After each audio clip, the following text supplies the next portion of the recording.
Act 6, Chapter 1. 6 months into the rhythm of his extraordinary dual life, Issei Hayate had grown accustomed to a kind of peace he once feared he would never know again, a peace built not on the absence of danger but on the steady, practiced confidence of two worlds working together to meet it. The bridge between Ko and the IS Academy had matured considerably since those first, fragile crossings, its resonance architecture refined through months of careful, joint research between Dr. Voss's team and Azazel's own scholars, until managed crossings had become, if not routine, at least reliable enough that Issei no longer approached each one with the breathless uncertainty of the earliest days. He split his weeks deliberately, 3 days in one world, 4 in the other, a rhythm that shifted gently depending on the needs of each side, and found, in the steady discipline of that balance, a contentment he had once believed impossible to hold on to. It was on an ordinary Tuesday, deep into a training session with Hooky on the Academy's eastern field, that the first sign of trouble reasserted itself, the resonance tracker in his pocket chiming with a sharp, unfamiliar urgency that stopped him mid-strike. "That's not the usual pattern," Hooky said immediately, lowering her blade, her instincts sharpened by months of shared vigilance. Dr. Voss said the monitoring alerts were supposed to stay quiet unless something changed significantly. Issei pulled the device from his pocket, his stomach tightening at the sight of its display, no longer the faint, patient pulse that had become such a familiar companion but something faster, more erratic, closer to the frantic warning it had carried in the days before the entity's original crossing. "Something's changed," he said, already moving toward the lab, Hooky falling into step beside him without hesitation. Significantly, they found Dr. Voss and Miriam already deep in urgent analysis when they arrived, the lab's monitors alive with data that carried an unmistakable, unwelcome familiarity.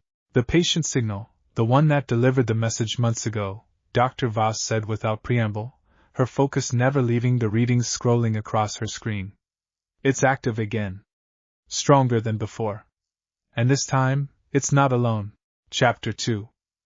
"Not alone," Issei repeated, the word settling cold and unwelcome into his chest.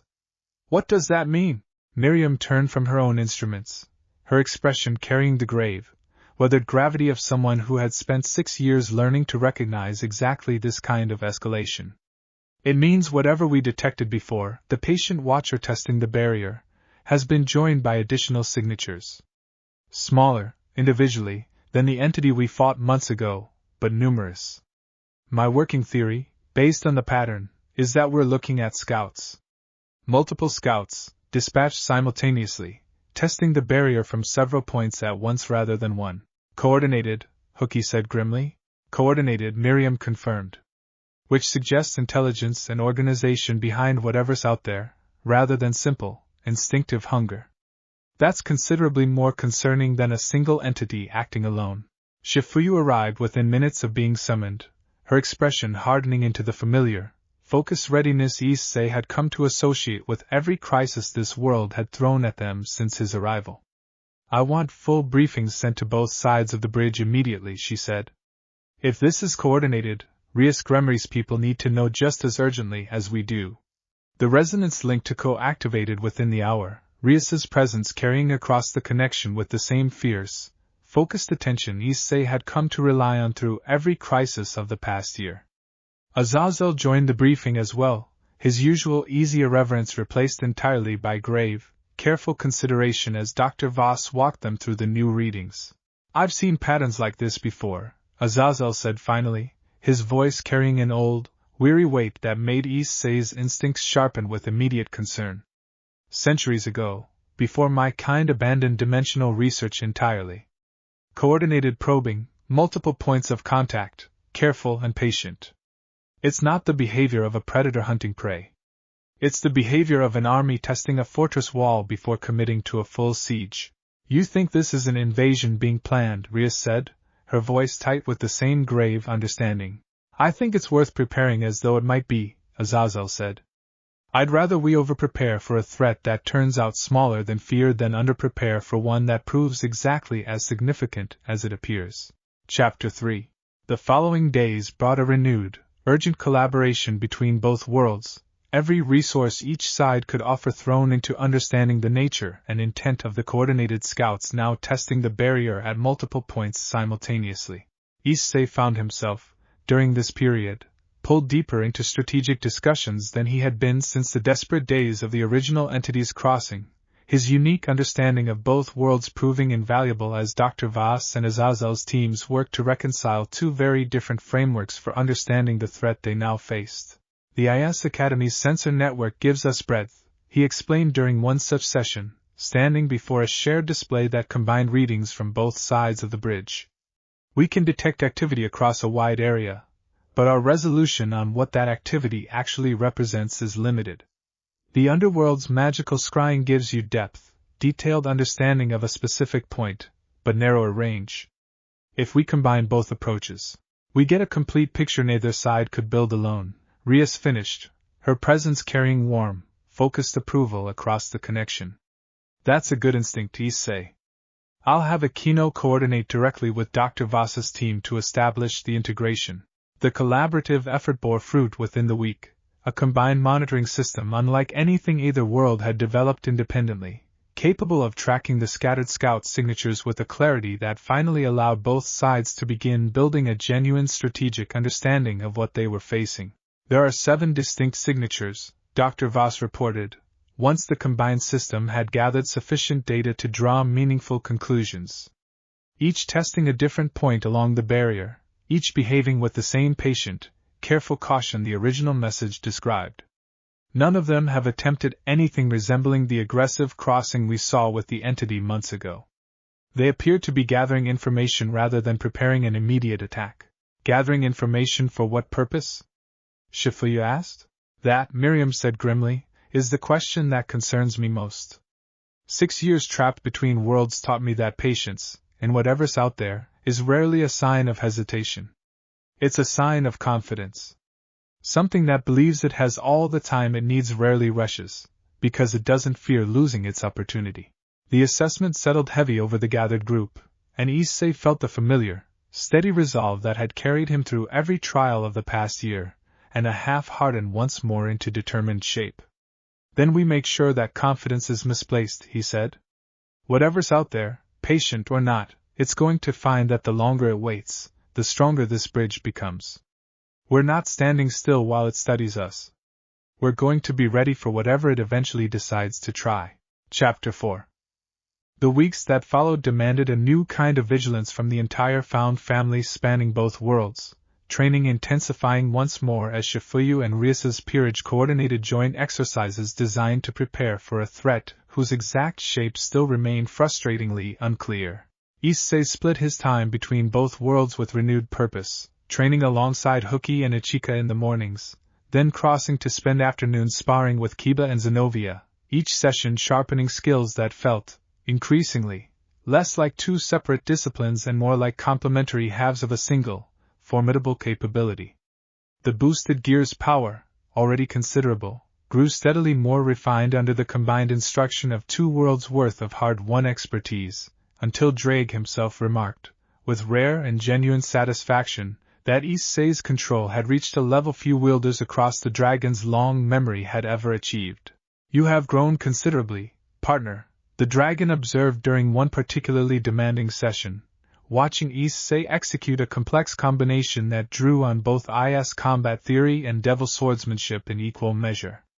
Whatever waits beyond that barrier, it will not find the same uncertain young man who once fumbled his way through a strange new world with more courage than skill.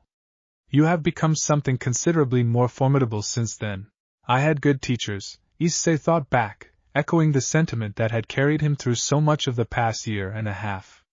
On both sides of the bridge, the joint exercises brought with them a deepening of the bonds between the 2 worlds' respective communities, Hookie and Rias's careful, growing friendship finding new depth through shared training sessions, Tadanashi and Aquino discovering, much to everyone's mild alarm, an enthusiastic shared talent for elaborate tactical planning that occasionally bordered on gleeful overreach.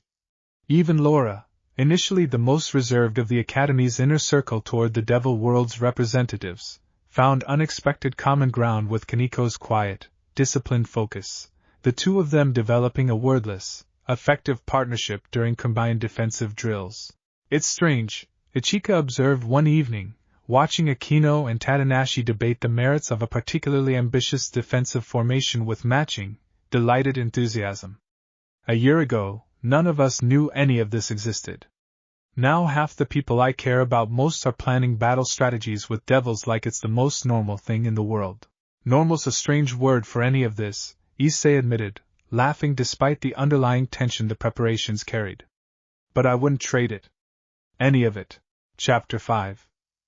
The first real test of their combined preparation came sooner than anyone had hoped, 3 weeks into the intensified training, when one of the 7 scouts' signatures suddenly, without warning, shifted from passive observation into something considerably more aggressive. The alert reached Issei during a rare quiet evening at the academy, the resonance tracker's urgent chime pulling him from a comfortable conversation with Charlotte in the library, and he arrived at the lab to find Dr. Voss and Miriam already deep in tense, focused analysis. One of the scouts breached partially through the barrier at a location roughly 200 kilometers from here, Dr. Voss reported, her voice tight with controlled urgency. A remote area, thankfully, minimal population nearby. But it's the first aggressive action any of the 7 signatures has taken since the initial probing began. Casualties? Shifuya asked, already moving toward the tactical displays.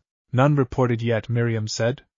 But the breach caused significant localized disruption, energy discharge patterns consistent with the original entity's crossing, though smaller in scale.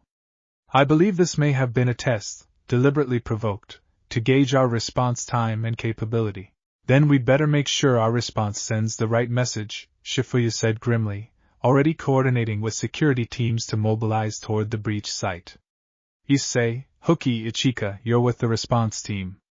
I want the rest of the group coordinating support from here. The journey to the breach site carried a tense, familiar urgency, and Issei felt Drake's ancient awareness sharpen alongside his own as they approached the scarred, disrupted landscape where the partial breach had occurred. The scout itself, when they found it, proved smaller than the entity from months before, but no less unsettling in its alien, shifting form, membranous and dark against the evening sky, its presence radiating the same patient, calculating hunger Miriam's warnings had described. It did not attack immediately.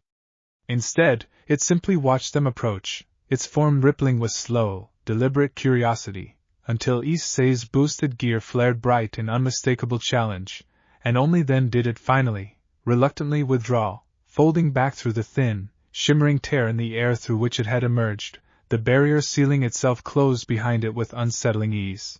It retreated, Hookie said, lowering her blades slowly, wary confusion coloring her voice. Why would it retreat, if it came here to test us? Partner, Drake's voice rose thoughtful and grave in the back of Issei's mind. I believe it got exactly what it came for. It saw our response. Our strength. Our speed. Whatever intelligence coordinates these scouts now understands, considerably more clearly than before, precisely what kind of resistance it will face when it finally decides the time for patience has ended. Issei relayed the assessment to the group gathered around him, and felt the weight of it settle heavy over the tense, quiet field. So this wasn't the beginning of an attack, he said slowly. It was reconnaissance. And now they know exactly what we're capable of. Then we need to make sure that knowledge doesn't work in their favor, Ichika said grimly. Whatever they learn tonight, we need to be ready for them to plan around it. Chapter 6. The reconnaissance breach sent a fresh wave of urgency through the combined preparation effort, both worlds recognizing, now, that whatever coordinated intelligence guided the 7 scouts had gathered exactly the kind of tactical understanding that made a future, more serious attack considerably more dangerous than anything they had faced before. We need to stop thinking defensively, Tadanashi argued during the strategy session that followed, her usual playful energy replaced entirely by sharp, focused intensity. If they're studying our response patterns, then every defensive drill we run, every capability we reveal, is information they can use against us. We need an approach that doesn't simply react to their testing, but actively denies them the clarity they're seeking. What do you propose? Shifuya asked. Misdirection, Tadanashi said. Controlled unpredictability. If our response patterns become too consistent, too easily modeled, we hand them exactly the advantage patient reconnaissance is meant to provide. We need to vary our tactics deliberately, keep them guessing about our true capabilities rather than confirming them with every engagement. Azazel, joining the discussion through the resonance link, offered his own considered agreement. It's sound strategy, he said. In my experience, entities this patient respect unpredictability more than raw strength. If they can't model your response, they can't plan confidently around it, and confidence, more than power alone, is what allows patient threats to finally commit to action. The strategic shift brought with it a new phase of preparation, both worlds working together to develop a flexible, deliberately varied set of response protocols, designed less to showcase maximum strength at every opportunity and more to preserve genuine uncertainty about exactly what capabilities remained in reserve. Issei found the approach, once he understood its logic, resonating with instincts he had honed across countless battles in his original world, the same careful calculation that had once informed Rias's peerage's approach to conflicts against enemies whose true strength remained deliberately obscured. It's strange, he admitted to Rias during a quiet exchange one evening, how much of what I learned fighting fallen angels and rogue devils applies just as well here. I think I understand now why you always insisted on careful preparation rather than just charging in with everything we had. Strength matters, Rias agreed, her presence carrying warm, familiar wisdom across the connection. But strength held in reserve, strength your enemy can't fully account for, matters just as much. Sometimes more. Chapter 7. The second breach came nearly a month later, this time coordinated across 3 separate locations simultaneously. A clear escalation that tested every ounce of the flexible, deliberately unpredictable preparation both worlds had spent weeks building. The combined response, drawing on defenders from both the IS Academy and Rias's peerage working in careful, practiced coordination for the first time under genuine pressure, proved considerably more effective than the scattered, uncertain defense that might have met the same threat months before. Hookie and Zenobia, paired at one breach site through a hastily arranged crossing, found their respective combat styles complementing each other with an effectiveness that surprised even them, while Ichika and Kiba coordinated at a second location with the fluid, instinctive trust of long-time training partners rather than warriors from entirely separate worlds meeting for the first time under fire. Issei himself led the response at the third site, boosted gear blazing bright as he faced down a scout considerably more aggressive than the one from the previous incident, its form pressing forward with genuine, hungry intent rather than the cautious, testing curiosity of before. Careful, partner, Drake warned, ancient instincts sharp with focused alertness. This one intends to fight, not simply observe. Whatever changed between the last breach and this one, the scouts are no longer content with mere reconnaissance. Issei met the creature's advance with practiced, disciplined control, drawing on the refined skill months of combined training had built, and found, to his own quiet satisfaction, that the fight, while genuinely dangerous, no longer carried the desperate, uncertain edge of his earliest battles in this world. He fought now with the confidence of someone who understood exactly what he was capable of, who trusted completely the found family fighting alongside him across 2 worlds, and the scout, sensing perhaps the shift in the resistance it now faced, withdrew considerably faster than its predecessor had, retreating back through its tear in the barrier with what almost seemed, in its final, fleeting motion, like genuine unease. Confirmed retreat at all 3 sites, Dr. Voss reported once the immediate danger had passed, the group reconvening at the academy to assess the engagement's outcome. No casualties. Minimal structural damage. And I believe, a considerably clearer message sent than the last encounter managed. They're testing our coordination now, Miriam said grimly, studying the tactical data with careful, weathered focus. Not just our individual strength, but how effectively our 2 worlds can fight together. That's a more sophisticated question to be asking, which suggests whatever intelligence guides these scouts is learning from every engagement just as quickly as we are. Issei felt the weight of that assessment settle heavy over the room's cautious relief, the familiar awareness that every victory in this slow, careful conflict carried within it the seeds of the next, more difficult challenge still to come. Then we keep getting better faster than they do, he said. That's the only answer that's ever worked for us. Whatever they're learning, we learn faster, and we do it together. Chapter 8. The weeks following the coordinated breach brought a strange, tense quiet, the 7 scout signatures retreating into passive observation once more, though the combined monitoring system Dr. Voss and Azazel's teams had built continued registering subtle, gradual changes that suggested whatever intelligence guided them remained far from finished with its patient study. It was during this uneasy calm that Miriam, poring over months of accumulated data with the same meticulous focus that had once trapped her between worlds for 6 long years, finally identified a pattern that shifted the entire shape of their understanding. "I need everyone to see this," she said, calling an urgent meeting that drew both worlds' key figures together through the now familiar resonance link.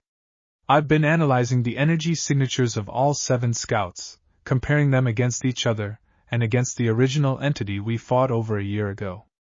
They're not separate, independent threats coordinating loosely together. They're fragments." "Fragments of what?" Rias asked, her presence carrying immediate, focused concern. "Of a single, larger consciousness," Miriam said grimly. "The same way a hand has 5 fingers acting independently but ultimately guided by one mind, these 7 scouts appear to be extensions of something considerably larger, something that hasn't yet manifested fully because it hasn't needed to. The scouts are gathering information for it, testing our defenses for it, and every engagement we've had, we haven't been fighting 7 separate threats. We've been fighting probes sent out by something we haven't seen the true shape of yet." The revelation settled over the gathered group with a weight that made even Shifuyu's usually unshakable composure falter slightly. "How large are we talking about?" she asked carefully, "compared to the entity we fought before?" Miriam's expression carried grave, honest uncertainty. "I don't know precisely. But if 7 scouts represent only fragments of its true capacity, considerably smaller extensions of a larger whole, then the entity we defeated over a year ago, the one that nearly established a permanent anchor in this world, may have been similarly only a fraction of what we're now facing." The silence that followed carried the particular weight of a danger reassessed and found considerably more significant than previously understood, and Issei felt the old, familiar resolve harden once more beneath the fresh uncertainty, tempered now by months of hard-won experience rather than the desperate improvisation of his earliest days in either world. "Then we need to understand what it actually wants," he said. "Not just that it's patient, not just that it's testing us. If it's coordinated enough to send fragments of itself as scouts, it has some kind of purpose beyond simple hunger. We need to know what that purpose is if we're going to have any real chance of stopping it before it finishes whatever preparation it's making." Chapter 9. The search for answers led, eventually, back to the oldest source of understanding either world possessed regarding the barrier and whatever patient danger lurked beyond it, Azazel's own centuries-old research into the abandoned dimensional theories his kind had once pursued before recognizing their danger and choosing, deliberately, to let that knowledge fade. "There are old texts," he told the group during an extended briefing session, "records from before even my own considerable memory, describing something the ancient fallen angels called the Between. Not a place, exactly, but a kind of vast, hungry consciousness said to exist in the spaces separating realities, feeding not on matter or life directly but on connection itself, on the very concept of barriers between worlds weakening enough to be crossed. Feeding on connection," Rias repeated slowly. "You think that's what we're dealing with? Something that doesn't just want to cross into our worlds, but actually feeds on the process of worlds connecting at all." "It's a theory," Azazel admitted. "An old one, largely dismissed as myth even among my own people by the time I came into my current understanding of dimensional theory. But given everything Miriam's research has confirmed about the Scout's fragmentary nature, I believe it's a theory worth taking seriously now." Dr. Voss, listening intently, offered her own careful addition to the growing understanding. "If that theory holds, it would explain something that's puzzled me since the original rift first opened," she said. "Why our connection specifically? Why issei's resonance, out of everything that might have drawn its attention? If this entity feeds on the strength of connections between worlds, then the bridge we've built, the very thing that reunited Issei with the people he loves, may be exactly the kind of nourishment it's been patiently waiting to fully exploit." The implication settled uncomfortably over the gathered group, the precious, hard-won bridge that had brought so much joy and healing suddenly recast as something that might, however unintentionally, defeating the very danger threatening to unmake it. That's not a reason to close the bridge, Issei said immediately, feeling the familiar, protective urgency of a choice he had made once before and would not unmake now. If anything, it's a reason to understand it more completely, to make sure whatever we've built stays strong enough to resist being exploited rather than simply retreating from the risk entirely. I agree, Miriam said, her own hard-won experience lending unmistakable weight to the assessment. I spent 6 years believing caution alone was the answer, that the safest choice was always to minimize connection, minimize risk.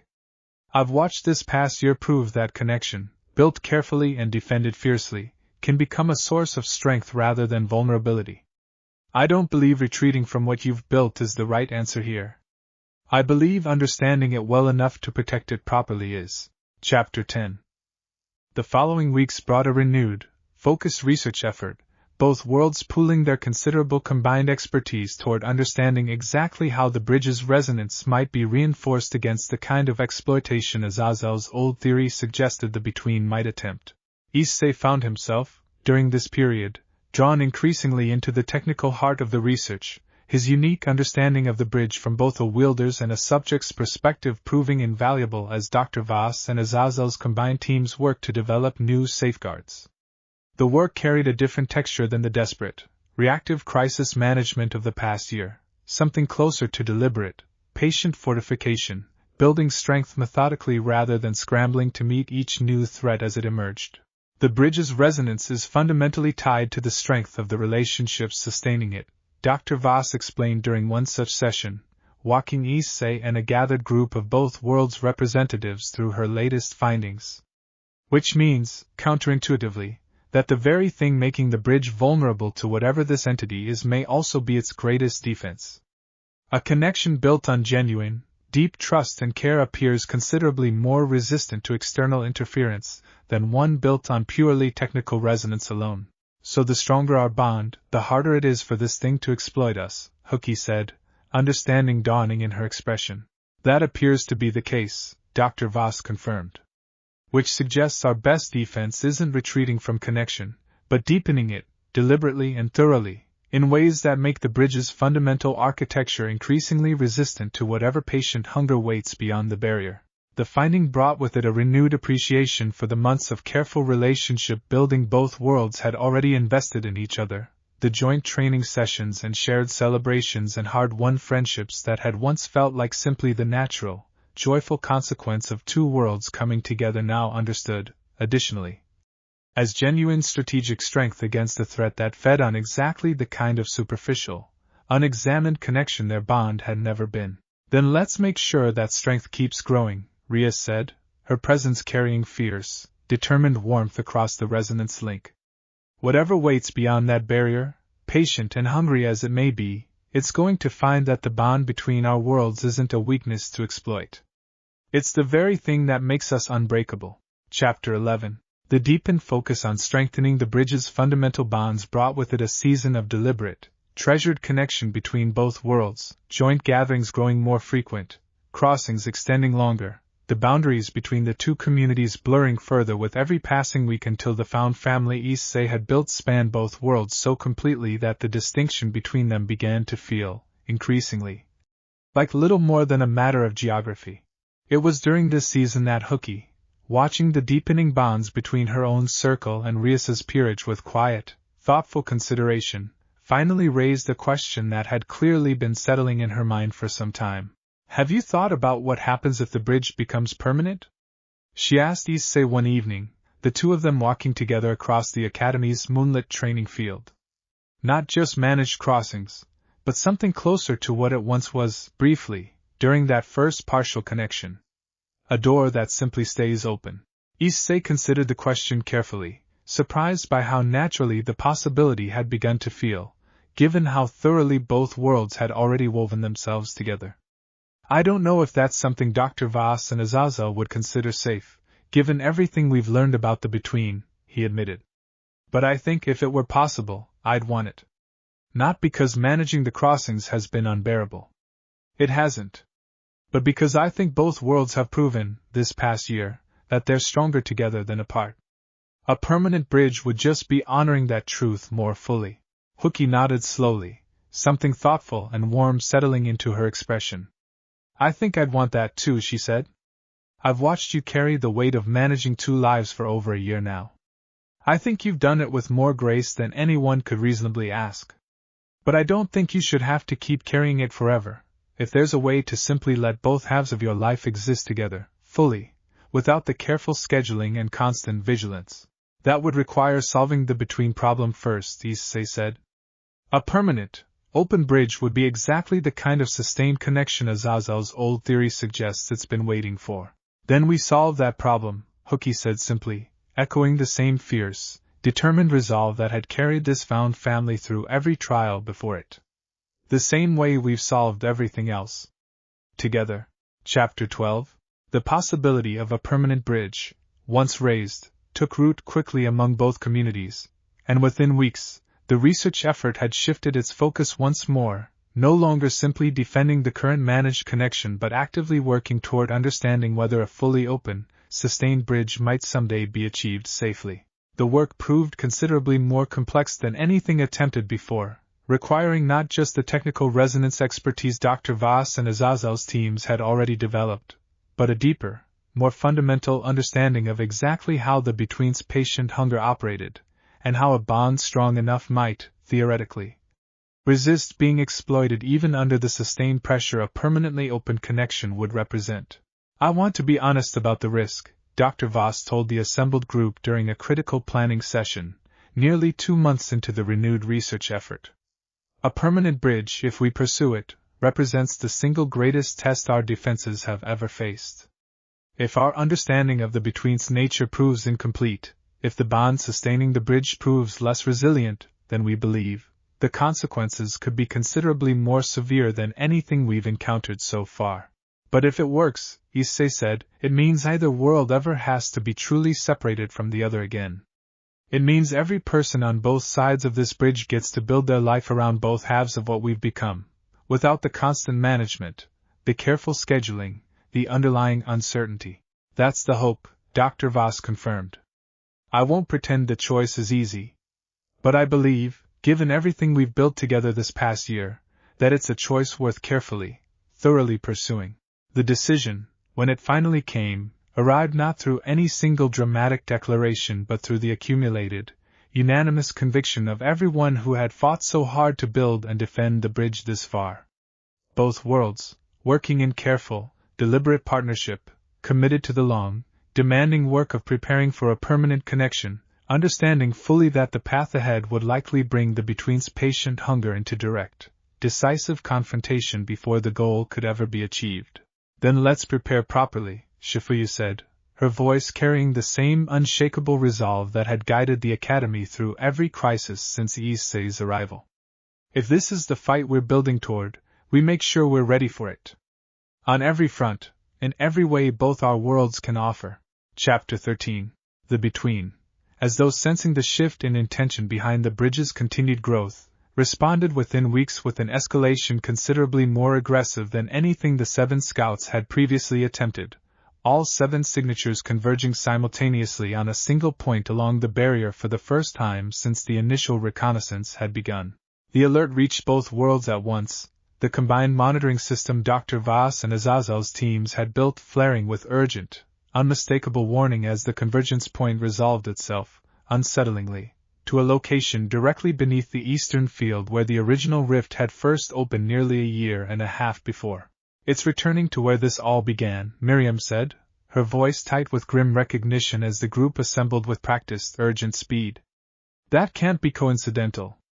Whatever's coordinating this, it's chosen the point of greatest historical resonance, the place where the barrier has already proven weakest. Then that's where we make our stand, Shifuyu said, already moving to coordinate the defensive response, both worlds' forces mobilizing with the practiced, effective coordination months of joint training had built. Full deployment. Everyone who's trained for this moment, we need them ready. The response assembled with a speed and unity that would have been unimaginable a year and a half before, IS units and devils fighting side by side as they took position across the eastern field, Rias's peerage crossing through a hastily stabilized emergency channel to stand alongside the Academy's defenders in a combined formation that represented, in its very existence, everything the past year's careful, deliberate bridge building had accomplished. Above the field, the barrier began to thin and ripple, 7 distinct points of pressure converging toward a single, unified tear that grew, with unsettling speed, considerably larger than anything the individual scouts had managed alone.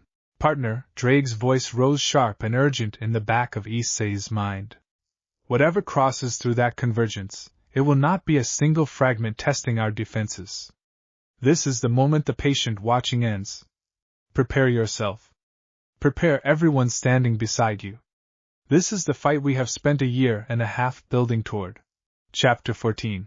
The tear in the barrier finally, violently resolved, and what emerged was unlike anything Issei had faced since his very first days in this world, a vast, shifting presence that seemed less like a single creature and more like a fracture in reality itself given hungry, purposeful shape, its form constantly reforming.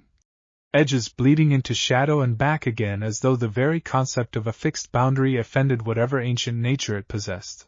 That's not a scout, Rias's voice carried tight and urgent across the calm, her own form armored and ready as she took position at the front of her assembled peerage. That's the source itself. It's finally shown itself fully. The Between's presence radiated a hunger unlike anything Issei had encountered before, not the simple, animal drive of the earlier entity but something colder, more calculating, patient even now in the way it studied the combined forces arrayed against it, as though still gathering final understanding even in the midst of its own long-awaited arrival. You have built something remarkable, a voice rasped through the pressure of its presence, carrying across the field with the same unsettling weight the earlier message had once conveyed. Connection. Trust. Strength drawn from bonds rather than isolation. I have waited a very long time to find a barrier worth this much patient study. Now I intend to feed on everything you have built, and grow considerably stronger for having found it. You're not getting the chance, Issei called back, boosted gear blazing bright as he stepped forward, Hooky and Ichika flanking him on one side, Rias and Aquino on the other, the combined strength of both worlds arrayed together in a formation that had never before been tested against a threat of this magnitude. Whatever you think you understand about what we've built, you're about to learn exactly how wrong that understanding is. The Between's response was not sound so much as pure, overwhelming pressure, a wave of hunger that struck the combined formation like a physical force, and the battle that followed erupted into a storm of light and shadow, both worlds' considerable combined strength thrown fully against a threat that had spent a year and a half patiently, carefully studying exactly how to counter everything it now faced. It would prove, in the desperate, chaotic hours that followed, to be a fight unlike any other world had faced before, and its outcome would determine far more than the fate of a single, precious bridge.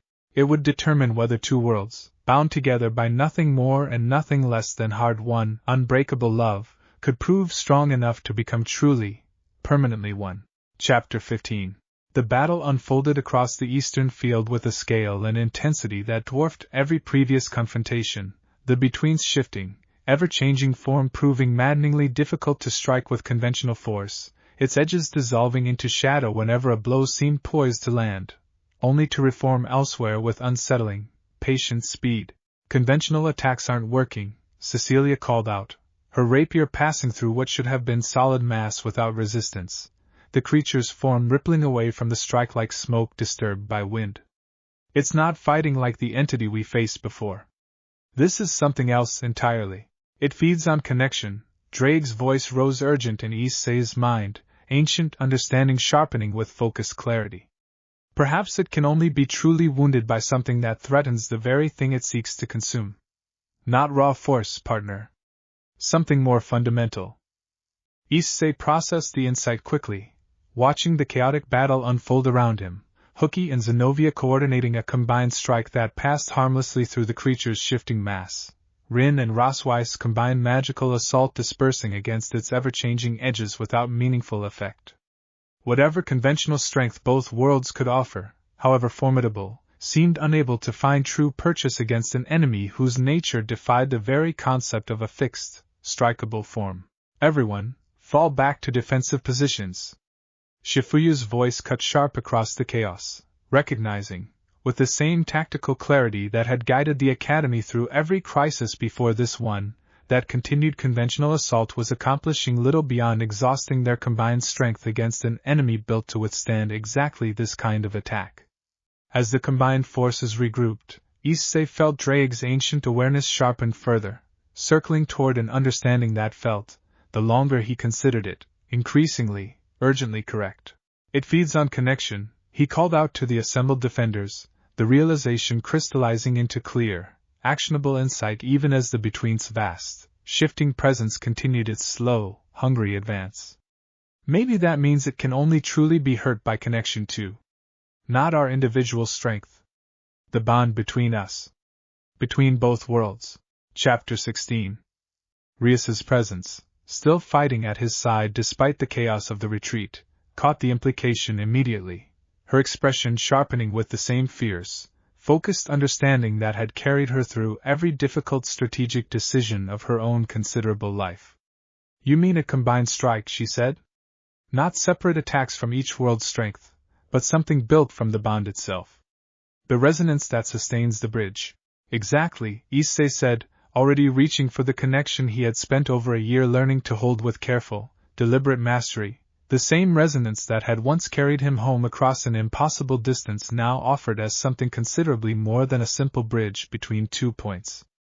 Dr. Voss said the bond sustaining the bridge is our greatest strength against this thing. Maybe that means it's not just a defense. Maybe it's a weapon too, if we're brave enough to use it as one. The idea spread quickly through the combined formation, Hooky and Ichika falling into position alongside Rias and Aquino, Tadanashi coordinating the wider formation with the same sharp, decisive focus that had guided so much of the past year's careful preparation, every fighter present understanding, in the urgent clarity of the moment, exactly what was being asked of them. Everyone, focus your resonance through the connection. Dr. Voss's voice cut across the calm, her own instruments working desperately to help coordinate the improvised, unprecedented strategy.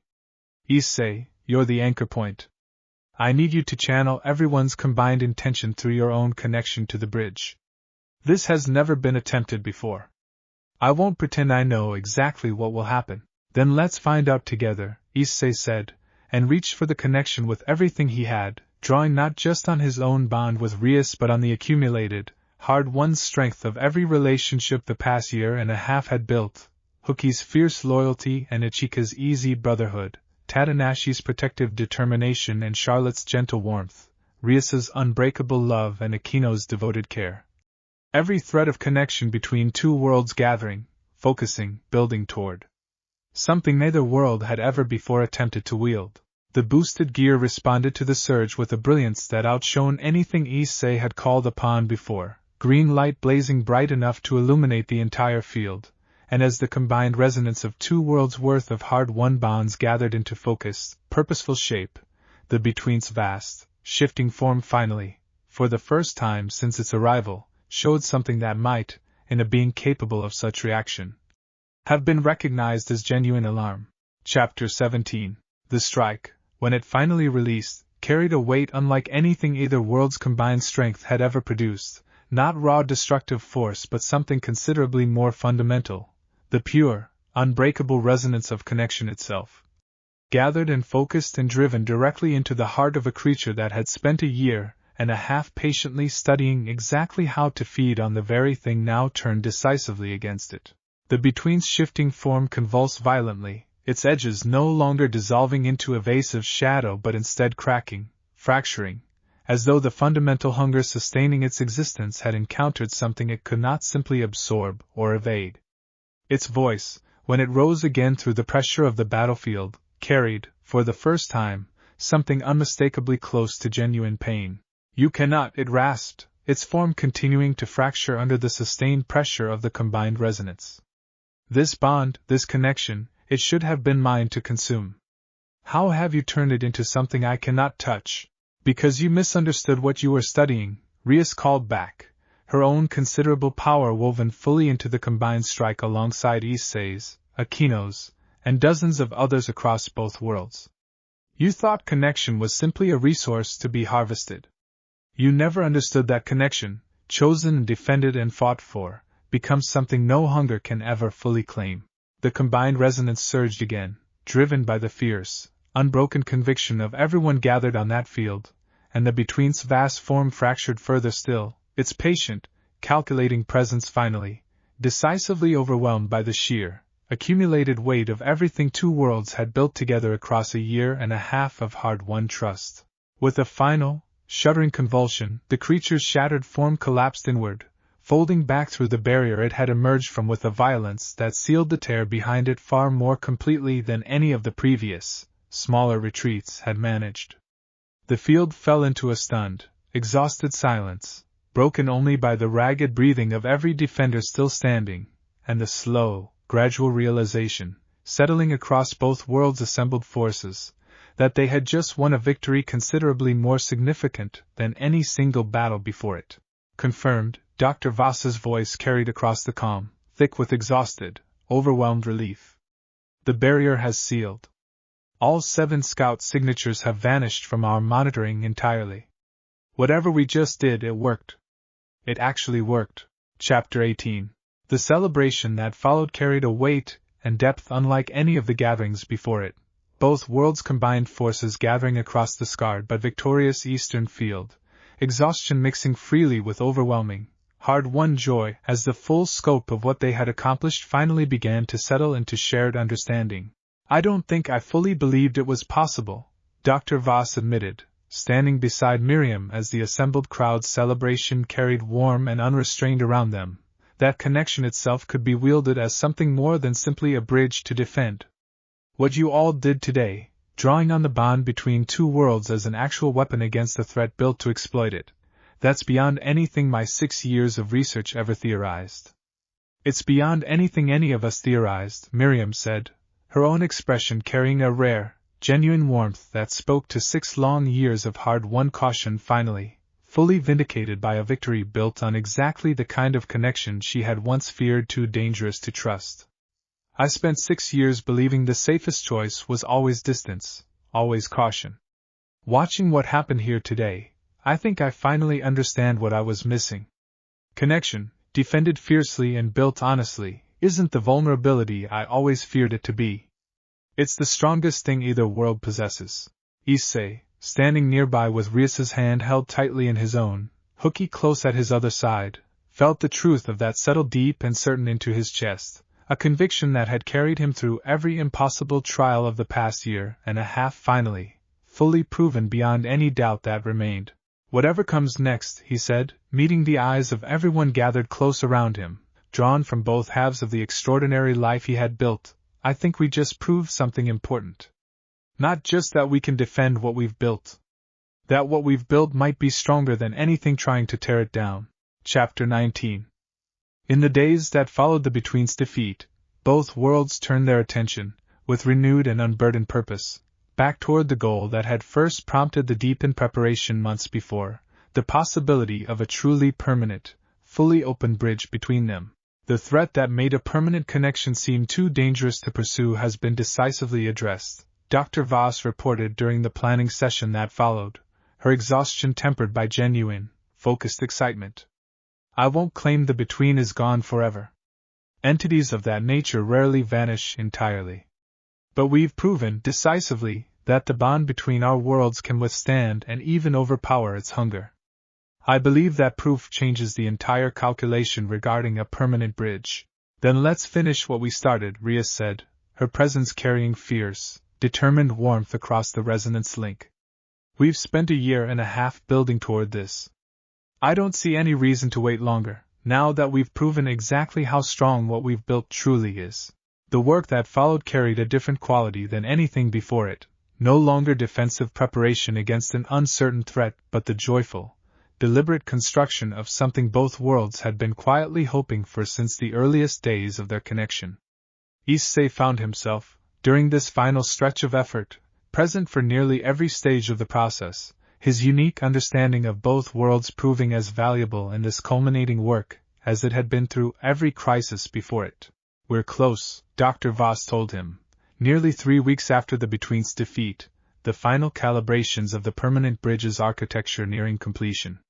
"Within days, I believe, rather than weeks." The victory over the Between gave us considerably more confidence in the bond's resilience than we would have otherwise had. I don't think we need to wait longer to be certain. Chapter 20. The day the permanent bridge finally activated arrived with a clarity and calm that stood in stark, welcome contrast to every previous milestone of the long, extraordinary journey that had brought them to this moment. No desperate countdown, no urgent crisis pressing against the careful preparation, simply the culmination of a year and a half of hard-won trust, defended fiercely and built honestly, finally given permanent, unshakable form. The eastern field, scarred still from the battle weeks before but already showing the first signs of the gradual healing that time would eventually complete, filled once more with representatives from both worlds, gathered together not for crisis or celebration alone but for the quiet, profound significance of watching two worlds become, at last, truly and permanently one. Initiating final activation, Dr. Voss announced, her voice carrying across the assembled crowd with careful, focused precision. If everything holds as our models predict, this connection should remain stable indefinitely, without need for further monitoring or managed crossing protocols. The resonance built steadily, familiar now after so many months of careful, deliberate work, and as it crested into its final, sustained form, the air itself seemed to settle into something calmer, more permanent, the faint shimmer that had once marked every crossing point finally, fully stabilizing into something closer to an ordinary, unremarkable doorway. It's done, Dr. Voss said, her voice carrying overwhelmed, quiet wonder. The bridge is permanent. Both worlds, fully and completely connected, for as long as the bond between them remains strong enough to sustain it. Issei looked around at the assembled crowd, at Hookie's fierce, joyful smile, at Rias's hand still held tightly in his own, at every face from both halves of his extraordinary, impossible life gathered together and shared, unburdened celebration of everything a year and a half of courage and love and hard-won trust had finally, completely accomplished. Then I suppose, he said, laughter and tears mixing freely in his voice, we finally get to stop counting the days between crossings. Chapter 21. That evening, as the celebration continued long into the night, Issei found a quiet moment alone with Drake's steady, ancient presence, standing at the edge of the field where a rift had once torn open the sky and eventually brought him to everything he now treasured most in either world. We've come a long way, partner, the dragon observed, warmth coloring his ancient voice in a way that had grown steadily more common across the extraordinary journey of the past year and a half. From a frightened young man who fell into a stranger's hangar with no understanding of what waited ahead, to this. Two worlds, permanently joined, defended by a bond strong enough to overpower an ancient hunger that had waited untold ages for exactly the kind of opportunity you refused to let it have. I couldn't have done any of it alone, Issei thought back, watching the celebration continue warm and joyful behind him. Not the fighting. Not the building. None of it. No, Drake agreed. You couldn't have. But you never once let that stop you from trying. And you never once let pride keep you from accepting the help so many people were willing to offer. That, partner, has always been your greatest strength. Not the power in your arm. The courage in your heart to let others stand beside you. Issei smiled, grateful, as he was every single day, for the steady, ancient wisdom of the dragon who had carried him through every impossible trial of this extraordinary journey. He turned back toward the celebration, toward Hookie and Ichika and Tadanashi, toward Rias and Aquino and Asia, toward every person who had chosen, again and again, across a year and a half of courage and sacrifice and unbreakable love, to build something neither world could have achieved alone. Whatever waited beyond the horizon now, whatever new trials the future still held for two worlds finally, permanently joined, Issei Haida walked back into that warm, joyful celebration with a peace and a gratitude that no distance, no danger, and no patient, ancient hunger would ever again be strong enough to break. The bridge stood open behind him, steady and unshaken, a monument to everything love, chosen and defended and fought for, could ultimately accomplish. And somewhere beyond the reach of either world's understanding, whatever remained of the ancient darkness that had once hoped to feed on that very bond retreated further still into the vast, patient dark, forced, at last, to reckon with a truth it had never once anticipated. Some connections, once forged in enough courage and enough love, become simply too strong to ever fully unmake. Chapter 22. In the weeks that followed the permanent bridge's activation, Life across both worlds settled into a rhythm richer and more seamless than anything the careful, managed crossings of the previous year had allowed. Issei moved freely now between Ko and the IS Academy, no longer bound by schedules or careful monitoring, simply living, fully and completely, a single extraordinary life that happened to span two remarkable worlds. The wider communities of both worlds adapted to the change with the same steady, determined grace that had carried them through every trial before it. Students from the IS Academy began attending select classes at Ko under carefully arranged exchange programs, eager young pilots fascinated by the supernatural world their own had so recently, so dramatically discovered existed. Devils and fallen angels, in turn, found themselves drawn to the IS Academy's disciplined training grounds, curious about combat traditions and technologies entirely foreign to their own considerable magical heritage. It's strange, Tadanashi observed one afternoon, watching a mixed training session unfold across the Academy's field, Kiba sparring good-naturedly against one of the newer IS cadets while Akino offered friendly, teasing commentary from the sidelines. A year and a half ago, none of us could have imagined this. Now it's just Tuesday. The best kind of strange, though, Issei said, watching the scene with the same warm, unburdened contentment that had become his constant companion since the bridge's permanent activation. I don't think I'll ever stop being grateful for it. Chapter 23. On a quiet evening nearly a month after the permanent bridge's activation, Issei found himself once more on the dormitory roof, the familiar gathering spot that had witnessed so many of the extraordinary journey's most significant moments, surrounded now by the full, combined circle of the found family that had carried him through every trial of the past year and a half. Hooky settled beside him, Rias close on his other side, the easy, comfortable warmth between the two women a testament to months of careful, deliberate friendship that had grown into something genuinely, deeply valued by both. Ichika and Akino traded good-natured jokes nearby, Tadanashi and Asia deep in an animated conversation about some shared interests that had clearly blossomed since their first tentative introduction months before. I keep thinking about how this all started, Issei said quietly, looking out over the peaceful, star-filled sky above the academy. A stray cat and an artifact I should never have touched. I never could have imagined, falling through that light, that it would lead to any of this. Sometimes the most important things in life begin exactly that way, Rias said, her hand finding his in the cool evening air. Unplanned? Unexpected. And ultimately, worth every difficult step of the journey it takes to reach them. I think I finally understand something Drake's been trying to teach me since the very beginning, Issei said, glancing between the two women who had, each in their own remarkable way, become such essential, irreplaceable parts of his extraordinary life. A heart brave enough to keep opening, again and again, no matter how much it's already given, never actually runs out of room. It just keeps finding new, wonderful things worth holding. Hooky smiled, warm and unguarded, the same steady, hard-won peace that had carried her through every complicated turn of this long journey settled fully, finally into her expression. Then I suppose we'd better keep finding them, she said. Together? Together, Issei agreed, and looked out over the two worlds spread before him, bridged now permanently by nothing more, and nothing less, than the accumulated weight of courage and sacrifice and unbreakable love that a year and a half of extraordinary, impossible journey had taught him a single, ordinary heart could somehow, remarkably, hold in full.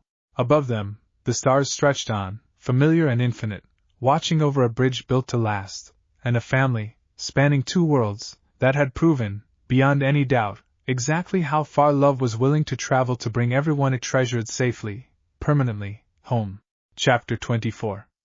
Far below, in the quiet corridors of the academy, Dr. Voss and Miriam worked late into that same peaceful night, reviewing the final, comprehensive data from the permanent bridge's first month of stable operation with the same careful, dedicated focus that had defined their partnership since Miriam's long-awaited return. 6 years apart, Miriam said quietly, watching her sister work with a warmth she had once feared she might never again have the chance to feel.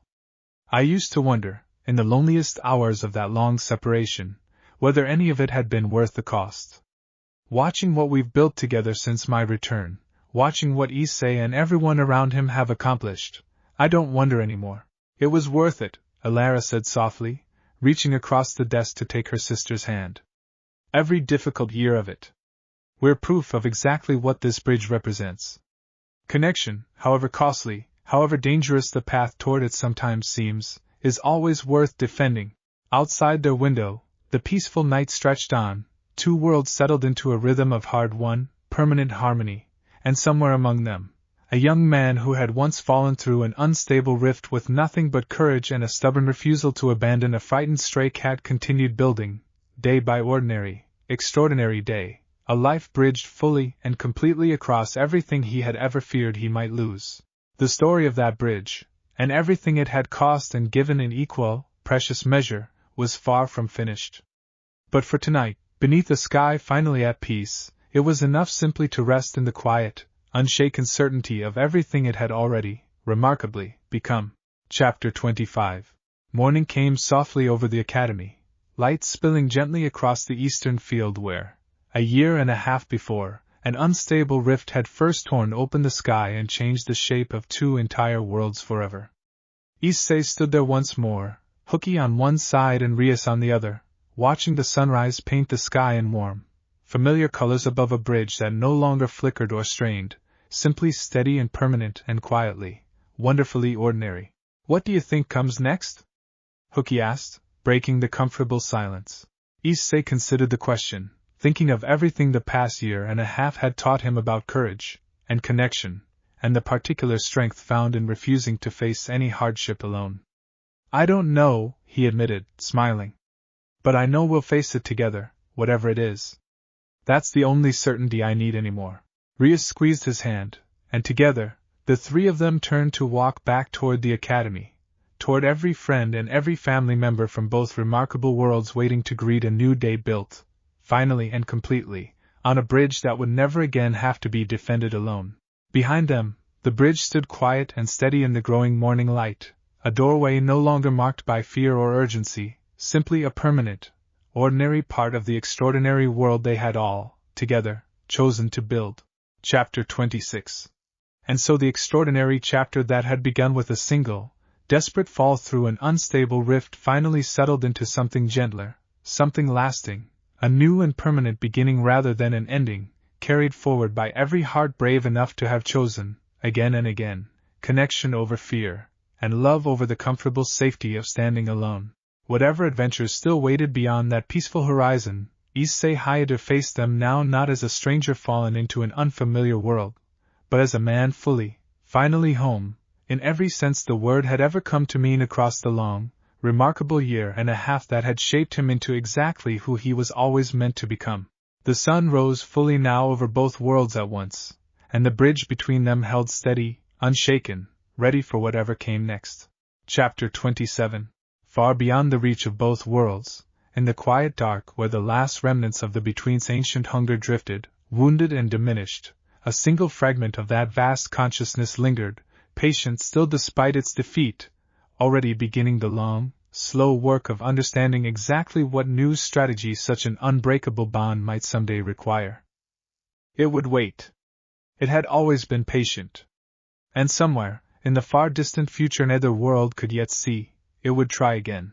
But for now, the bridge stood strong, and two worlds, bound by courage and love hard won across a year and a half of extraordinary trial, rested easy beneath a sky finally, peacefully quiet. Act 7, Chapter 1. 3 months into the permanent bridge's operation, the quiet, hard-won peace both worlds had built together finally began drawing attention from corners neither Issei nor his found family had fully anticipated. The first sign arrived not as danger but as diplomacy, a formal delegation from 3 separate governments requesting audience with the Academy Board to discuss what their carefully worded correspondence called equitable access to dimensional bridge technology. Tadanashi handled the initial inquiries with her usual sharp, practiced grace, but even she could not fully mask the underlying concerns such requests carried. "They're not asking to study what we've built anymore," she explained during the briefing that followed. The familiar group gathered once more in Shifuyu's office. "They're asking to replicate it. Every nation with an active IS program wants its own connection to Issei's world now, and I'm not entirely certain that's a request we can keep refusing indefinitely. given how much cooperation the original compulsion order crisis already required from us. That's not a decision that belongs to any single government, Shifuya said firmly. Or to us alone, for that matter. A choice this significant affects both worlds equally. It needs to be made in partnership, not unilaterally granted because enough diplomatic pressure finally wore us down. Dr. Voss, listening with her usual careful focus, offered a complication that settled the room into fresh, uneasy silence. There's a technical concern as well, she said. The bridge we built is anchored specifically to issei's unique resonance, refined over 18 months of careful, deliberate work. Replicating it elsewhere, with a different anchor point, isn't simply a matter of copying our research. It would require finding or creating another connection with comparable strength, and I'm not certain that's something achievable without significant, unpredictable risk. What kind of risk? Issei asked. The kind that nearly cost this world an ancient hunger's full, catastrophic breach, Miriam said grimly, her own hard-won expertise lending unmistakable weight to the warning. Every dimensional connection carries inherent danger during its formation. Ours succeeded because of extraordinary circumstances and extraordinary caution. I would be very concerned about any attempt to replicate that success without both of those factors fully present. Chapter 2. The diplomatic pressure, while significant, proved manageable through the following weeks, Tadanashi's careful negotiation buying time for a more thorough, considered response even as the underlying question of the bridge's uniqueness continued weighing on the group's collective attention. It was Rias, during a routine check-in through the now permanent, always open connection, who first raised a concern that shifted the conversation's focus entirely. Azazel's noticed something troubling, she told Issei, her presence carrying grave weight even through the ease of their now constant connection. Activity within the Chaos Brigade, the coalition of rogue factions we've dealt with before, discussing our world's supernatural politics. They've apparently learned about the bridge, and about the battle against the Between. Azazel believes they may see an opportunity in both. Issei felt the old, familiar tension of supernatural conflict settle back into his chest, a danger considerably more personal than diplomatic pressure over technology access. What kind of opportunity? Power, Rias said simply. The Chaos Brigade has always sought forces capable of disrupting the established order, entities and artifacts significant enough to shift the balance decisively in their favor. A dimensional bridge, and whatever remnant of the Between's ancient power still lingers in the space between our worlds, represents exactly the kind of resource they've spent years hunting.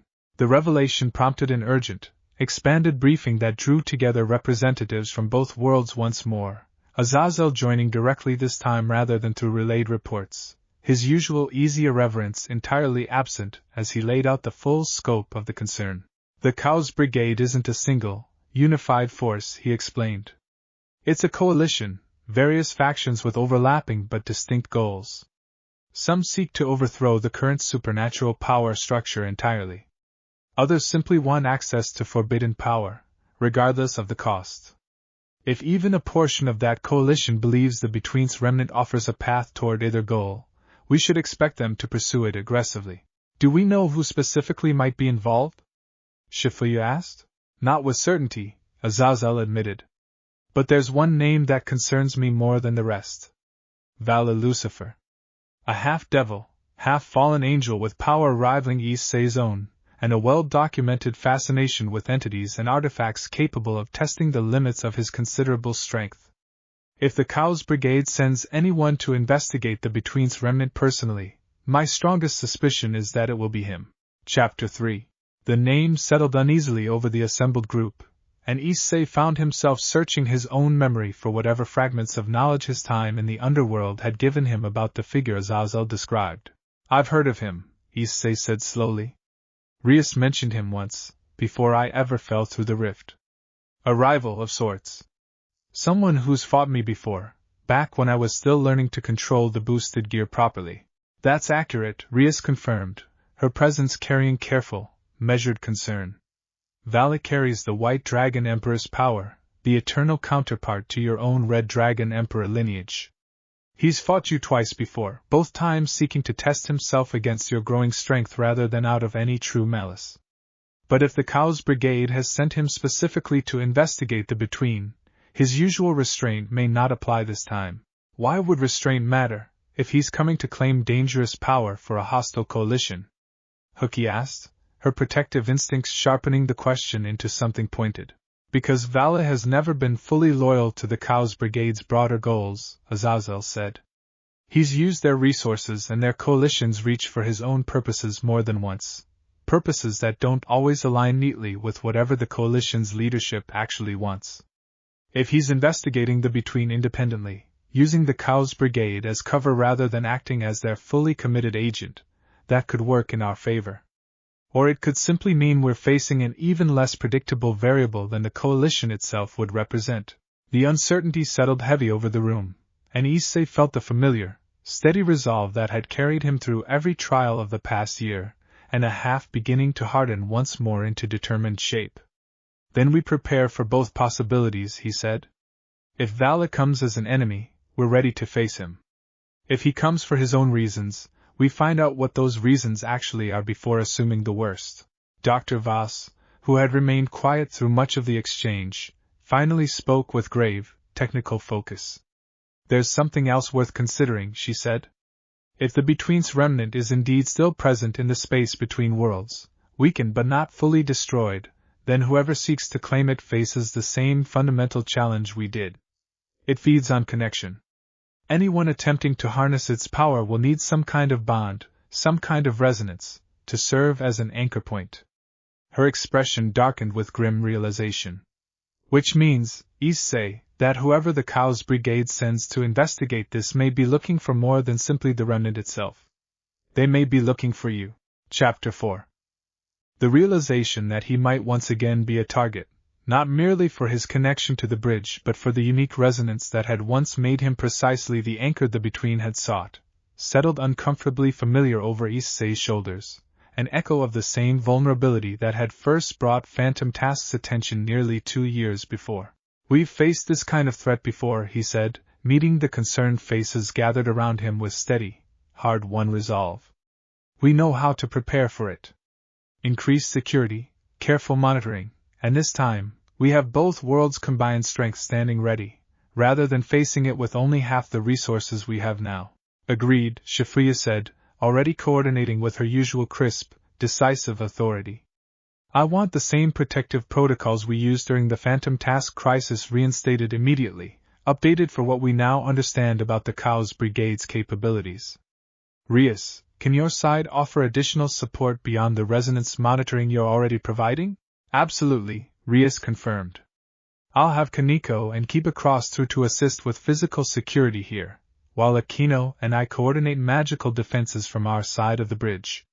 If Vala does come, I want him to find considerably more resistance than he might be expecting.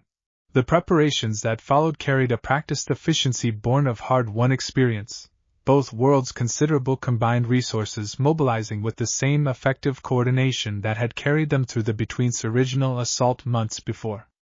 Issei found himself, once again, training with renewed intensity, though this time the focus shifted specifically toward understanding and countering the particular threat Vala's rival dragon power represented. You've fought him before, Drake observed during one such session, ancient memory stirring with the particular weight the dragon reserved for matters concerning his eternal, opposing counterpart. Twice, though both encounters ended before either of you could fully test the other's current strength. He will not be the same opponent you face then, partner. Neither, I suspect, will you. I don't want to fight him if I don't have to, Issei thought back, considering the complicated shape of a rivalry that had never quite settled into simple enmity. If there's a chance he's not here as our enemy, I'd rather find that out before we're forced into a battle neither of us actually wants. That is a worthy instinct, Drake agreed. But be prepared for the possibility that the choice may not be entirely yours to make. Vala has always been drawn to strength for its own sake. If he believes claiming the Between's remnant will test him in ways he craves, he may not care whose side you stand on when that test finally comes. Chapter 5. Vala's arrival, when it finally came nearly 2 weeks later, carried none of the subtlety or coordination that had marked Phantom Task's earlier assault, announcing itself instead through a sudden, dramatic descent onto the Academy's eastern field in broad daylight, silver-white wings unfolding from his back as he touched down with the casual, unhurried confidence of someone entirely unconcerned by the considerable defensive preparation arrayed against him. "Impressive," he said, studying the assembled defenders with open, appraising interest, his gaze finding issei quickly among the gathered group. "I expected resistance. I didn't expect this much of it, prepared and waiting before I'd even announced my intentions. We had warning you might come," issei said, stepping forward, boosted gear already humming warm along his arm, though he made no move toward open aggression. "Are you here as an enemy, Vala? Or is there something else you're actually looking for?" Vala's expression carried a flicker of genuine, considering interest at the direct question, an amusement that suggested he found the forthright approach more intriguing than threatening. "Direct," he observed. "You've changed since our last encounter. Less reckless. More deliberate." He glanced around at the assembled forces from both worlds, an unmistakable note of respect entering his tone. "I'm not here on the Chaos Brigade's behalf, if that's your concern. I use their resources to locate this place. Their goals, however, have never been mine." "Then why are you here?" Rias asked, her presence joining the confrontation through the now permanent bridge, her own considerable power visible and ready despite her measured tone. "Curiosity," Vala said simply. "I heard about your battle against something ancient enough to feed on connection itself, and about the extraordinary bond that ultimately defeated it. I wanted to see for myself whether the stories held any truth, and whether the Red Dragon Emperor who once fumbled through our first encounters has finally grown into something worth testing properly." The declaration settled uneasily over the assembled defenders, uncertain whether it represented genuine, if selfish, honesty or simply a more patient approach toward whatever true intentions the Chaos Brigade's resources had ultimately sent him to pursue. "And the Between's remnant?"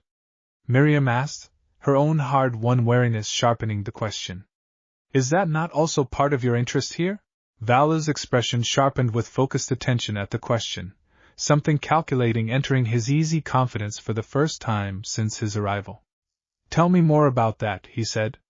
"I confess, that particular detail wasn't part of what the Chaos Brigade shared with me. If there's genuinely ancient power lingering in the space between your worlds, that changes the shape of my interest here considerably." Chapter 6.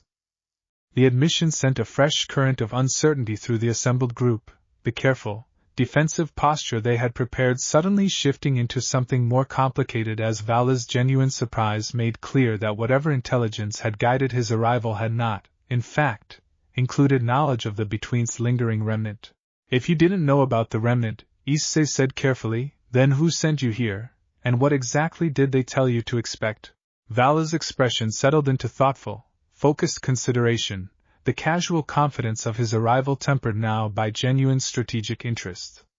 "A Chaos Brigade faction led by someone who calls himself simply the Curator approached me several weeks ago," he said. "He claimed you had built something unprecedented, a permanent bridge between worlds sustained by extraordinary power.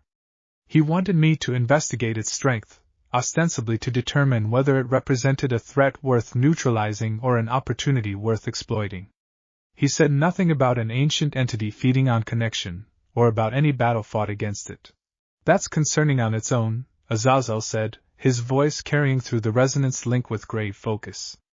"The Curator isn't a name I recognize from any faction I previously tracked within the Chaos Brigade's shifting coalition. If he's operating with information incomplete even to someone as connected as Vala, that suggests either a very new player in this conflict, or someone operating with unusual, deliberate secrecy." Dr. Voss, listening with careful, technical focus, offered her own uneasy addition to the growing complexity. "If this Curator sent Vala to investigate without full knowledge of the Between, it's possible he's pursuing separate intelligence entirely," she said. "Which raises the troubling question of how he learned about the bridge at all, given how carefully both worlds have worked to keep its true nature from spreading beyond trusted channels." The implications settled heavy over the field, and issei felt Draeg's ancient awareness sharpen with focused, wary attention. "Partner, this Curator may have his own source of information regarding the Between, separate from anything Vala was told. If that is true, He may already understand considerably more about the remnant's true nature than any of us currently do. Then we need more information before we can properly prepare for whatever he's actually planning, Issei said aloud, relaying the concern to the assembled group. Vala, would you be willing to help us find that information? Not as an enemy testing our strength, but as someone who clearly has his own reasons to want more clarity about what the curator is actually pursuing. Vala considered the proposal with unhurried, genuine deliberation, his gaze moving slowly across the assembled defenders from both worlds before finally settling back on Issei with something that might, in a more openly expressive man, have passed for respect. An interesting offer, he said. Cooperation rather than confrontation. I confess that's not the outcome I expected from this visit. His mouth curved into a faint, considering smile. Very well. I have my own reasons to want to understand what the curator is truly after. Consider this a temporary alliance, Red Dragon Emperor. I look forward to seeing exactly how much you've grown, fighting alongside you rather than against you for once. Chapter 7. The unexpected alliance, tentative as it remained, brought a new urgency to the investigation that followed, Vala's unique knowledge of the Chaos Brigade's fractured internal politics proving valuable even as his own guarded nature made clear that his cooperation carried definite, careful limits. The curator operates through intermediaries, he explained during the strategy session that followed. The group gathered in Shifuyu's office with Vala's imposing presence settled, somewhat incongruously, alongside the Academy's familiar faces. I've never met him directly. All my instructions came through a subordinate, a woman who calls herself Nyx. If we're going to learn more about his true intentions, she's the most direct lead available to us. Do you know where to find her? Laura asked, her tactical mind already working through the practical challenges such a search would present. I have a general sense of the region where the Chaos Brigade's local operations are based, Vala said. Finding her specifically will require more careful reconnaissance than a direct assault would allow.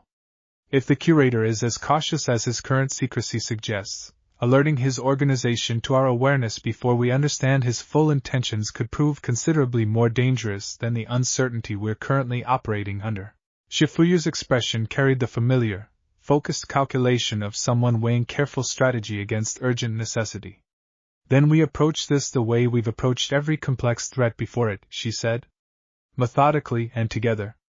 Issei, Hookie, I want you working directly with Vala on the reconnaissance effort, given his unique knowledge of the target. Rias, can your side provide magical support for locating and safely approaching this Nyx without alerting the broader organization? Aquino and I will handle it, Rias confirmed. Between her sensing abilities and my own resources, we should be able to help narrow the search considerably faster than conventional methods alone would allow. The plan settled into motion over the following days, the unlikely combined effort of both worlds' considerable resources, alongside Vala's own guarded but genuine cooperation, gradually narrowing the search for answers that had begun, uneasily, with a rival's unexpected arrival and had grown, in the days since, into something considerably more complex and considerably more urgent than anyone had initially anticipated. Chapter 8. The reconnaissance effort brought Issei into closer, more sustained contact with Vala than either of their previous encounters had allowed, and he found, over the following days, that the guarded rival he had once faced in brief, inconclusive battles carried considerably more complexity than their earlier history had suggested. You're not what I expected, Issei admitted during a quiet moment between search efforts, the two of them positioned on a rooftop overlooking one of the districts their combined intelligence had flagged as a possible location for the curator's local operations. Rias always described you as someone who cared only about testing your own strength. This doesn't feel like that. Vala's expression carried a rare, unguarded flicker of something almost like genuine reflection. Strength has always mattered to me, he said. But strength without purpose grows hollow eventually, even for someone who once believed pure power was the only thing worth pursuing. I've spent considerable time since our last encounter reconsidering exactly what I'm fighting for, beyond simply proving myself against worthy opponents. And what did you decide? Issei asked. I'm still deciding, Vala admitted. But watching what you've built, this bridge, this bond between two entire worlds, defended not through raw dominance but through genuine, chosen connection, it's made me reconsider some assumptions I held for a very long time. He glanced sideways at Issei, something almost wry in his expression. You have an irritating habit of doing that. Making people reconsider things they thought they'd settled long ago. Issei laughed, surprised by the genuine warmth beneath Vala's characteristically guarded delivery. I've been told that before, he admitted. I think it might be the most useful thing I've ever learned how to do, honestly. Better than any fight I've ever won. Their conversation was interrupted by an urgent alert through the shared comm link, Akino's voice carrying tight with focused excitement. We've located Nix, she reported. A safe house 3 blocks from your current position. Rias is coordinating a careful approach now. We need to move quickly, before whatever she's planning has a chance to progress further. Chapter 9. The safe house, when they reached it, proved smaller and less fortified than the group had anticipated, a modest, unremarkable building that gave no outward indication of the significant supernatural activity Akino's careful scrying had detected within. They found Nix alone, surrounded by an array of instruments that bore an unsettling, familiar resemblance to Dr. Voss's own resonance equipment, though built with a darker, more aggressive architecture that spoke to purposes considerably less careful than the bridge's original, deliberate construction. You found me faster than I expected, she said, turning to face the assembled group with an expression that carried more resignation than genuine alarm. I suppose that means the curator's caution wasn't quite thorough enough. What is he actually planning? Vala asked, his voice carrying an edge Issei hadn't heard from him before, something that suggested this confrontation carried weight beyond simple investigation. Nix studied the group for a long moment before answering, her expression carrying the particular weariness of someone who had perhaps, Issei suspected, been waiting for exactly this kind of confrontation for longer than her careful operation might have suggested.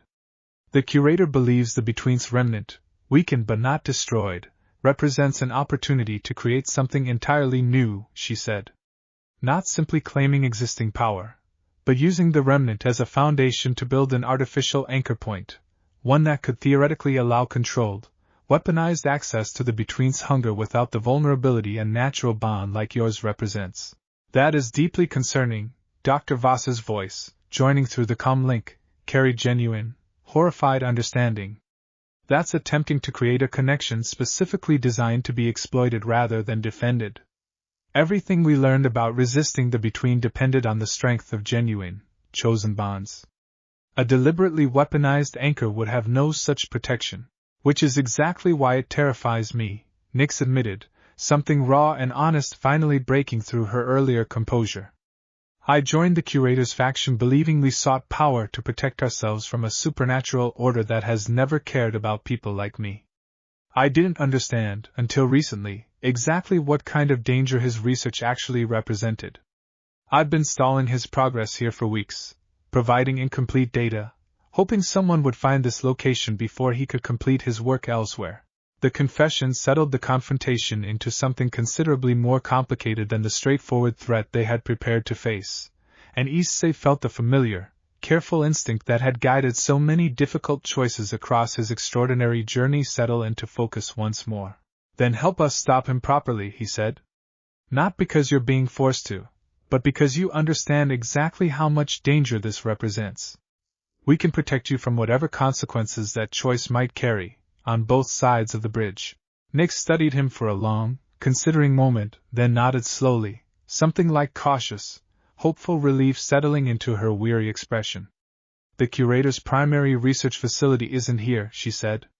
It's hidden within a pocket dimension he's spent years carefully constructing, accessible only through a specific resonance key I've been forced to help maintain.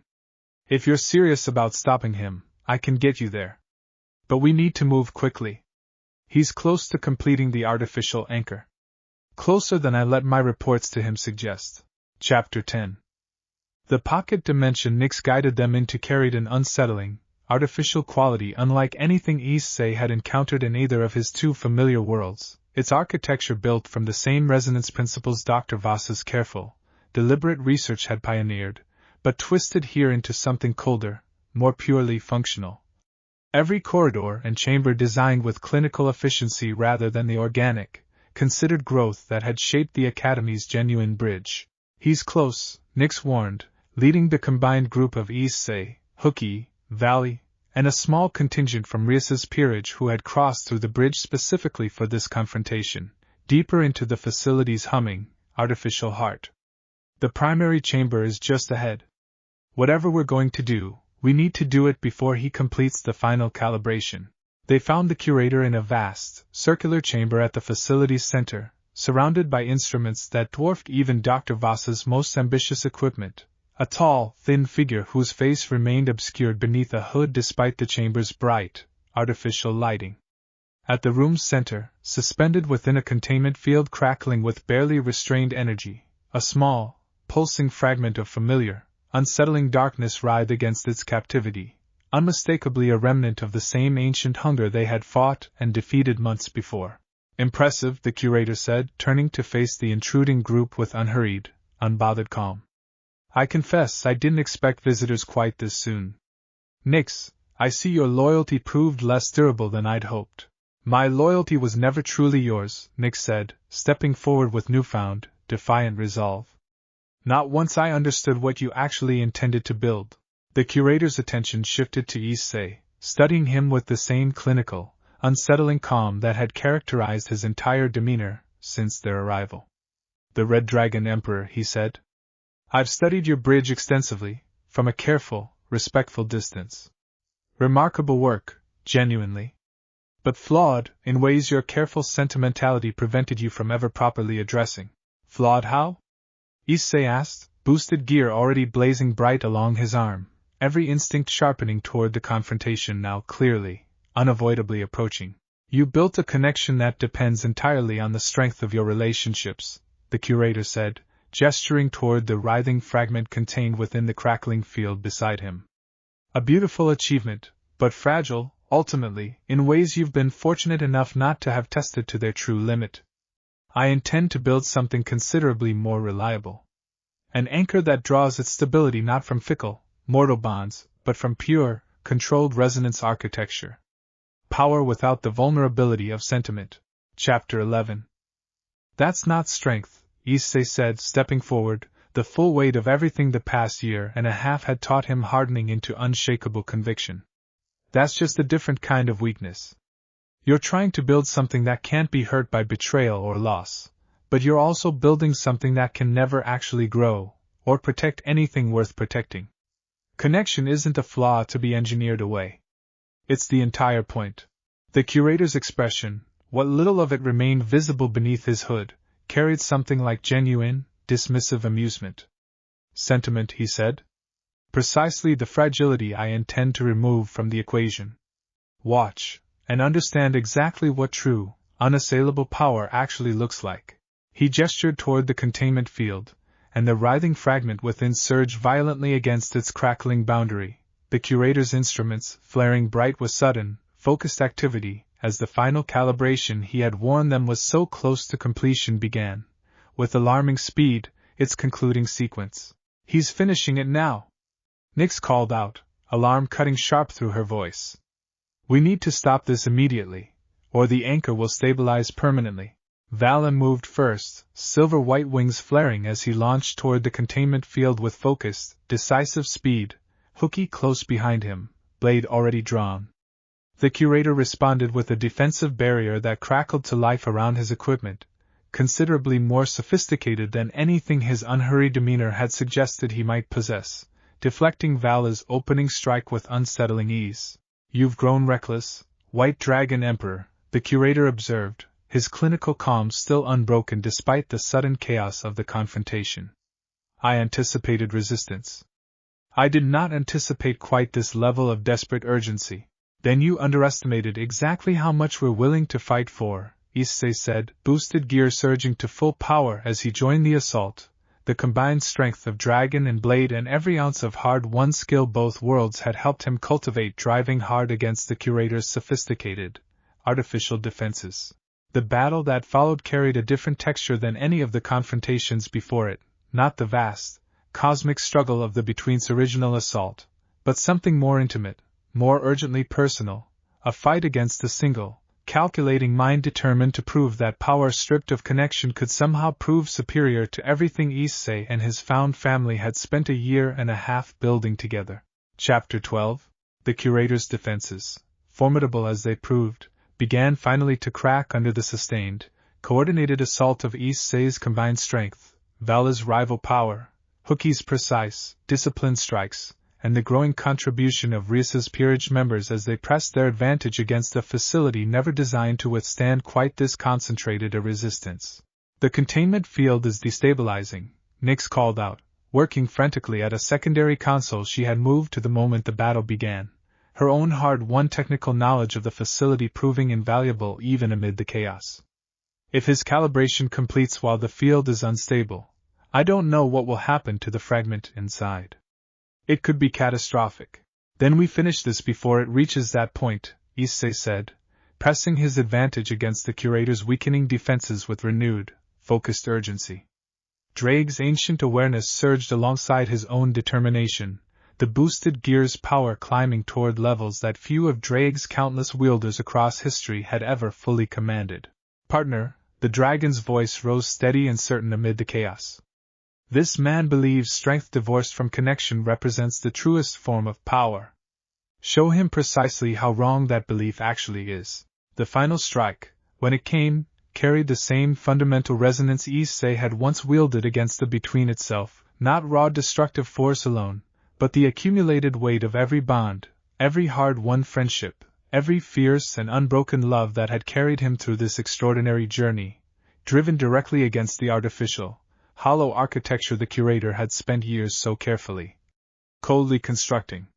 The curator's defenses shattered entirely, his instruments erupting into cascading failure as the sophisticated, artificial systems he had built proved, in the end, unable to withstand power drawn from exactly the kind of genuine connection his entire philosophy had dismissed as fragile sentiment. The containment field around the Between's fragment flickered violently, then, with Nyx's desperate, skilled intervention, finally stabilized into something considerably safer than the catastrophic collapse she had feared moments before. "It's contained," she reported, breathless with exhausted relief. "Properly this time. Sealed in a way that should prevent any further exploitation, by the curator or anyone else who might come seeking it." The curator, defeated and surrounded, offered no further resistance, his clinical calm finally, fully broken by the undeniable proof of everything his careful research had failed to properly account for. "Impossible," he said quietly, more to himself than to anyone listening. "Sentiment should not have been capable of this." "That's exactly the mistake you made," Issei said, standing over the fallen architect of a philosophy built entirely on the rejection of everything that had ultimately defeated it. "You spent years trying to engineer away the one thing that actually makes power worth having. Connection isn't weakness waiting to be exploited. It's the only thing strong enough to stand against exactly the kind of hollow ambition you tried to build here." Chapter 13. The aftermath of the curator's defeat brought a flurry of careful, coordinated activity, both worlds' authorities working alongside Vala and Nyx to secure the pocket dimension's dangerous research and ensure the properly contained fragment of the Between could never again be exploited by anyone seeking to repeat the curator's cold, calculating ambitions. "He'll face judgment through the appropriate channels," Azazel confirmed, once the immediate crisis had settled into the careful, methodical work of cleanup and containment. The Chaos Brigade's various factions maintain their own internal accountability, imperfect as it often proves. But given the scope of what he attempted here, I suspect even his own former allies will have little patience for the risk he nearly unleashed. Nyx, standing somewhat apart from the celebration that had begun spreading through the assembled group, carried an expression of complicated, uncertain relief. "What happens to me now?" she asked quietly, meeting Issei's eyes with careful, guarded hope. "I helped you stop him, but I also helped build the foundation of what he nearly accomplished, before I understood exactly what that would mean." "You chose to stop him, once you understood the danger," Issei said firmly. "That matters more than whatever role you played before that choice. If you want it, I think there's a place for you, helping make sure nothing like this ever gets attempted again. Both worlds could use someone with your understanding of exactly how this kind of exploitation might be pursued." Dr. Voss, listening with careful, considering focus, offered her own genuine agreement. I'd welcome the collaboration, she said. Understanding the curator's methods, even the failed ones, could help us build even stronger safeguards against whatever similar ambitions might arise in the future. Nix's expression shifted slowly from cautious uncertainty into something like genuine, grateful relief. Then I accept, she said. Whatever it takes to make sure what I helped nearly build never actually comes to pass. Chapter 14. Vala's own departure, once the immediate crisis had fully resolved, carried a different weight than his dramatic, unhurried arrival weeks before, something considerably more thoughtful settling into his usual guarded composure as he prepared to return to whatever path his own uncertain future still held. I came here looking for a worthy test of my strength, he told Issei, the two of them standing alone at the edge of the Academy's eastern field as the last light of evening painted the sky in warm, familiar colors. I found something considerably more valuable instead. What's that? Issei asked. Proof, Vala said, that the strength I've spent my entire life pursuing was never actually the point. Watching what you and your found family accomplished today, defeating a threat that specifically believed connection represented weakness, using exactly the bonds he dismissed to shatter every advantage his cold, calculating power offered him, I think I finally understand something I've been circling for a very long time. And what's that? Issei asked again, genuinely curious now. Vala's expression carried a rare, unguarded warmth as he met Issei's eyes.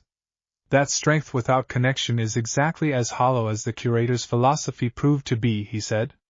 I've spent years pursuing power in isolation, believing true strength required standing entirely alone. I think, watching you these past weeks, I'm finally ready to reconsider that belief properly.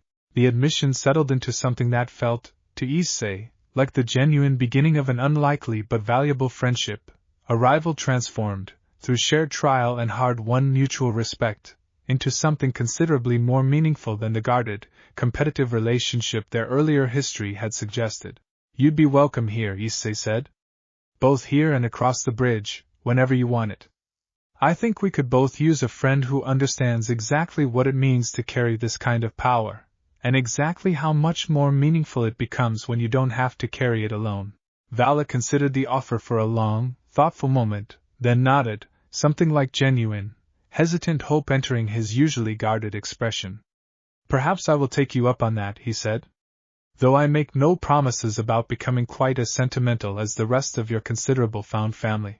I wouldn't dream of asking that much, all at once, Issei said, laughing, and felt, watching his once guarded rival finally, genuinely smile in return, another thread of unexpected connection woven into the extraordinary, ever-expanding tapestry of the life he had built across two remarkable worlds. Chapter 15. The wider implications of the curator's defeat, and the exposure of the Chaos Brigade faction's dangerous research into weaponized dimensional anchors, send ripples through both worlds' supernatural and political communities alike, prompting a renewed, more thorough conversation about exactly how the growing interest in bridge technology should be managed going forward. I think this changes the calculus considerably, Tadanashi observed during the strategic briefing that followed, weeks after the immediate crisis had resolved. Governments requesting access to bridge technology now understand, far more clearly than before, exactly how dangerous careless or malicious replication attempts could prove. I suspect the diplomatic pressure we've been managing will shift considerably, from demanding immediate access toward requesting careful, collaborative partnership instead. That would be a welcome shift, Shifuyu said. Though I don't think we should mistake it for the end of the pressure entirely. Power like this will always attract attention, some of it well-intentioned, some of it considerably less so. We need to remain vigilant, regardless of how this particular crisis resolves. Dr. Voss, working alongside Nix in what had quickly become a genuinely productive research partnership, offered her own careful, considered addition to the ongoing conversation. I believe there's an opportunity here, beyond simply managing risk, she said. If we approach interested governments and organizations with transparency about exactly what building a genuine, sustainable bridge requires, the depth of trust and connection necessary, rather than simply the technical architecture, we might find that far fewer parties are actually willing to pursue it once they understand the true cost involved. Because most people aren't willing to build the kind of relationships that make it work, issei said, understanding settling into place. They want the power without doing the harder work of earning it honestly. Precisely, Dr. Voss said. Which means, I believe, that our bridge will likely remain unique for a considerable time yet, not because we're hoarding the knowledge, but because so few will be willing to invest what genuine connection actually requires. Chapter 16. In the quiet weeks that followed, life across both worlds gradually settled back into the warm, treasured rhythm the permanent bridge had made possible, though the community that called both worlds home had grown, once again, richer and more expansive for the trials so recently overcome. Nyx integrated steadily into the Academy's research community, her guarded cautions slowly softening under the same patient, generous welcome that had once transformed Laura's early suspicion into genuine, trusted friendship.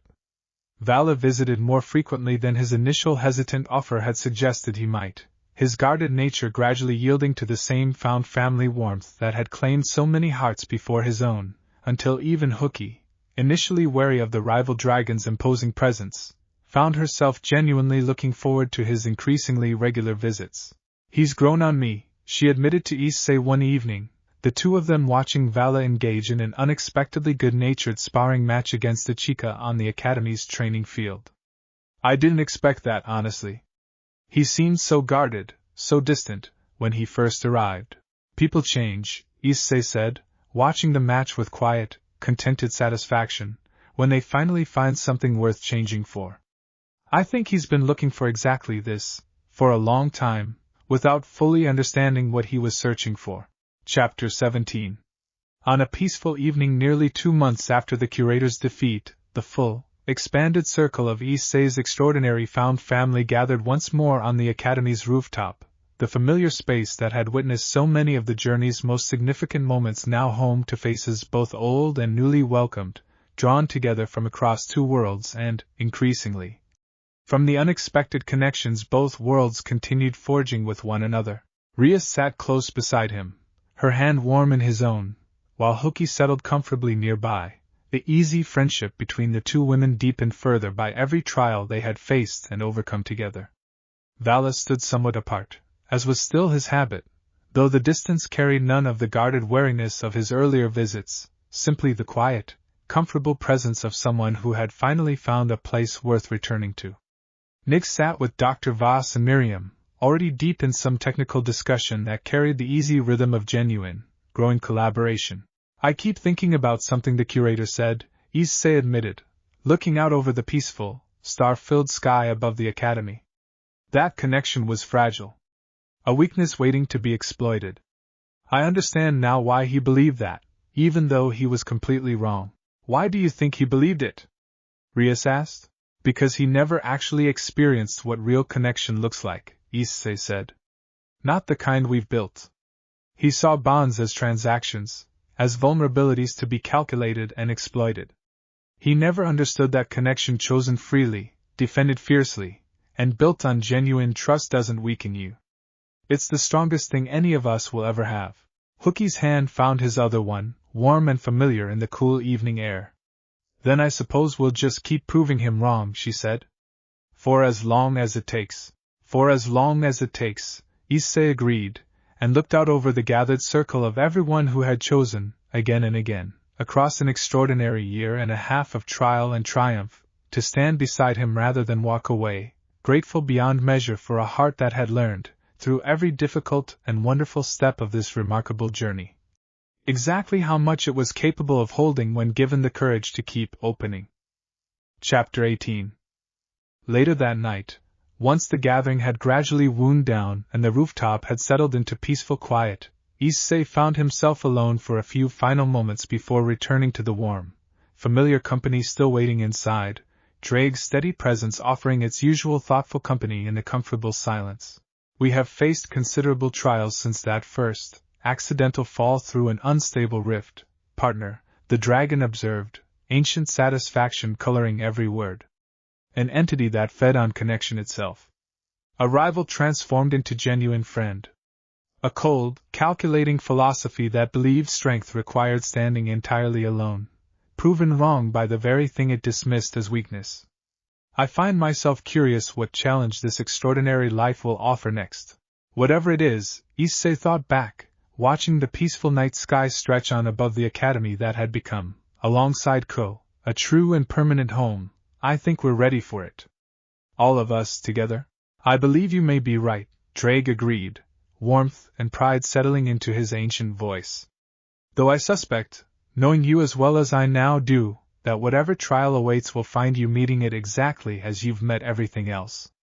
With more courage than caution, and a heart entirely unwilling to face it alone, Issei smiled grateful, as he was every single day, for the steady, ancient wisdom of the dragon who had carried him through every impossible turn of this extraordinary journey, and turned back toward the warm, waiting company inside, ready to carry forward, together with everyone who had chosen to stand beside him, into whatever remarkable chapter still waited to be written. Chapter 19. The following morning brought word, through Tadanashi's careful political channels, that the diplomatic pressure surrounding bridge technology had indeed begun shifting in exactly the direction Dr. Voss had anticipated, several of the previously insistent governments quietly withdrawing their most aggressive requests once fuller understanding of the curator's near-catastrophic failure had reached their attention.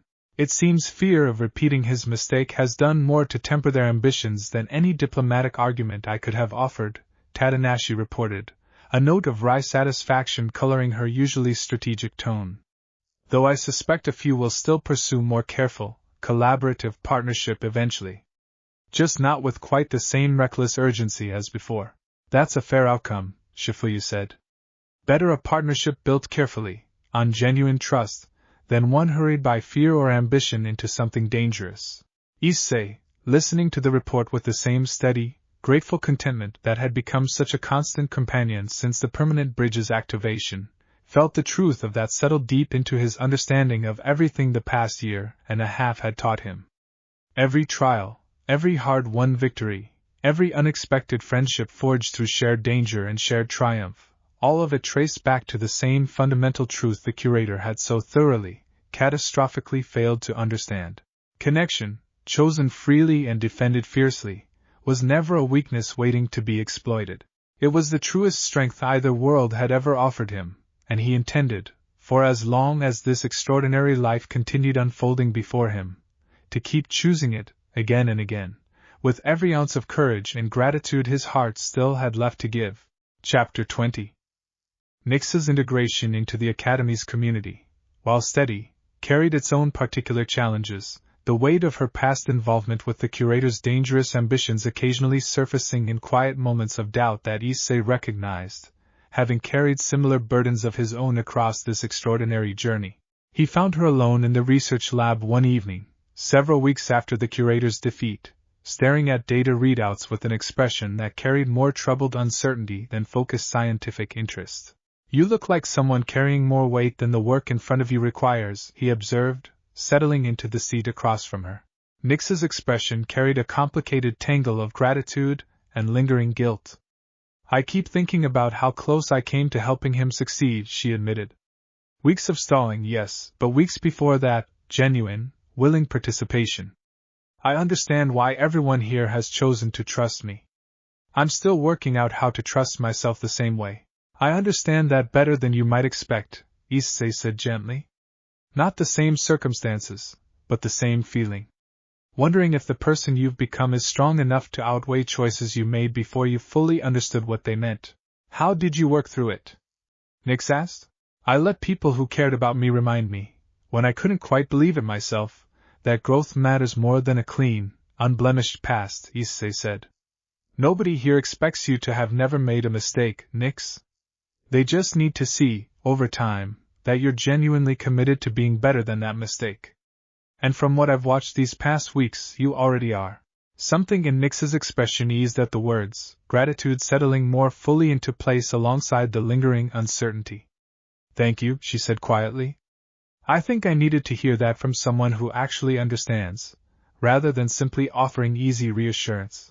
"Anytime," Issei said, meaning it fully. Another thread of hard-won trust woven carefully into the ever-expanding tapestry of the found family that had come to define this extraordinary chapter of his life. Chapter 21. Vala's own continued presence at the academy brought its own quiet, unexpected gifts, the guarded rival gradually revealing depths of genuine warmth that surprised even those who had grown closest to him during his increasingly frequent visits. It was Ichika, of all people, who found the most immediate common ground with the once distant White Dragon Emperor, their shared understanding of carrying extraordinary power that set them apart from ordinary life, forging a friendship that neither had particularly anticipated but both, evidently, genuinely valued. "He's better company than I expected," Ichika admitted to Issei one afternoon, the two of them watching Vala demonstrate some particularly advanced maneuver for an admiring cluster of academy cadets. "Underneath all that guarded intensity, he's actually got a pretty good sense of humor, once you get past the initial wall." "I noticed that too," Issei said, smiling. "I think he spent so long believing strength required isolation that he forgot how much he actually enjoys genuine company, once he finally let himself have it." The observation carried a particular truth that continued revealing itself over the following weeks, Vala's guarded nature softening steadily under the patient, generous warmth of a found family that asked nothing of him beyond genuine presence, until the imposing rival who had once arrived seeking only a worthy test of strength had become, gradually and almost without anyone quite marking the exact moment of transformation, simply another beloved member of the extraordinary circle spanning two worlds. Chapter 22. On a bright, clear afternoon nearly 3 months after the curator's defeat, the Academy hosted what had become an increasingly common sight since the permanent bridge's activation, a joint celebration marking both worlds' shared calendar of significant occasions, this time honoring the Academy's founding anniversary alongside a similar celebration traditional to Rias's own considerable household. The Eastern Field, scarred once by battle after battle across the extraordinary journey of the past year and a half, now served as the gathering point for a celebration that represented everything those battles had ultimately been fought to protect, students and devils and fallen angels and IS pilots mingling freely in warm, joyful community, the careful, deliberate work of building genuine connection between two worlds finally, fully bearing its richest fruit. Issei stood at the center of it, Rias on one side and Hooky on the other, watching the celebration unfold with a gratitude too vast to fully put into words. Vala and Ichika traded good-natured jokes near the refreshment tables, Nix and Dr. Voss deep in animated technical discussion with Miriam nearby, Tadanashi orchestrating some elaborate game that had drawn in cadets and devils alike with equal, delighted enthusiasm. "A year and a half ago," he said quietly, more to himself than to either woman beside him, "I never could have imagined any of this." "None of us could have," Rias agreed, her hand warm in his own. "But I think that's exactly what makes it worth treasuring so completely. Nothing about this was inevitable. Every bit of it, we built together, one difficult, courageous choice at a time." "Then let's keep building it," Hooky said, echoing the same fierce, determined resolve that had carried this found family through every trial since the earliest, uncertain days of Issei's arrival in a world he never meant to fall into. "For as long as we're given the chance." Above them, the sky stretched clear and endless over two worlds finally, permanently joined, and Issei Hayato stood at the heart of the extraordinary life he had built, grateful beyond measure for every person who had chosen, again and again, to stand beside him, and utterly certain that whatever trials the future still held, the connection they had built together, chosen freely and defended fiercely, would prove strong enough to meet them all. Chapter 23. As the celebration wound into its evening hours, lanterns lit warm and golden across the eastern field, Dr. Voss found a quiet moment to pull Issei aside, her expression carrying the particular focus he had learned, over many months, to recognize as significant news rather than casual conversation. "I wanted to share something with you before it becomes wider knowledge," she said, guiding him a short distance from the main celebration. "Nix and I have been analyzing the sealed fragment of the Between more thoroughly since the curator's defeat. There's something in the data that I think you should know about directly, rather than hearing secondhand." "What did you find?" Issei asked, old instincts sharpening despite the peaceful evening around them. "The fragment isn't simply dormant," Dr. Voss said carefully. "It's aware, in whatever limited capacity something like it can be aware, of everything that's happened since its containment. It's been watching Issei. Learning, the same patient way its larger self once did, before the battle that defeated it. I don't believe it represents an immediate threat. The containment Nix built is thorough, considerably more sophisticated than anything the curator himself constructed. But I think it's important you understand that whatever remains of the between hasn't given up entirely. It's simply waiting again, the way it always has. The news settled with familiar weight over the evening's peaceful warmth, and issei found the old, steady resolve that had carried him through every trial of this extraordinary journey settling once more into determined shape, tempered now by the hard-won confidence of everything the past year and a half had taught him about facing patient danger without letting it steal the joy of the present moment. Then we keep watching too, he said simply. The same way we always have. But tonight, I think we're allowed to celebrate everything we've already overcome, and trust that whatever comes next, we'll be ready for it when it finally arrives. Dr. Voss's expression softened into warm, genuine agreement. That sounds like exactly the wisdom this extraordinary community has taught me to value most, she said. Go on. Enjoy the rest of the evening. I'll make sure the monitoring stays thorough, so the rest of you don't have to carry that weight tonight. Chapter 24. Issei returned to the celebration with Dr. Voss's words settled quietly into the back of his mind, not as a burden overshadowing the evening's warmth, but as a familiar, manageable awareness of the patient vigilance that had simply become part of the extraordinary life he had built. He found Rias and Hooky near the edge of the gathering, watching the lantern light dance across the field with matching, contented expressions. Everything all right? Rias asked, reading the thoughtful weight in his expression with the same intuitive care that had carried her through every difficult chapter of their shared history. The Between's remnant is still aware, still watching, Issei said honestly, choosing, as he always did now, the steady clarity of shared truth over the false comfort of unspoken worry. Dr. Voss thinks the containment holds. But it hasn't given up. Hookie's hand found his, steady and familiar. Then we'll be ready, whenever it decides to try again, she said. Tonight, though, I think we're allowed to just be here. Together, Issei agreed, and let the warmth of the celebration, the steady presence of everyone he loved gathered close around him, settle fully into the peaceful evening, grateful, as he was every single day, for a heart that had learned exactly how much it could hold, and a found family, spanning two extraordinary worlds, who had proven, again and again, that no patient darkness would ever be strong enough to unmake what they had built together. Above them, the stars emerged one by one across the darkening sky, watching over a celebration built on nothing more, and nothing less, than the accumulated courage and love of everyone who had chosen, through every trial this remarkable journey had offered, to stand together rather than apart.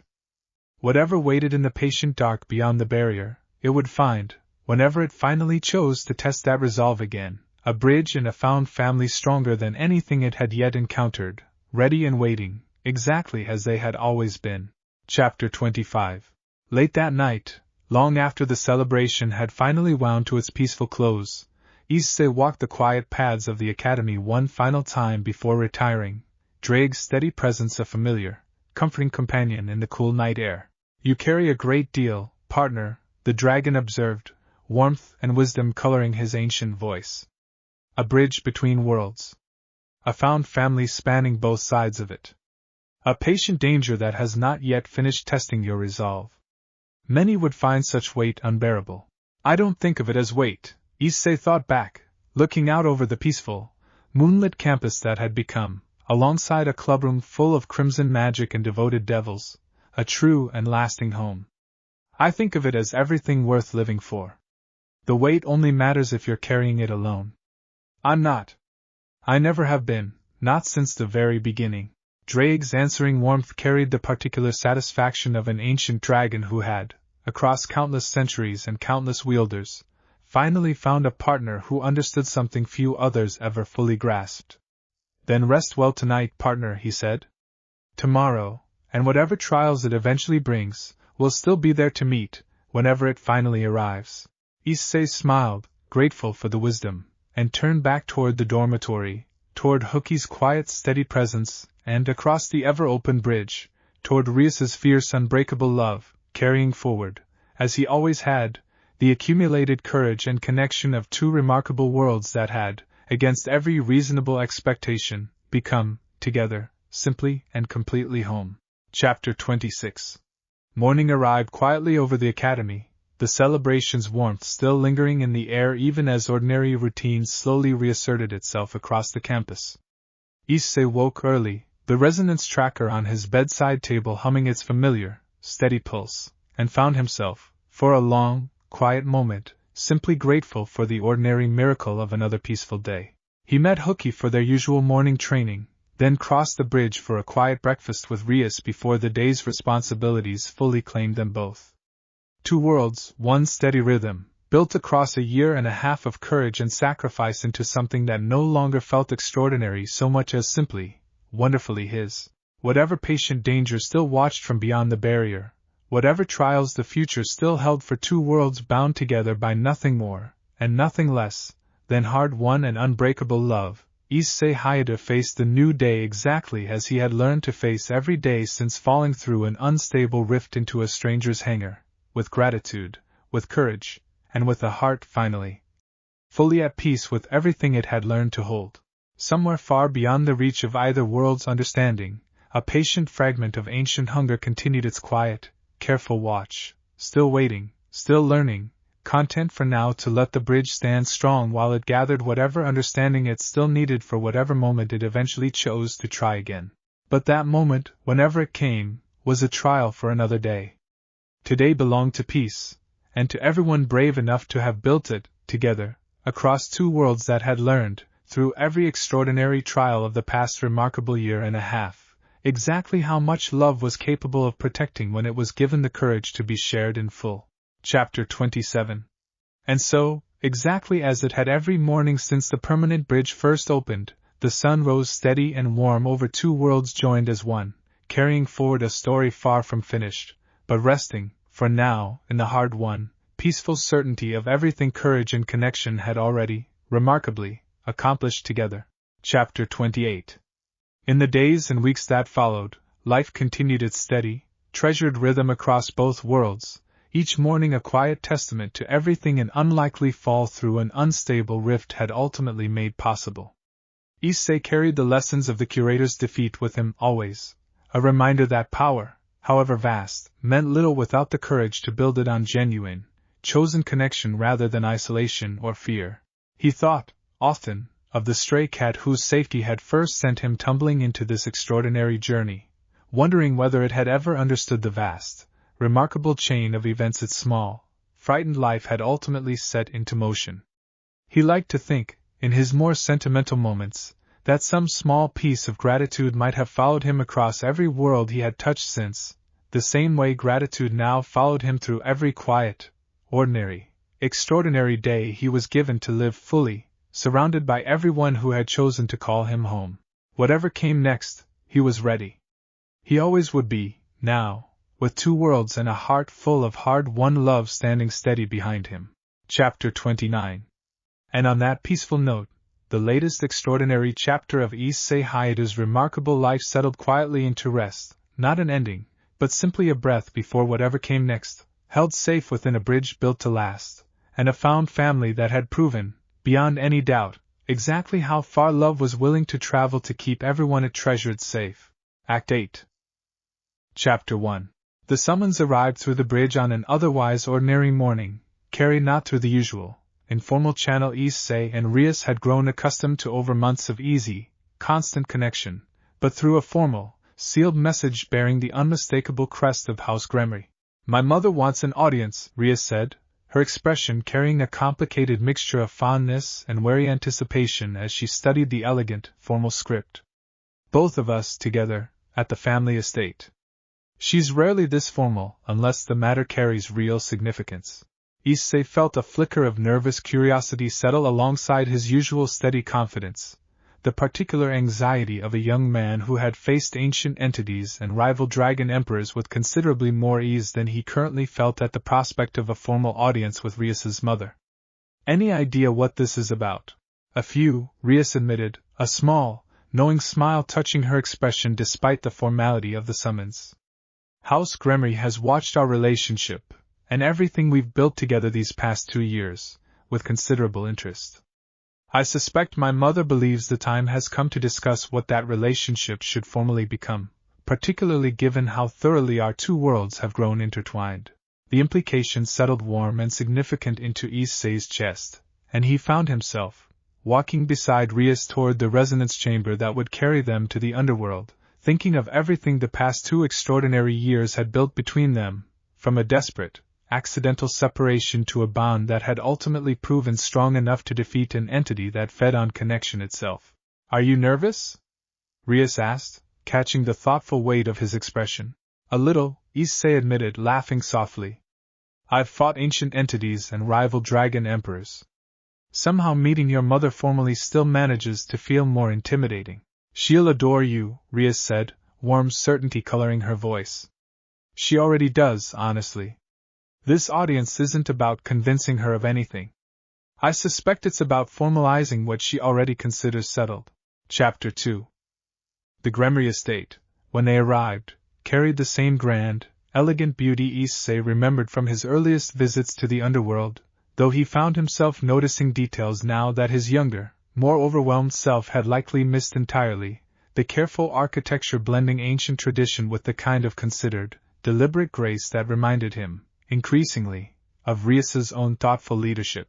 Venelana Gremry received them in a bright, sunlit receiving room, her warm, gracious welcome carrying none of the intimidating formality Issei had braced himself to face.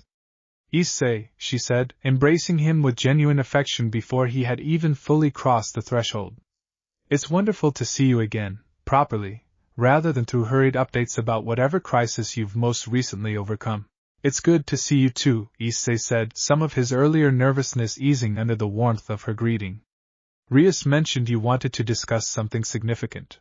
Venelana's expression settled into thoughtful, considered focus as she gestured them both toward comfortable seats near the room's tall, sunlit windows. "I did," she confirmed. 2 years, Issei.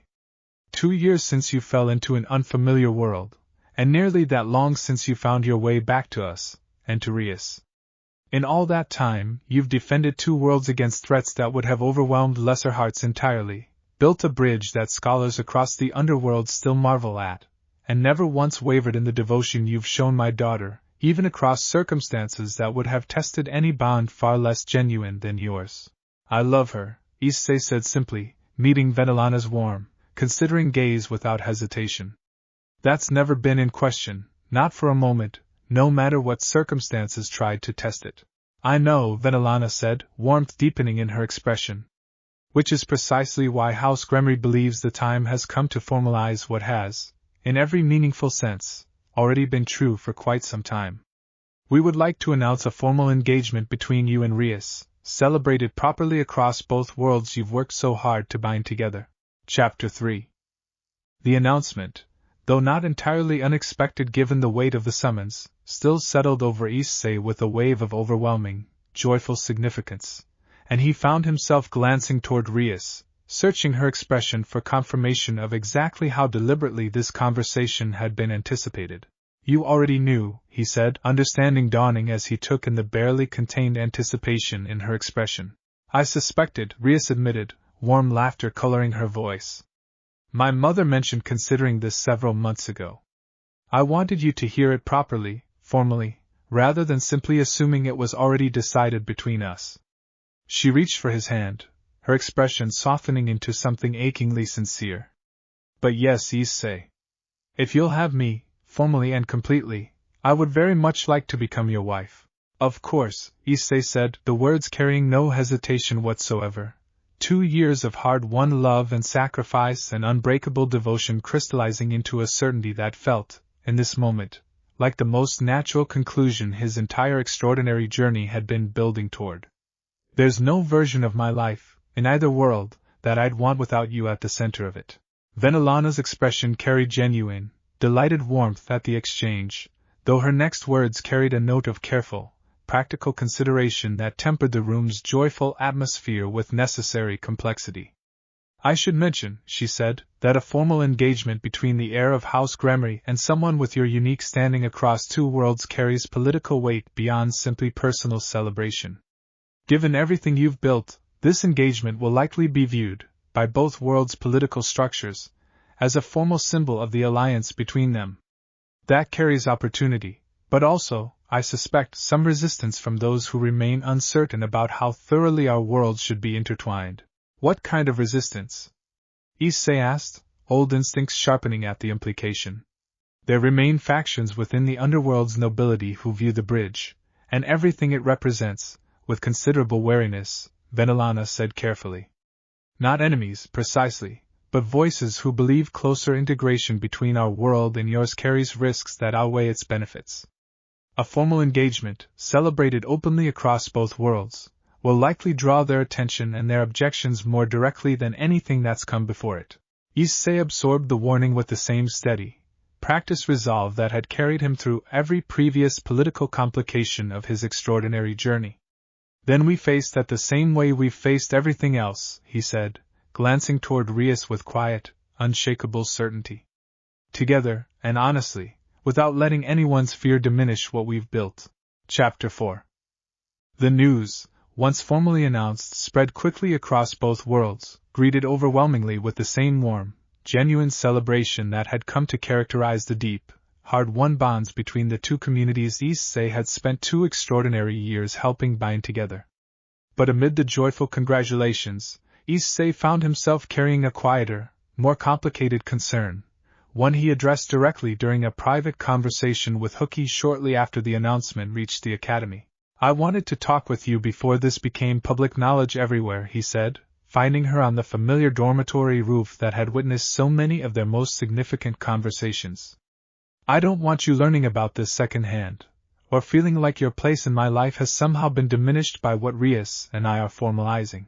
Hookie's expression carried the same complicated, careful steadiness she had shown him once before, weeks after their earliest, tentative confession of feeling, tempered now by 2 years of hard-won understanding about exactly what kind of heart she had chosen to love. I already knew this was likely eventually, she said. Rias has always held a claim on your heart that predates everything we've built together. I've made my peace with that a long time ago, Issei. What I want to know is what this means for us, going forward, now that it's becoming formal rather than simply understood. I don't want to lose what we have, Issei said honestly. I know that's not a simple thing to ask, given how most people understand relationships. But everything I've learned across 2 worlds has taught me that love isn't something that runs out when it's shared honestly. I care for you as deeply as I ever have, Hookie. Marrying Rias doesn't change that. Hookie studied him for a long, considering moment, then nodded slowly, something like careful, hopeful resolve settling into her expression. Then let's talk about what that actually looks like, she said. Properly, honestly, the way we've talked through everything else that's mattered between us. Chapter 5. The conversation that followed carried a weight and honesty that reflected 2 years of hard-won trust, Issei and Hookie working through the complicated shape of a devotion that had grown steadily alongside, rather than in competition with, his bond with Rias, each of them determined to build something honest rather than simply convenient. Devil's Society has traditions around this, Issei explained carefully, drawing on understanding he had gathered gradually across his years in the underworld. High-class devils, particularly heirs to great houses, have historically maintained more than one significant partnership, formalized through careful, mutual agreement rather than exclusivity alone. Rias mentioned it to me once, early in our relationship, though I never expected it to become something we'd actually need to consider seriously. And you'd want that? Hookie asked, careful hope tempering her question. Not simply because tradition allows it, but because it's what you genuinely want. I want you, Issei said simply, meeting her eyes with the same steady honesty that had carried him through every difficult conversation of this extraordinary journey. I want Rias. I don't think my heart was ever built to choose narrowly between the things it genuinely loves, Hookie. I learned that the hard way, falling into a world I never expected and finding it impossible to choose between the family waiting there and the one I found here. I don't want to make a similar impossible choice now, not when both of you matter this much to me. Hookie's expression softened fully, the careful guard she had maintained through the conversation finally, gently yielding to genuine warmth. Then I suppose we'll need to have a considerably more complicated conversation with Rias than either of us has managed so far, she said, a small, wry smile touching her expression. Properly, honestly, the way this deserves. The conversation with Rias, when it finally came, proved considerably easier than either Issei or Hooky had anticipated. Rias's own understanding of devil tradition, combined with the deep, genuine friendship she had built with Hooky across 2 years of shared trial, smoothing a path that might, in less carefully tended circumstances, have proven considerably more difficult to navigate. I've watched the two of you together for 2 years, Rias told them both, the three of them gathered in the familiar warmth of the old clubroom. I've seen how much you care for each other, and I've never once felt threatened by that, Hooky. If anything, I've been grateful for it.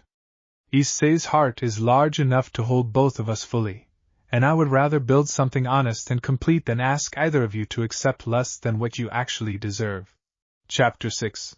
The path toward formalizing what had grown, organically and honestly, into a partnership spanning both worlds required careful navigation of considerable political and social complexity, House Gremery's own traditions offering a framework that, while unfamiliar to Hooky's own upbringing, ultimately provided the structure necessary to honor everyone's genuine devotion without diminishing anyone's place within it. There are precedents, Venelana explained during a follow-up meeting that included Hooky for the first time, her warm, gracious manner extending easily to include the newest addition to the family's careful considerations.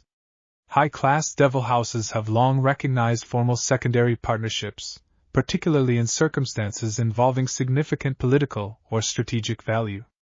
Given everything you represent, Hooky, your own considerable standing within the IS Academy's community, and the genuine devotion Issei clearly holds for you, I believe such a formal recognition would be entirely appropriate here. What would that actually require? Hooky asked, her practical nature working through the unfamiliar political landscape with the same careful, disciplined focus she brought to every challenge. A formal ceremony, considerably less elaborate than the primary engagement celebration, but no less genuine in its recognition, Venelana explained. It would establish your place within House Gremery's extended family structure, with rights and standing appropriate to your role in Issei's life, without requiring you to relocate permanently from the world and community you've built your own life within. The explanation settled the complicated shape of their unconventional arrangement into something considerably more concrete, and Issei felt the familiar, grateful relief of watching 2 worlds' worth of careful tradition bend, thoughtfully and deliberately, to accommodate a love that had never fit neatly into any single framework either world had originally offered. I think I could accept that, Hooky said slowly, considering the proposal with careful, genuine deliberation. Provided it's built on the same honesty we've maintained through everything else.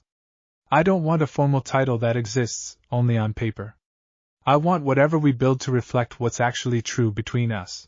That's precisely what I intend, Issei said, reaching for her hand with the same steady devotion he had shown her since the earliest days of their friendship.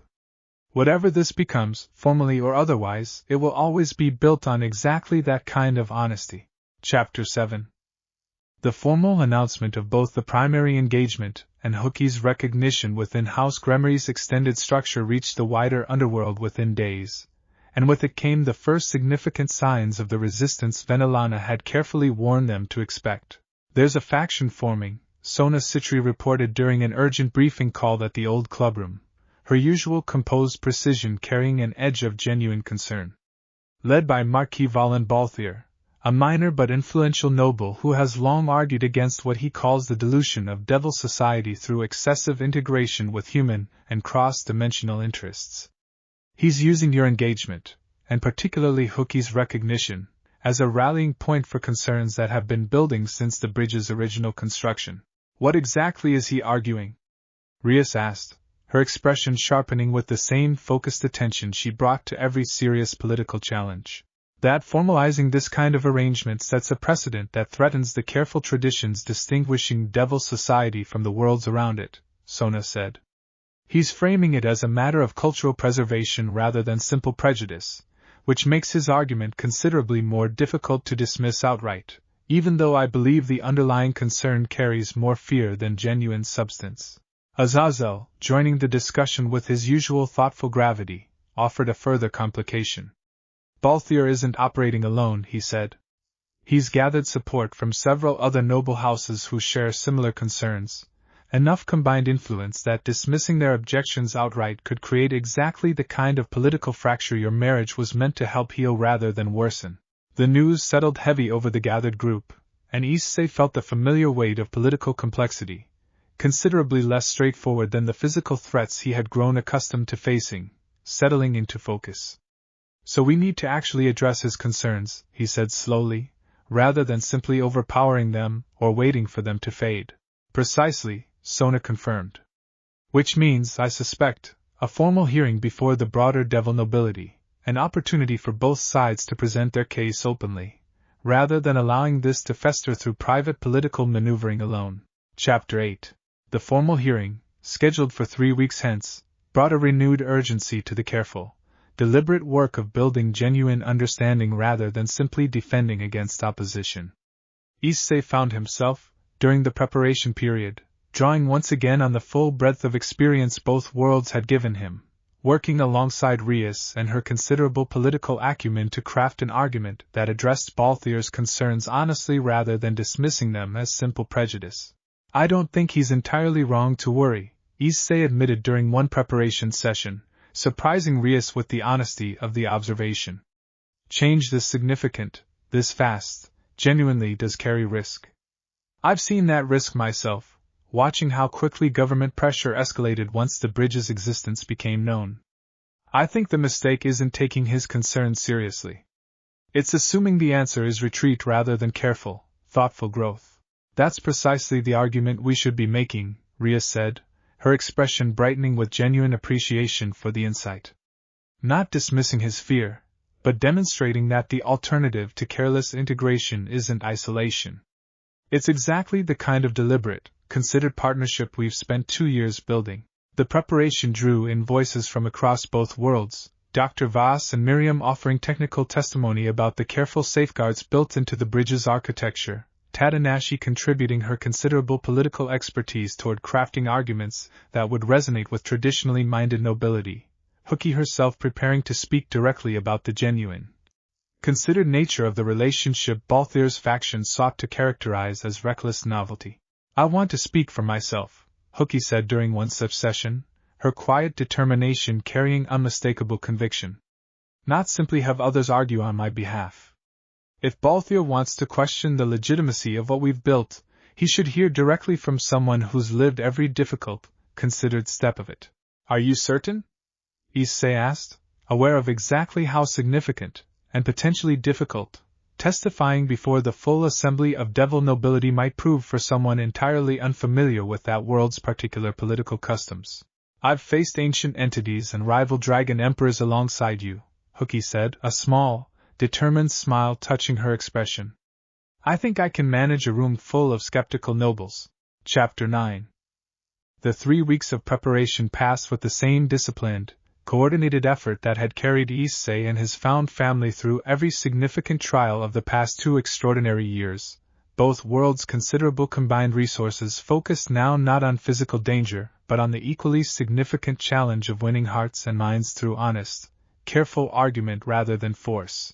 Marquis Balthier, when Issei finally encountered him directly during a preliminary diplomatic exchange arranged ahead of the formal hearing, proved considerably less villainous than the political tension surrounding his opposition had suggested, an elderly, dignified noble whose genuine concern for Devil Society's future carried none of the calculating malice Issei had half expected to find.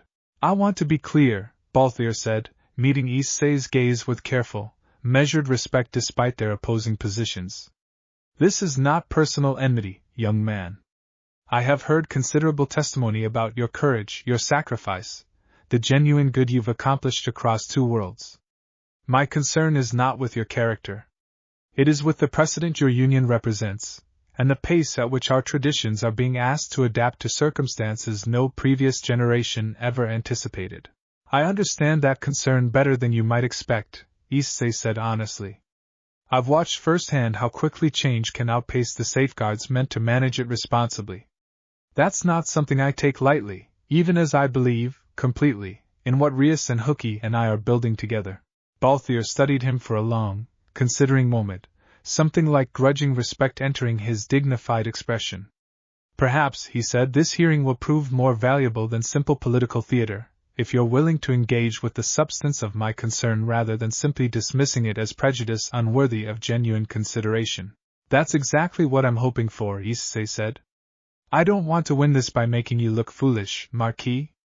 I want to actually address whatever legitimate concern sits underneath your opposition, so that whatever we build together, going forward, accounts for exactly the kind of careful caution you're rightfully asking for. The exchange, brief as it was, settled a measure of the tension that had colored the weeks of preparation, and issei found himself approaching the coming hearing with renewed clarity about exactly what kind of argument might actually prove persuasive, not simple defense of his own happiness, but genuine, thoughtful engagement with the real questions both worlds still needed to answer about the pace and shape of their continued integration. Chapter 10. The day of the formal hearing arrived with the particular gravity of an occasion that carried weight far beyond the personal, the great hall of House Citri filled with representatives from across the underworld's considerable noble houses, alongside a carefully arranged delegation from the human world representing both the IS Academy and, at Tadanashi's careful diplomatic arrangement, several of the governments who had followed the bridge's development with sustained interest. Sirzek's Lucifer himself presided over the proceedings, his easy warmth tempered by the formal gravity the occasion demanded, and issei felt the weight of the assembled attention settle heavy over his chest as the hearing formally began. We gather today, Sirzek announced, to consider a matter of genuine significance to the continued relationship between our world and the remarkable bridge Issei Hayato and his considerable found family have built with it. Marquis Balthier has raised concerns worthy of serious consideration. I ask that all parties engage with this hearing in the spirit of genuine understanding, rather than simple political positioning. Balthier rose first, his address carrying the same measured, dignified concern he had shown issei during their private exchange, framing his opposition not as rejection of issei personally but as careful advocacy for measured, deliberate integration rather than the rapid, unprecedented pace the past 2 years had established. I do not doubt young Hayato's character, he said, addressing the assembled hall with practiced, careful eloquence. But character alone does not address the structural questions his union raises. What precedent do we establish, formalizing a bond that spans not just 2 individuals but 2 entire worlds' evolving relationship? What safeguards exist to ensure this pace of change serves Devil Society's genuine interests, rather than simply the personal happiness of those directly involved, however genuinely earned that happiness may be? The argument, delivered with genuine conviction rather than simple obstruction, settled a thoughtful weight over the assembled hall, and issei felt the careful preparation of the past 3 weeks crystallize into focused, ready resolve as his own opportunity to respond finally arrived. Chapter 11. Issei rose to address the assembled hall with the same steady, hard-won confidence that had carried him through every significant trial of his extraordinary journey, though he found, standing before this particular audience, that the courage required carried a different texture than any battle he had previously faced. Marquis Balthier raises a fair question, he began, meeting the assembled hall's attention with careful, deliberate honesty. What precedent does this union establish, and what safeguards exist to ensure the pace of change serves everyone's genuine interests? I don't think the answer is retreat from what we've built. But I also don't think the answer is dismissing his concern as simple prejudice. I think the answer is exactly what we've tried to build from the very beginning: careful, deliberate, honest partnership, tested against real danger and real consequence, rather than pursued blindly without regard for what could go wrong. He walked the assembled hall through the full history of the bridge's construction, from the desperate, accidental crossing that had first brought him to the IS Academy, through the careful, methodical safeguards Dr. Voss and Miriam had built against exactly the kind of catastrophic risk unchecked integration might otherwise represent, to the hard-won victory against the Between and the Curator both. Threats that had specifically sought to exploit connection built without genuine care or consideration. Every step of what we've built has been tested against real danger, issei said, his voice carrying steady conviction across the hall. We didn't rush this integration carelessly. We fought for it, defended it, and refined it constantly against every threat that sought to prove it fragile. Marquis Balthier is right that change this significant deserves careful scrutiny. I would ask only that the Hall consider whether 2 years of hard-won trial, genuine sacrifice, and demonstrated resilience against exactly the dangers he fears represents careless novelty, or represents precisely the kind of deliberate, tested partnership he's rightfully asking our two worlds to build. The Hall settled into thoughtful, considering silence, and issei felt Rias's hand find his own as she rose to add her own voice to the argument, her considerable political standing and genuine devotion lending fresh weight to everything he had already offered. I would add, she said, addressing the assembled nobility with the same fierce, unwavering conviction that had carried her through every difficult chapter of their shared history, that House Gremery does not enter into this union lightly, nor without full awareness of the political weight it carries. We believe, having watched issei's character tested against threats few in this hall have ever faced, that this union represents not risk to be feared, but genuine strength worth formally recognizing. Chapter 12. Hookie's testimony, when her turn finally came, carried a different quality than the careful political argument issei and Rias had offered, something more personal, more directly honest about exactly what the relationship the hall was scrutinizing actually meant to the people living within it. "I'm not a devil," she said, addressing the assembled hall with the same quiet, disciplined courage she had shown in every battle across 2 extraordinary years. "I don't fully understand every tradition or precedent this hearing is meant to weigh. But I understand what it means to watch someone choose courage over fear, again and again, in circumstances that would have broken lesser hearts entirely. I understand what it means to build something honest, even when it doesn't fit neatly into any tradition either of our worlds originally offered." She paused, meeting Balthier's gaze directly across the hall. "I understand your concern, Marquis. Change is frightening, especially change this significant. But I would ask you to consider that the alternative to careful, tested integration isn't safety. It's simply a different kind of risk, the risk of 2 worlds drifting apart precisely when they need each other most. What issei and Rias and I have built together isn't reckless novelty. It's exactly the kind of deliberate, hard-won trust that makes genuine safety possible, rather than the illusion of safety that isolation alone could ever provide."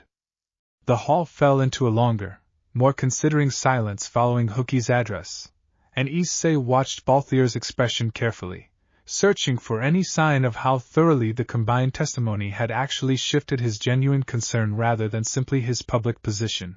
When the Marquis finally rose to respond, his expression carried something considerably softer than the dignified opposition he had shown throughout the hearing's earlier proceedings. "I confess," he said slowly, "that I came to this hearing prepared to argue for caution against what I believed represented careless, unchecked change. I find myself, having heard this testimony, considerably less certain that caution and support are, in fact, opposing positions." He turned to address the full assembled hall. "I do not withdraw my belief that continued integration deserves careful, ongoing scrutiny. But I withdraw my opposition to this particular union. Whatever else may be said about the pace of change our 2 worlds are navigating, I do not believe this hall has ever heard testimony demonstrating more genuine, tested devotion than what has been offered here today." Chapter 13. The hall's response to Balthier's shift settled into something considerably warmer than the tense, formal atmosphere that had characterized the hearing's opening proceedings, murmurs of approval spreading through the assembled nobility as the Marquis's withdrawal of opposition carried, unmistakably, the weight of genuine reconsideration rather than simple political capitulation. Sirzex rose to formally close the proceedings, his easy warmth returning fully now that the hearing's genuine purpose had been served. "I believe," he said, addressing the assembled hall with satisfied, genuine pride, "that we have witnessed today exactly the kind of thoughtful, honest engagement this significant moment deserved." Marquis Balthier's concerns were raised in good faith, and answered, I believe, with equally genuine consideration. House Gremery's proposed union, and House Gremery's recognition of Hookie Shinanono's place within their extended family, stand formally approved by this assembly. The formal declaration settled over issei with overwhelming, relieved joy, and he felt Rias's hand tighten around his own, her expression carrying the same fierce, grateful happiness that had defined so many of their journey's most significant victories. "Hookie," standing close beside them both, allowed herself a rare, unguarded smile, the careful composure she had maintained through the hearing's demanding proceedings finally, fully yielding to genuine relief. "We did it," issei said quietly, meeting the eyes of both women who had stood beside him through every difficult step of this particular trial. "We did," Rias agreed, warmth and pride coloring her voice. "Together, exactly the way we faced everything else." The formal approval, once announced, sent a fresh wave of celebration through both worlds' communities, the careful, hard-won victory over political opposition carrying its own particular significance alongside the personal joy of the engagement itself, proof, once again, that the connection Issei and his found family had built across 2 extraordinary years could withstand not just ancient hungers and calculating villains, but the equally significant challenge of genuine political scrutiny. Answered honestly rather than avoided or dismissed. Chapter 14. The weeks following the hearing's successful conclusion brought a season of joyful, careful preparation, both worlds turning their considerable combined attention toward the celebration that would formally mark everything the past 2 years had built, an occasion significant enough that Tadanashi, drawing on her considerable organizational talent, began referring to it, with characteristic enthusiasm, as the wedding of the century. "It needs to represent both worlds properly," she explained during one planning session, spreading elaborate proposals across the table with the same focused determination she brought to every significant challenge. Not simply a devil wedding with human guests, or an IS Academy celebration dressed up with supernatural elements. Something genuinely woven from both traditions, the way everything else you've built together has been. The planning drew in contributions from across the entire found family spanning both worlds, Aquino and Asia working alongside Charlotte and Cecilia to design a ceremony that honored devil tradition while incorporating elements familiar to the Academy's own considerable community. Dr. Voss and Miriam contributing their technical expertise to ensure the celebration's cross-dimensional logistics proceeded without complication, Shifuyu overseeing security arrangements with her usual unshakable, thorough competence. Issei found himself, during this joyful, demanding preparation period, reflecting often on the extraordinary distance his life had traveled since that first, desperate fall through an unstable rift, from a frightened, disoriented stranger in an unfamiliar hangar to a man standing at the center of 2 worlds' combined celebration, surrounded by a found family whose depth and loyalty he could never have imagined. "Back in those uncertain earliest days, you look thoughtful," Hookie observed, finding him during a rare quiet moment amid the celebration's demanding preparations, settling beside him with the same easy, familiar comfort that had defined their friendship since its earliest days. "I'm just grateful," Issei admitted. "For all of it. The trials, even the difficult ones. I don't think I'd trade any of it, honestly, even knowing how hard some of it was to get through." "Neither would I," Hookie said, warmth and genuine contentment settling into her expression. "Whatever comes next, I think we've already proven the most important thing worth proving. That love, chosen honestly and defended fiercely, can build something worth every difficult step it takes to get there." Chapter 15. The day of the celebration arrived beneath a clear, brilliant sky that stretched, it seemed to Issei, equally warm and welcoming across both worlds at once. The eastern field transformed for the occasion into something that honored both the Academy's disciplined grace and the underworld's elegant, ancient tradition in equal, carefully considered measure. He stood at the ceremony's center in the quiet moments before it formally began, Ichika beside him in the role of steady, brotherly support, and felt the accumulated weight of 2 extraordinary years settle into something that carried, for the first time in longer than he could easily remember, absolutely no trace of uncertainty or fear. "Nervous?" Ichika asked, echoing the same question Rias had posed him once before, at the very beginning of this particular chapter of his extraordinary journey. "No," Issei said, and found, saying it aloud, that the answer carried complete, genuine certainty. "I think I've spent 2 years proving to myself that this is exactly where I'm meant to be. Today just makes it official." The ceremony unfolded with a beauty that drew from both worlds in equal, thoughtful measure, devil tradition's ancient, elegant ritual woven seamlessly alongside elements familiar to the Academy's own community. The assembled guests representing every significant relationship Issei had built across his extraordinary journey, gathered together and shared joyful witness to everything 2 years of courage and connection had ultimately made possible. Rias approached at last, radiant in ceremonial crimson that echoed her own considerable house's proud heritage, and issei felt his breath catch at the sight of her. 2 years of love and sacrifice and unbreakable devotion crystallizing into a single, perfect moment neither of them had ever quite dared to fully imagine, back in the desperate early days of their separation. Chapter 16. The formal ceremony proceeded with careful, deliberate grace, Surzex presiding over the primary union between issei and Rias with the same warm, genuine pride he had shown throughout their entire extraordinary journey, while a parallel, equally significant ceremony recognized Hookie's formal place within the family structure their unconventional but genuine devotion had built together. "Do you, issei Hayadu?" Surzex asked, his voice carrying warm, formal gravity across the assembled crowd. "Pledge yourself fully to Rias Gremory, in partnership and devotion, across whatever trials both your worlds may yet present?" "I do," issei said, meeting Rias's eyes with complete, unwavering certainty. "Fully, and for as long as both worlds allow me the honor of standing beside her." "And do you, Rias Gremory?" Surzex continued, turning to his sister with the same formal warmth, "pledge yourself fully to issei Hayadu, in partnership and devotion, across whatever trials both your worlds may yet present?"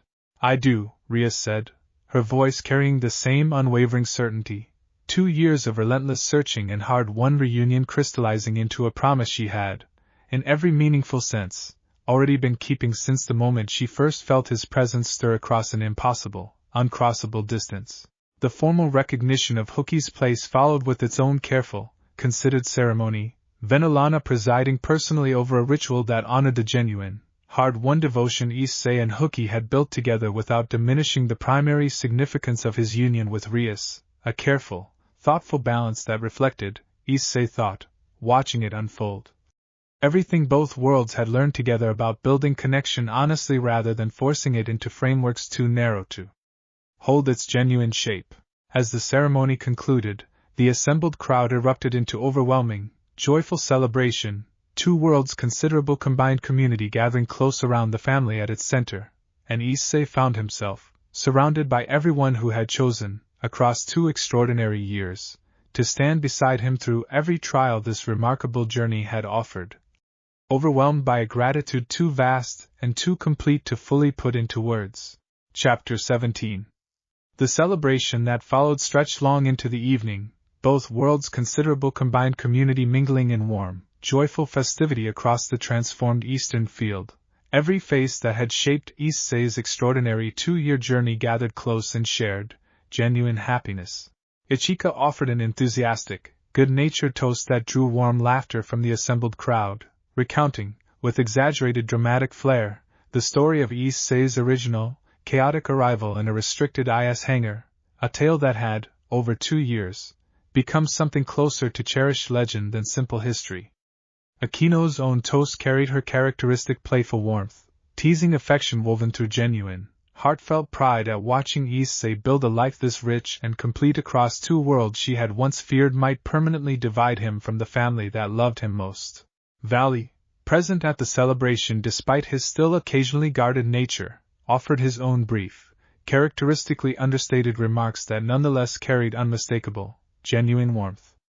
"I came to this world once seeking only a worthy test of my strength," he said, raising his glass toward issei with quiet, sincere respect. "I found, instead, proof that the strength worth having was never about power at all. Congratulations, old rival. Few have earned this kind of happiness more completely than you." Nix, standing nearby with Dr. Voss and Miriam, added her own quiet contribution to the evening's warmth, her integration into the found family now complete enough that her presence at such a significant occasion carried none of the uncertainty that had once colored her earliest days at the academy. Issei moved through the celebration with Rias on one arm and Hookie close beside them both, grateful beyond measure for every face gathered close around him, every relationship built and tested and ultimately proven worthy across 2 extraordinary years of courage and connection. Chapter 18. Late in the evening, as the celebration's energy settled into something quieter, more intimate, issei found himself standing once more at the edge of the eastern field, the same location where an unstable rift had first torn open the sky and set this entire extraordinary journey into motion, now transformed into the site of its most joyful culmination. Rias joined him first, her hand finding his with the same easy, familiar warmth that had carried them through every significant moment of their shared history. A strange place for a wedding celebration, she observed, given everything that first happened here. I think it's exactly right, issei said, looking out over the peaceful, star-filled sky above the transformed field. Everything that's brought us to this moment started here. The fear, the uncertainty, the desperate hope. It feels right, celebrating everything that grew from it in the same place it all began. Hooky joined them a moment later, settling comfortably beside issei with the same steady presence that had carried her through every trial of the past 2 years. I keep thinking about the first time I stood here with you, she said, right after that first battle against the creature that came through the original rift. I never could have imagined, watching you fight that night, that we'd end up here, together, like this. Neither could I, issei admitted, wrapping an arm around her, Rias's hand still warm in his own. But I think that's exactly what makes tonight so precious. None of this was ever guaranteed. We built every bit of it, together, one difficult, courageous choice at a time. The three of them stood together in comfortable, contented silence, watching the stars stretch endless and familiar above a bridge that had, across 2 extraordinary years, grown to represent so much more than simply a connection between 2 worlds, a testament to everything genuine, chosen love was capable of building when given the courage and the grace to try. Chapter 19. In the days that followed the celebration, life across both worlds settled into a new, richer rhythm, the formal recognition of issei's extraordinary family structure bringing with it a season of deepened, treasured connection that carried none of the careful, managed uncertainty of the earlier years.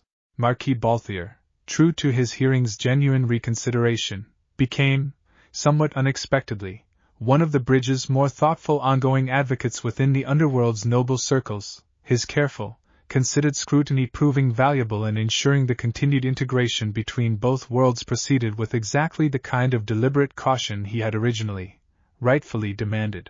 I find myself in the unusual position, he told issei during a formal visit to the academy several weeks after the celebration, of having become an advocate for precisely the kind of change I once opposed so vigorously. I suspect that says something significant about the genuine strength of what you've built here, young man. Few things are powerful enough to shift an old noble's carefully considered convictions so thoroughly.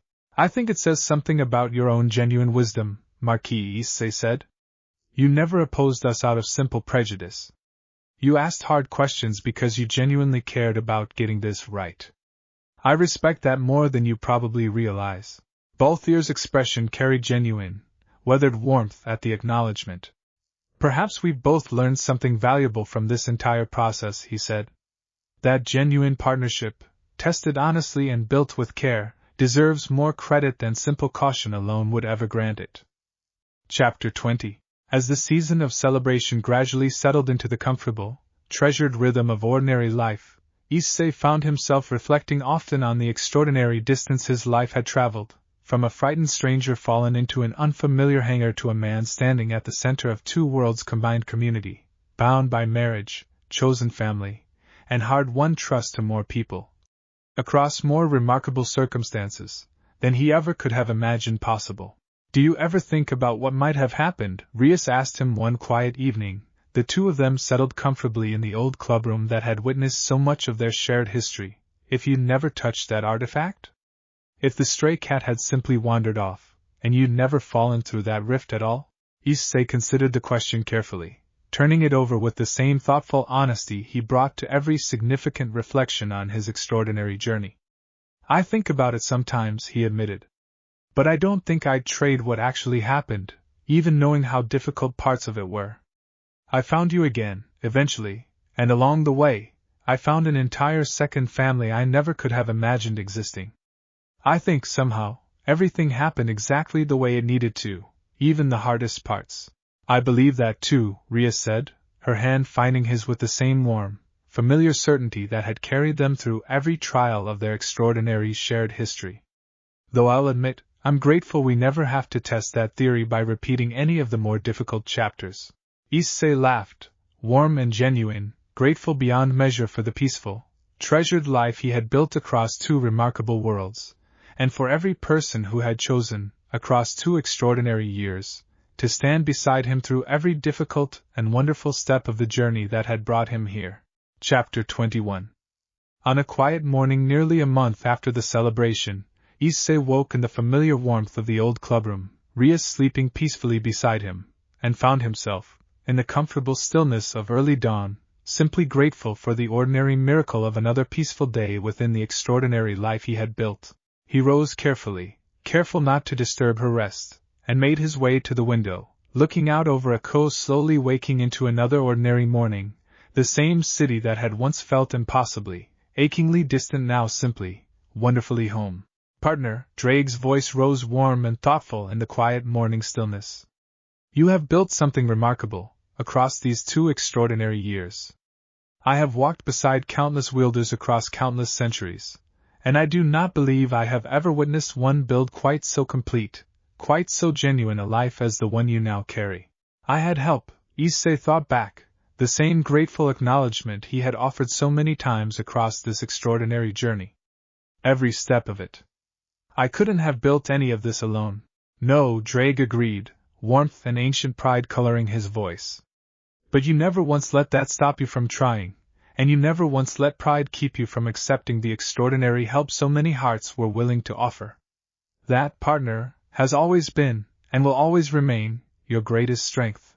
Issei smiled, watching the sun rise fully over a city, and a life, that had become, against every reasonable early expectation, simply and completely his, grateful beyond words for 2 worlds, one extraordinary found family, and a heart that had learned, through every difficult and wonderful step of this remarkable journey, exactly how much love it was capable of holding, when given the courage to keep opening.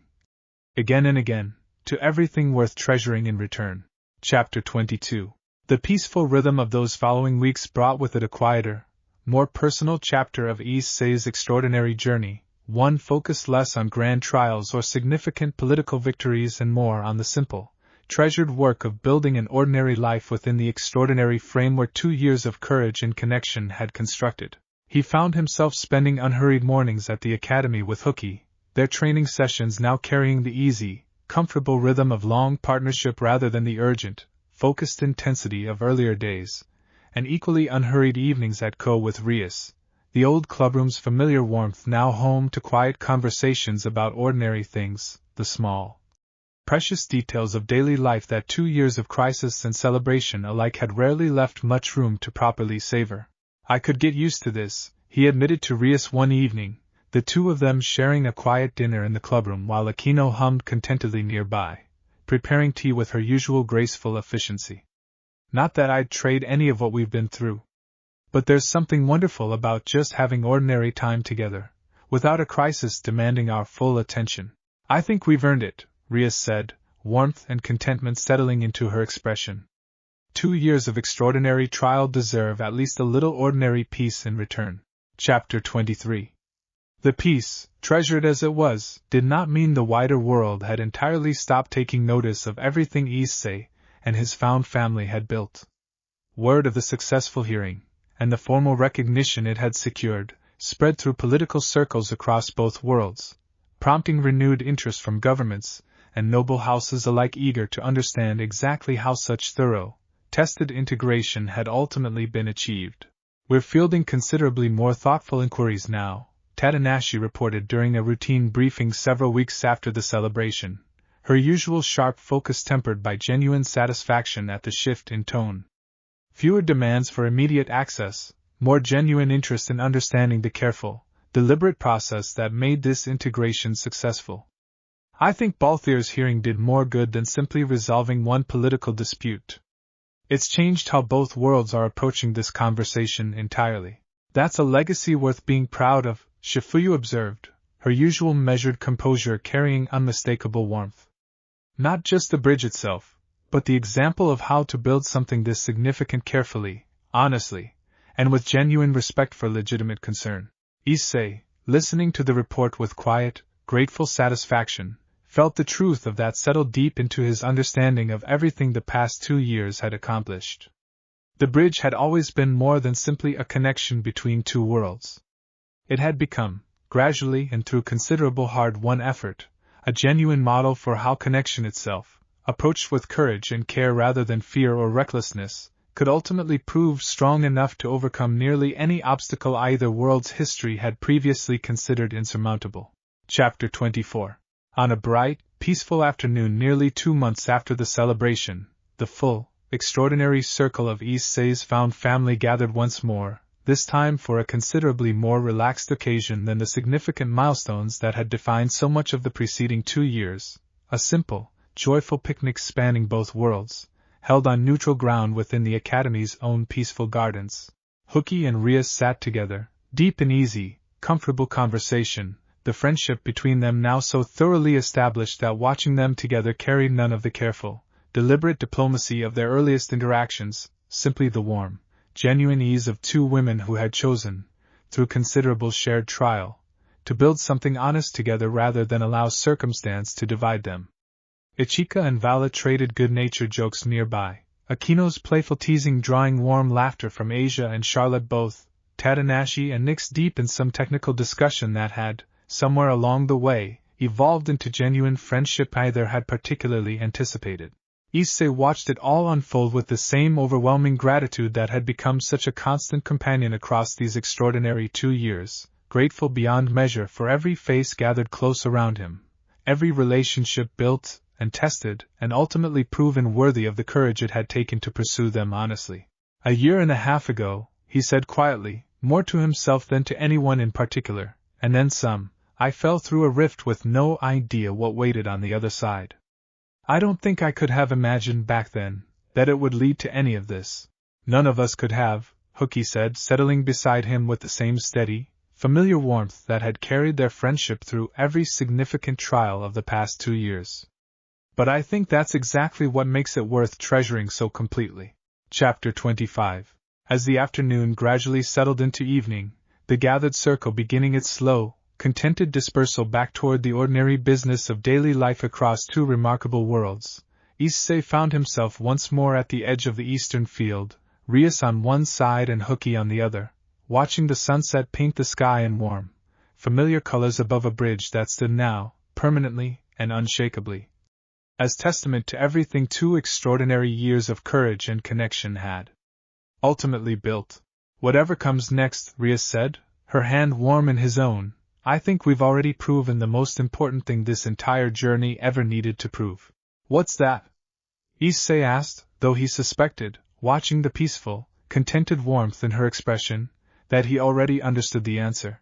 That love, chosen honestly and defended fiercely, across whatever distance or difficulty tries to test it, will always find a way to build something worth every difficult step of the journey, Rias said. We're proof of that, Issei. All of us together? Hooky's hand found his other one, steady and certain in the gathering evening light. Together, she echoed, the same word that had carried this found family through every trial and triumph of the past extraordinary years, and Issei felt it settle, complete and unshakable, into the very center of everything his remarkable life had become. Whatever trials the future still held, whatever new chapters still waited to be written across the extraordinary bridge his courage and love had helped build, Issei Hayate faced the peaceful, gathering dusk with a heart finally, fully at rest, surrounded by everyone who had chosen, across every difficult and wonderful step of this remarkable journey, to call him home. Chapter 26. That night, long after the gathering had fully dispersed and the academy had settled into peaceful quiet, Issei found himself once more in quiet conversation with Drag, the dragon's ancient presence a steady, familiar companion as he prepared for another ordinary, extraordinary night's rest. 2 years, partner, Drag observed, warmth and satisfaction coloring his ancient voice. From a desperate fall through an unstable rift to a marriage spanning 2 worlds, a found family whose depth few could ever hope to match, and a bridge that stands now as testament to everything genuine courage and connection can accomplish. I find myself curious, watching how far you've come, what the coming years might yet hold for someone who has already accomplished so much. I don't know, Issei thought back, settling into the comfortable stillness of the quiet evening. But whatever it is, I think we're ready for it. All of us together? I believe you may be right, Drake agreed. Though I suspect, knowing you as well as I now do, that whatever comes next will find you meeting it exactly as you've met everything else. With more courage than caution, and a heart entirely unwilling to face it alone, Issei smiled, grateful, as he was every single day, for the steady, ancient wisdom of the dragon who had carried him through every impossible turn of this extraordinary journey, and drifted toward peaceful rest with the same quiet, contented gratitude that had become such a constant companion across these remarkable 2 years. Chapter 27. Morning arrived softly over both worlds, carrying with it the same ordinary, extraordinary rhythm that had come to define Issei's remarkable life since the bridge's permanent activation. He rose early, as had become his comfortable habit, and found Rias already awake, watching the sunrise with the same quiet, contented peace that had settled fully into both their lives across these 2 extraordinary years. "Good morning," she said, warmth and love coloring her voice as she reached for his hand. "Good morning," Issei echoed, settling beside her to watch the sun rise fully over a city, and a life, that had become, against every reasonable early expectation, simply and completely his own. Whatever trials the future still held, whatever new chapters still waited to be written across the extraordinary bridge his courage and love had helped build, Issei Hayate faced this ordinary, precious morning exactly as he had learned to face every day since falling through an unstable rift into a stranger's hangar 2 remarkable years before, with gratitude, with courage, and with a heart, finally, fully at peace with everything it had learned to hold across this most extraordinary of journeys. Chapter 28. Later that same morning, as Issei made his way across the bridge for another day divided, joyfully and deliberately, between 2 worlds he had come to treasure equally, he found himself pausing at the familiar crossing point, taking a quiet moment to simply appreciate everything the journey had built. The resonance tracker Dr. Voss had given him so long ago still rested in his pocket, its role in his life shifted now from anxious monitoring device to simple, treasured keepsake. A reminder of exactly how far patient hope and hard-won courage had ultimately carried him.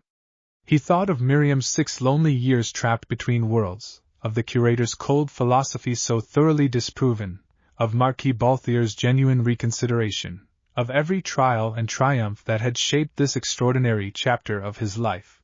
2 worlds, 1 heart large enough to hold them both completely, and a found family whose loyalty and love had proven, again and again, stronger than any danger either world had ever thrown against it.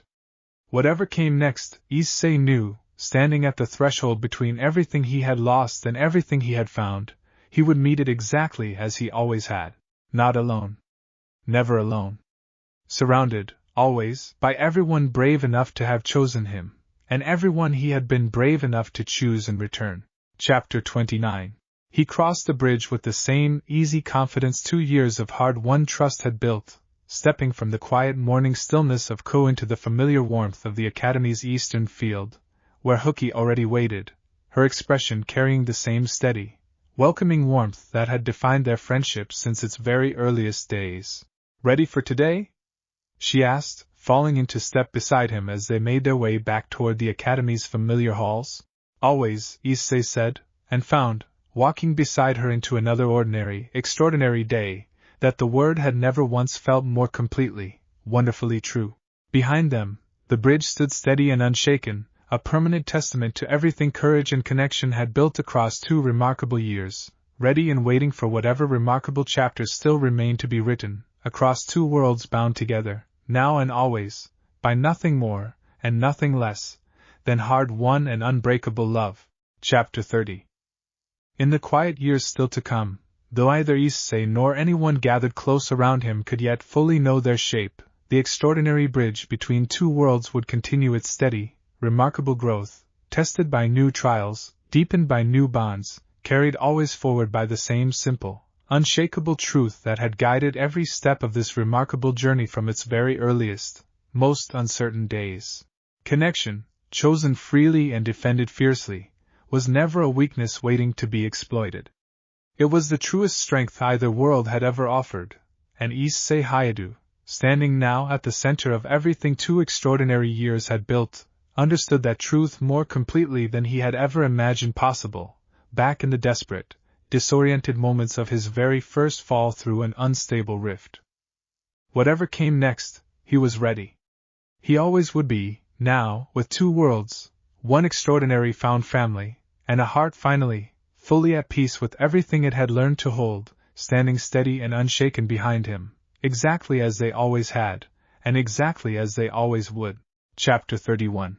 And so, exactly as it had every morning since 2 worlds first learned to stand truly, permanently together, the sun rose warm and steady over Issei Hayate's extraordinary life, carrying forward a story built not on the absence of hardship, but on the unshakable, hard-won certainty that love, given the courage to be shared fully and defended honestly, could overcome nearly anything either world ever asked it to face. The bridge stood open. The found family stood united.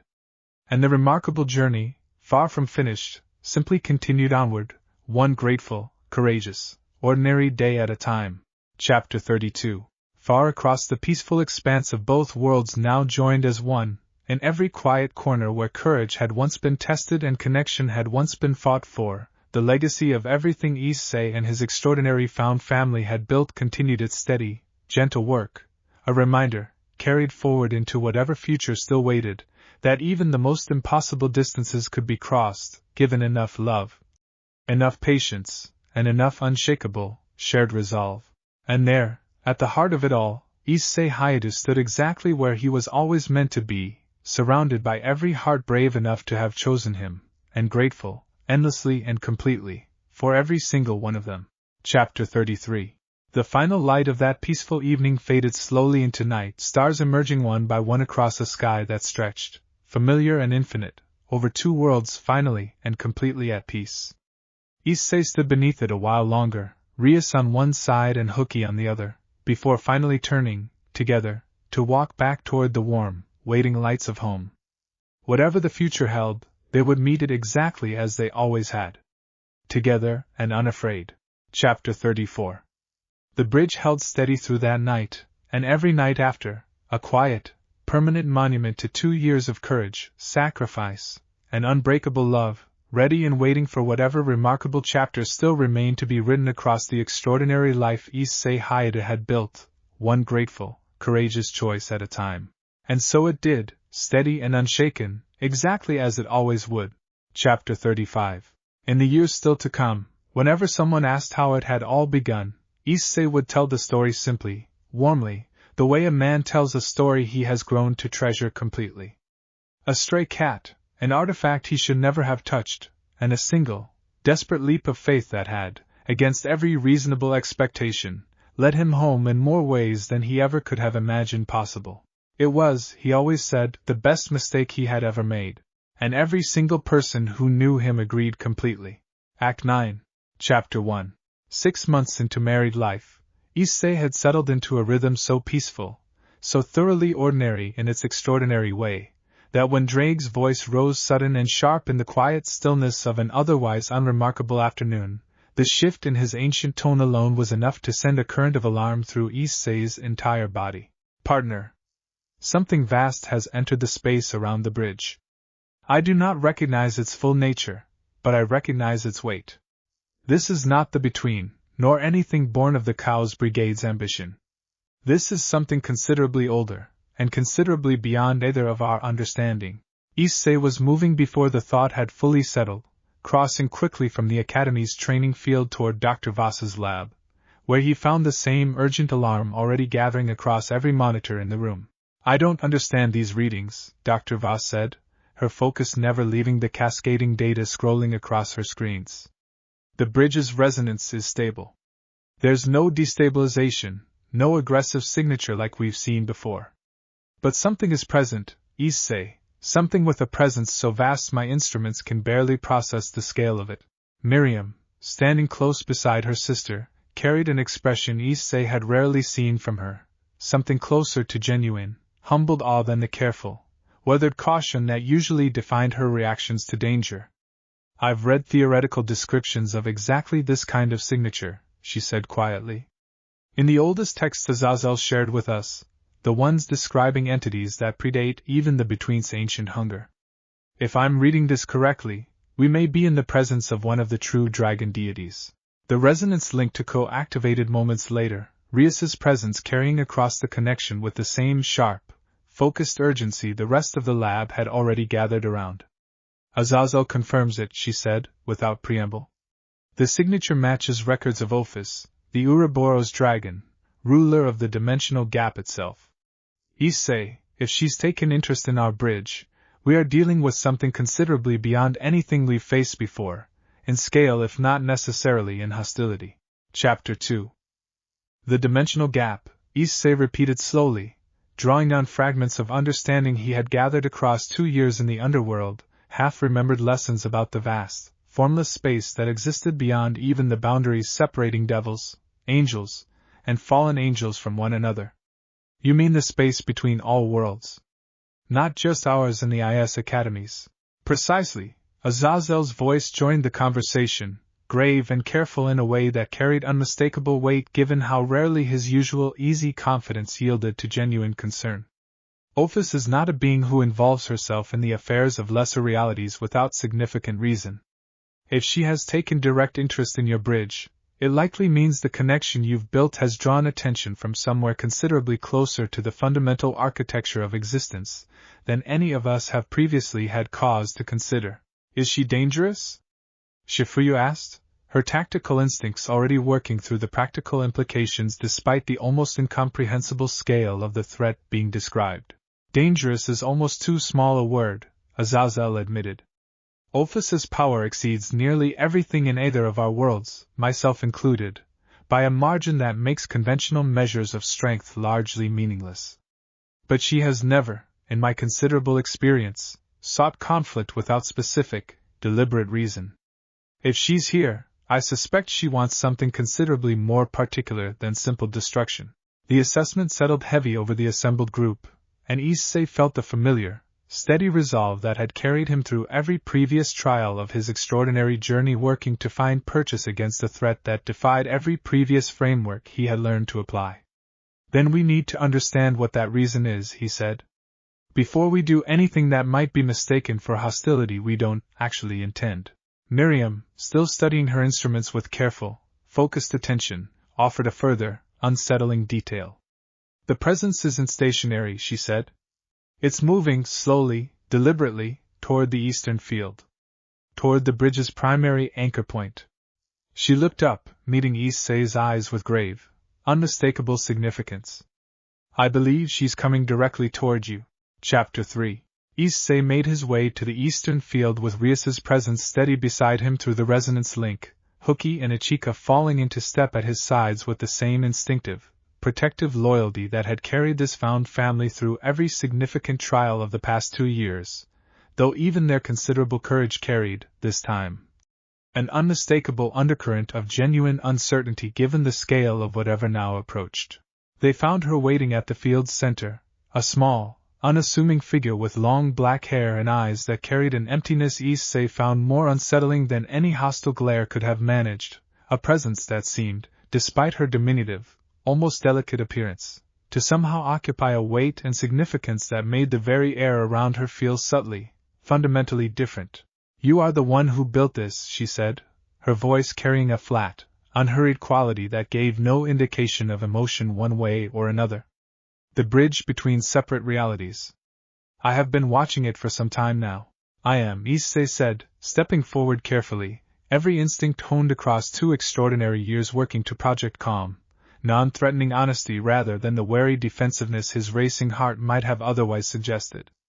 My name is Issei Hayadu. May I ask what brings you here? Ophis studied him for a long, unreadable moment, her expression carrying none of the readable cues Issei had learned to interpret across countless previous encounters, supernatural and otherwise. Curiosity, she said finally. I exist within the space between realities. Your bridge represents something I have not previously encountered, a connection between 2 separate worlds, sustained not through my own domain's formless nature, but through something you call love. I wish to understand it directly, rather than simply observing from a distance. The explanation, delivered with the same flat, unhurried quality as everything else she had said, settled a measure of cautious relief through the assembled group, though issei remained careful, aware that whatever true nature and intention lay behind her ancient, inscrutable presence likely carried complexity far beyond what her simple words might initially suggest. "I'd be glad to help you understand it," issei said carefully. "Though I should tell you, honestly, that we've faced entities before who claimed interest in our bridge, but ultimately sought to exploit or destroy it.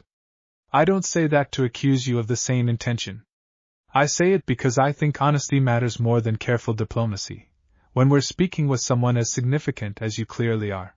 Something shifted, almost imperceptibly, in Ophus's flat, unreadable expression, a flicker that might, in a being capable of more conventional emotion, have passed for genuine interest. "You are honest," she observed. "That is unusual, among those who first encounter me. Most either flee or attempt flattery neither useful nor genuine." She tilted her head slightly, studying him with renewed, focused attention. "Perhaps that honesty is part of what has made your bridge succeed where similar attempts, across countless other realities I have observed across my existence, have ultimately failed." Chapter 4. The revelation that other attempts at dimensional bridges had existed across countless other realities, and had ultimately failed, settled with quiet, significant weight over the assembled group, and issei felt Drake's ancient awareness sharpen with focused, genuine curiosity alongside his own. "Other realities have tried to build something like this before," issei said carefully. "What happened to them?" "Many things," Ophus said, her flat tone carrying no particular emotional weight despite the significance of what she described. "Some collapsed under their own instability, the connection unable to withstand the strain of sustained crossing. Others were consumed by entities much like the one you call the Between, hunger finding purchase in bonds built without sufficient genuine strength to resist exploitation. A rare few succeeded briefly, only to fracture eventually under political or personal betrayal, the connection's foundation proving less durable than those who built it initially believed. And ours is different," Rhea said through the resonance link, her presence carrying careful, measured attention to every detail of Ophus's account. "Why?" Ophus considered the question with the same unhurried, deliberate focus she brought to everything, and when she finally answered, her flat voice carried something that might, in a being more conventionally expressive, have passed for genuine consideration. "Your bridge has been tested repeatedly, by forces both external and internal, and has grown stronger with each test rather than weaker," she said. "This is unusual. Most connections, when tested, either shatter or retreat into rigid, defensive isolation that eventually strangles the very openness that made them valuable in the first place. Yours has done neither. It has simply continued growing, incorporating new challenge and new connection alike, without losing the fundamental honesty that first gave it strength." The assessment carried a weight that settled deep into issei's understanding of everything the past 2 years had accomplished, a perspective on his extraordinary journey he had never quite considered from such a vast, ancient vantage point. "I think that's because we never tried to protect it by closing it off," he said slowly, working through the insight as he spoke it aloud. "Every time something threatened it, we found ways to make the connection deeper, more genuine, rather than simply defending what already existed. Maybe that's what made the difference." "Perhaps," Ophus said. "Or perhaps it is simply that you, and those who chose to stand beside you, possess a capacity for genuine connection rare enough that few realities I have observed could hope to replicate it easily." Her gaze, flat and ancient, settled fully on issei once more. "I did not come here intending harm, Red Dragon Emperor. I came seeking understanding of something my own domain, formless and boundless as it is, has never quite managed to achieve on its own. I find myself, having observed your bridge directly, genuinely curious what more there is to learn from it." Chapter 5. The conversation that followed carried a texture unlike anything issei had experienced in any previous negotiation or diplomatic exchange, Ophus's flat, unhurried curiosity requiring a patience and directness considerably different from the careful political maneuvering that had characterized so much of his extraordinary journey's more complicated chapters. "Would you like to see how it actually works?" issei offered, drawing on the same instinct for honest, generous connection that had carried him through so many previous trials. "Not just observe it, but actually experience crossing it. I think that might tell you more than simply watching from a distance ever could. Ophus's expression carried another of those small, almost imperceptible shifts that seemed to represent, in whatever limited framework her ancient nature allowed, genuine interest. You would extend that invitation, despite understanding almost nothing of my true nature or intentions? She asked. I've learned that most beings, however powerful or unfamiliar, respond better to genuine trust than to fear, issei said honestly. That's not naivety. I've been wrong before, and I've paid for that trust when it wasn't warranted. But I'd rather extend it honestly, and occasionally be wrong than never extend it at all and lose the chance to build something worthwhile. Something in that answer seemed to settle a measure of whatever careful calculation had been occupying Ophus's ancient attention, and she nodded, slowly, deliberate in the same unhurried way that characterized everything about her presence. Then I accept your invitation, she said. Show me this bridge properly, Red Dragon Emperor. I find myself curious to understand exactly what makes it succeed where so much else, across so many realities, has ultimately failed. The crossing that followed carried its own particular significance, issei guiding Ophus through the same careful, practiced resonance that had once carried him home to Rias after months of desperate searching, watching with quiet fascination as the ancient, formless entity experienced, for what he suspected might be the first time in her incomprehensibly long existence, the deliberate, chosen intimacy of crossing a bridge built entirely from genuine connection rather than raw, unbounded power. They emerged into the familiar warmth of the old clubroom, where Aquino and Asia and the rest of Rias's peerage waited with the same careful, respectful caution the situation's significance demanded, and Ophus stood for a long moment, taking in the space with the same flat, unreadable attention she had shown throughout their exchange. This is different from my own domain, she observed finally. Bounded, specific, filled with particular meaning rather than formless potential. I had not expected the contrast to feel quite so significant. Is that a bad thing? Asia asked, her gentle curiosity overcoming whatever caution the situation's gravity might otherwise have demanded. Ophus considered the question with the same unhurried deliberation she brought to everything, and when she finally answered, her flat voice carried something unmistakably close to genuine, ancient wonder. No, she said. I do not believe it is. I believe it may be something I have spent longer than I fully understood searching for, without ever quite recognizing the shape of what I sought. Chapter 6. The revelation of Ophus's genuine, ancient longing settled a new understanding over the assembled group, the vast, incomprehensible power that had first arrived with such unsettling weight now tempered by something considerably more relatable, the simple, universal ache of searching for connection without quite knowing how to find it. What have you been searching for? Rias asked gently, her own considerable empathy extending naturally toward an entity whose scale of existence made such warmth remarkable rather than presumptuous. Quiet, Ophus said. Peace. I have existed within the dimensional gap since before either of your worlds took their current form, formless and largely alone, occasionally disturbed by beings seeking to use my domain for their own purposes rather than genuinely understanding it. I have grown weary of that pattern, though I confess I did not fully understand, until observing your bridge directly, what alternative I might actually be seeking. Connection, Hookie said quietly, understanding settling into her expression with the same intuitive warmth that had carried her through so many of the found family's most significant moments. Not power, or territory, or even simple peace alone. Genuine connection, built on trust rather than exploitation.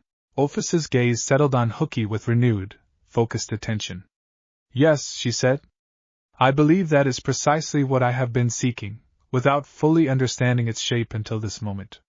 She paused, something in her flat, ancient expression carrying the particular weight of a question she had perhaps never before had cause to ask of anyone.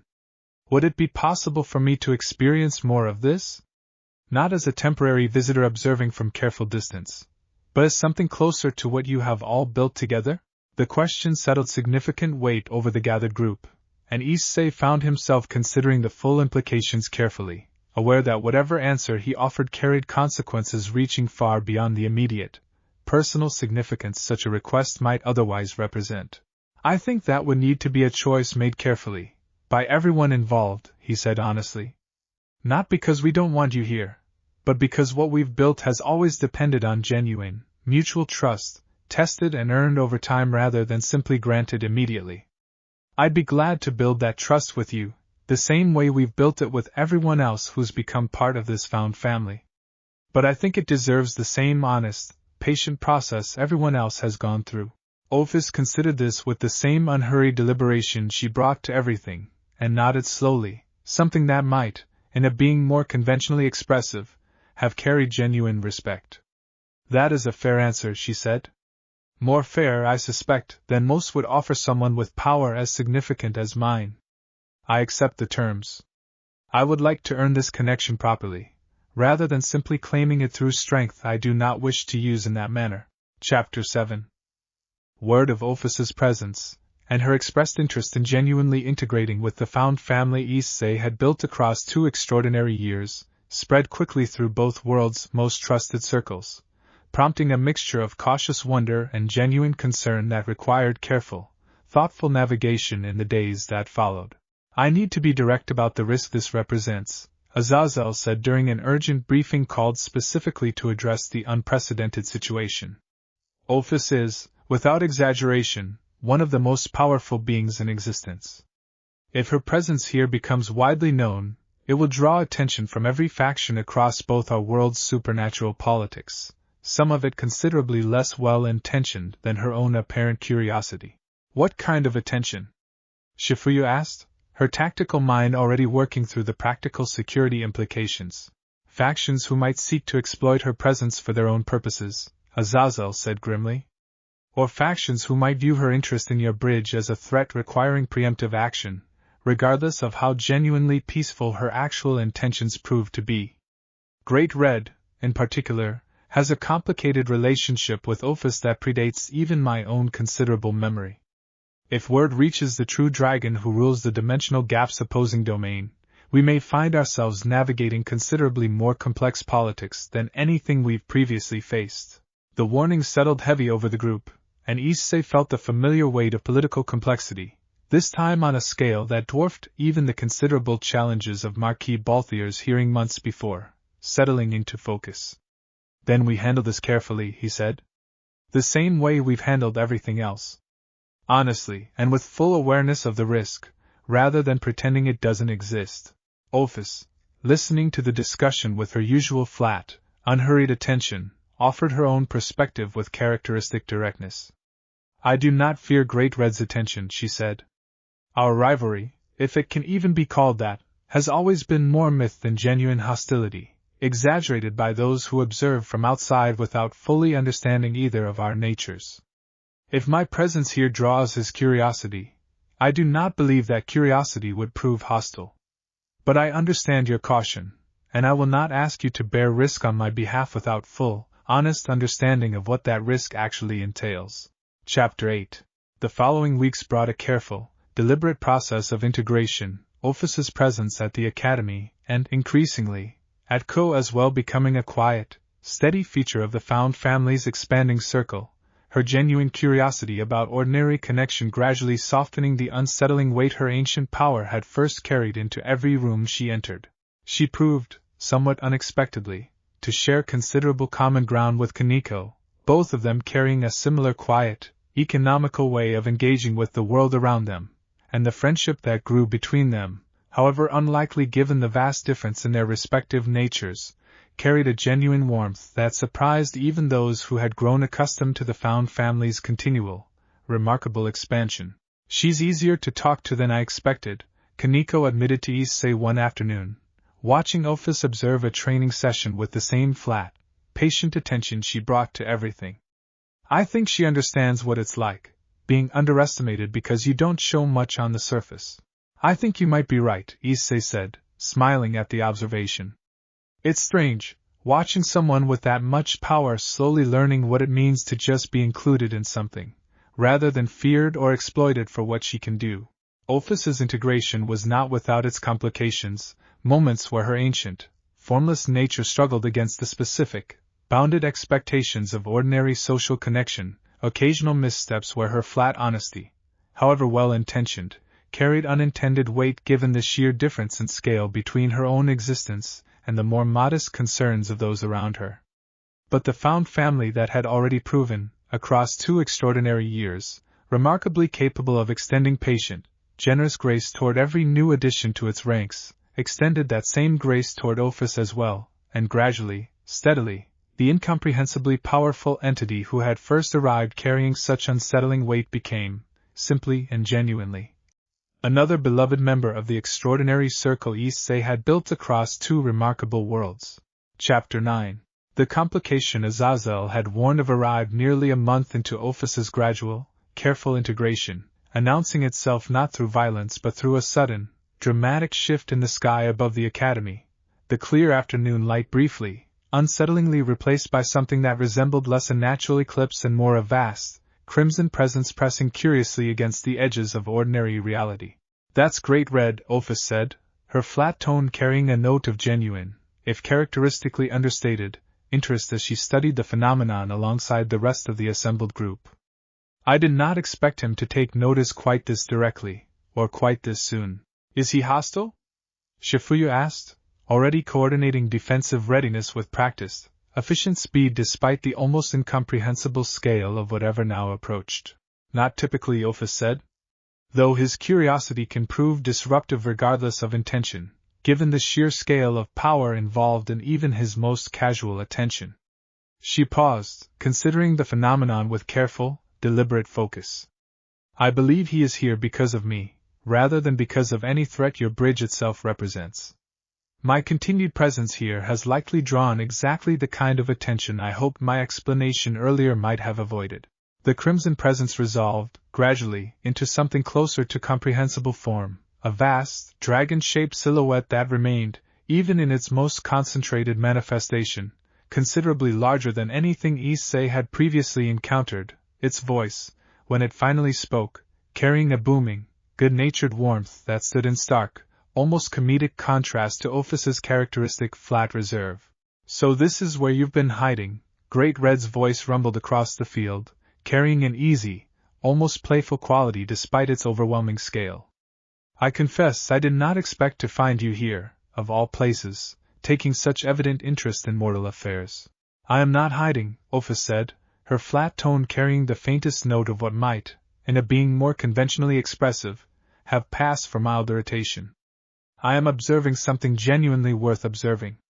You would understand that, if you took the time to actually witness what has been built here, rather than simply announcing your curiosity across half the visible sky."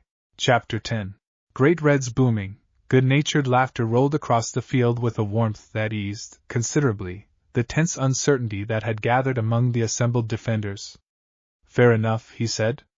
"I confess my curiosity got the better of my usual restraint. Might I actually witness what has drawn your considerable, and considerably rare, attention so thoroughly?"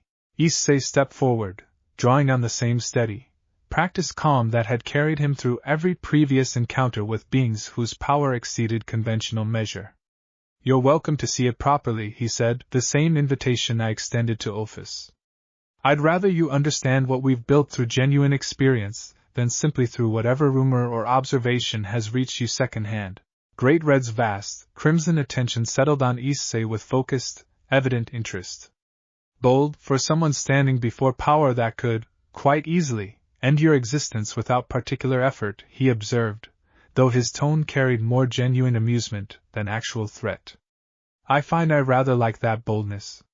"Very well, Red Dragon Emperor. Show me this bridge you and Ophis both seem to find so remarkable." The demonstration that followed carried its own particular significance, Great Red's vast, ancient attention settling with genuine, careful interest on every detail of the bridge's construction, the careful safeguards Dr. Voss and Miriam had built, the accumulated weight of 2 years' worth of hard-won trust and connection that sustained its continued, permanent operation. "Remarkable," Great Red said finally, his booming voice carrying genuine, evident respect. "I have witnessed countless realities across my considerable existence, Red Dragon Emperor. Few have built anything quite this deliberately, quite this thoroughly grounded in genuine, chosen connection rather than raw power or convenient circumstance." His vast attention shifted toward Ophis. I understand now why this drew your interest so thoroughly. It is, genuinely, remarkable work.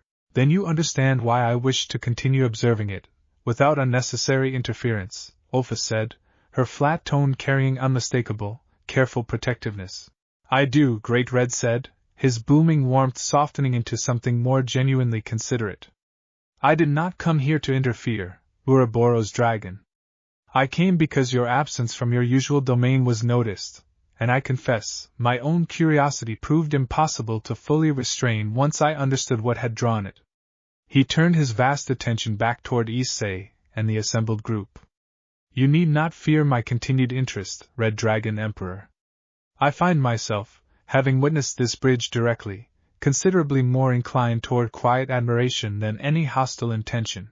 Chapter 11. The peaceful resolution of Great Red's dramatic, if ultimately benevolent, appearance settled a fresh wave of relief through the assembled group, and issei found himself, in the aftermath of an encounter that had briefly threatened to test the found family's resilience against power scarcely imaginable.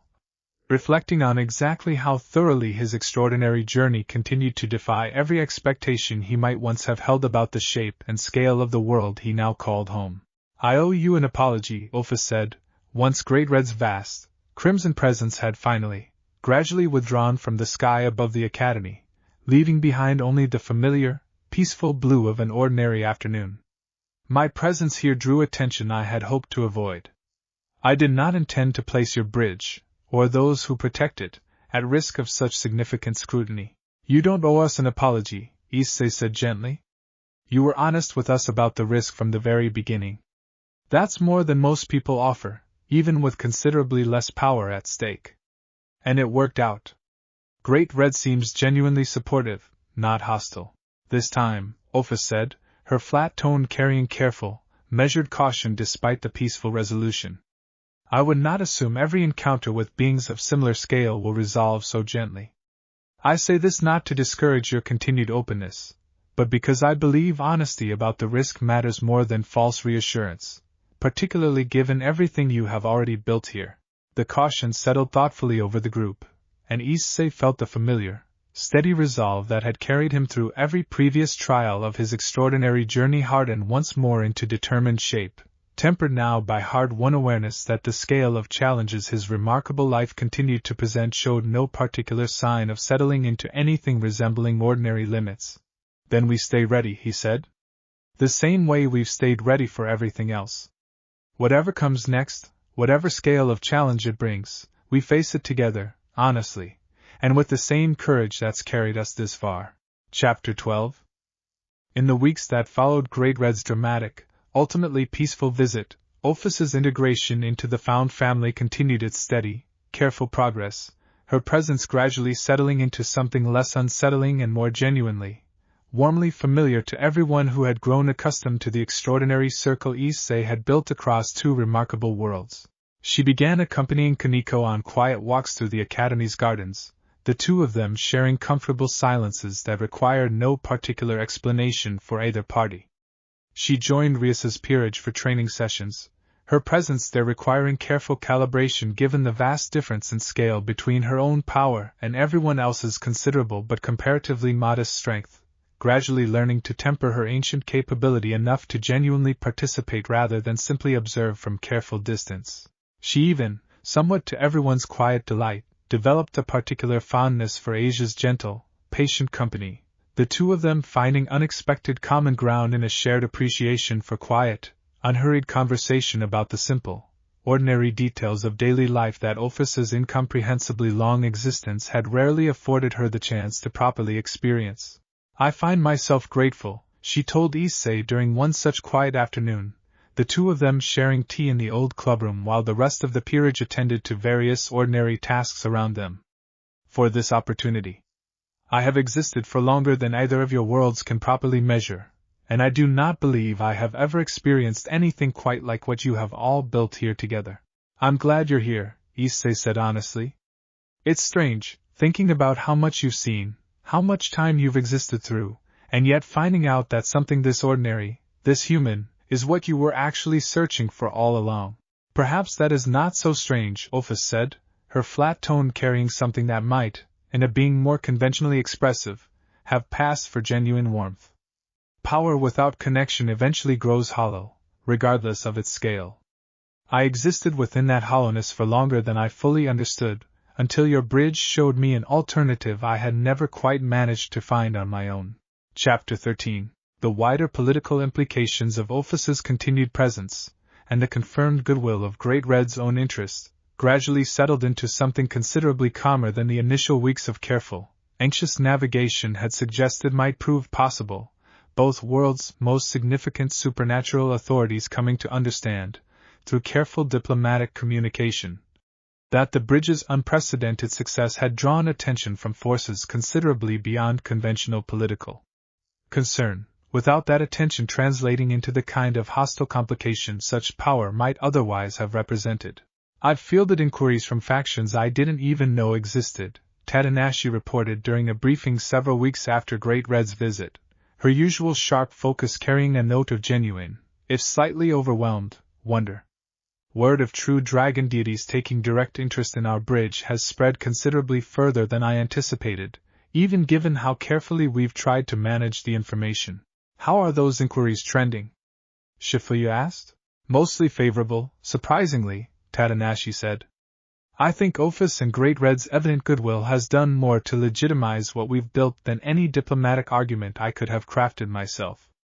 There's a growing sense, across both worlds' political circles, that our bridge represents something genuinely unprecedented, worth careful study and cautious admiration rather than either exploitation or fear. The assessment carried a satisfaction that settled warm and grateful over the assembled group, another significant milestone in the extraordinary, ongoing journey of building and defending something that continued, against every reasonable expectation, to grow stronger and more significant with each new trial it encountered. Chapter 14. On a peaceful afternoon nearly 2 months after Ophus's initial, unsettling arrival, the found family gathered once more for one of the increasingly regular occasions that had come to define the treasured rhythm of their extraordinary shared life, this time a quiet celebration marking Ophus's formal, welcomed inclusion within the circle that had grown, steadily and remarkably, to encompass beings from across the vast, previously unimaginable scope of both worlds' considerable supernatural reality. I want to say something, Ophus announced, her flat tone carrying an unusual note of deliberate, careful preparation as the gathered circle quieted to listen.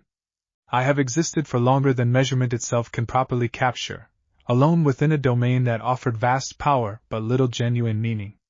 I did not expect, arriving here with considerable uncertainty about what I actually sought, to find something as valuable as what all of you have shown me these past 2 months. She paused, her ancient, unreadable gaze moving slowly across the assembled circle, Issei and Rias, Huki and Ichika, Kaneko and Asia, Akino and Tadanashi, every face that had shaped this extraordinary found family across 2 remarkable years now including, warmly and genuinely, an entity whose power exceeded nearly everything else in existence. Thank you, she said simply, for teaching me that even someone as vast and formless as I am can still find a place worth genuinely belonging to. The gathered circle erupted into warm, genuine celebration at the sentiment, and Issei felt, watching Ophus's characteristically flat expression carry, for just a moment, something unmistakably close to genuine, ancient joy, another profound confirmation of everything his extraordinary journey had continued to teach him about the boundless, remarkable capacity of connection, chosen freely and nurtured with genuine care, to reach even the most unlikely, most powerful, most seemingly self-sufficient of hearts. Chapter 15. The months that followed brought a season of continued, steady growth, both worlds' community expanding further still to genuinely, warmly include the presence of true dragon deities whose interest had once seemed, in the earliest days of their unsettling arrival, like exactly the kind of overwhelming, incomprehensible challenge the found family's considerable but ultimately mortal strength might struggle to properly navigate. Great Red, too, became a gradual, if considerably more occasional, presence within the extraordinary circle's expanding orbit, his booming, good-natured warmth offering a striking contrast to Ophus's characteristic reserve, though both, in their own distinct ways, had come to genuinely value the rare, precious opportunity for connection that Issei's remarkable bridge had ultimately offered them. It's strange, Issei admitted to Rias one quiet evening, the two of them reflecting on the extraordinary scope their shared life had continued to encompass.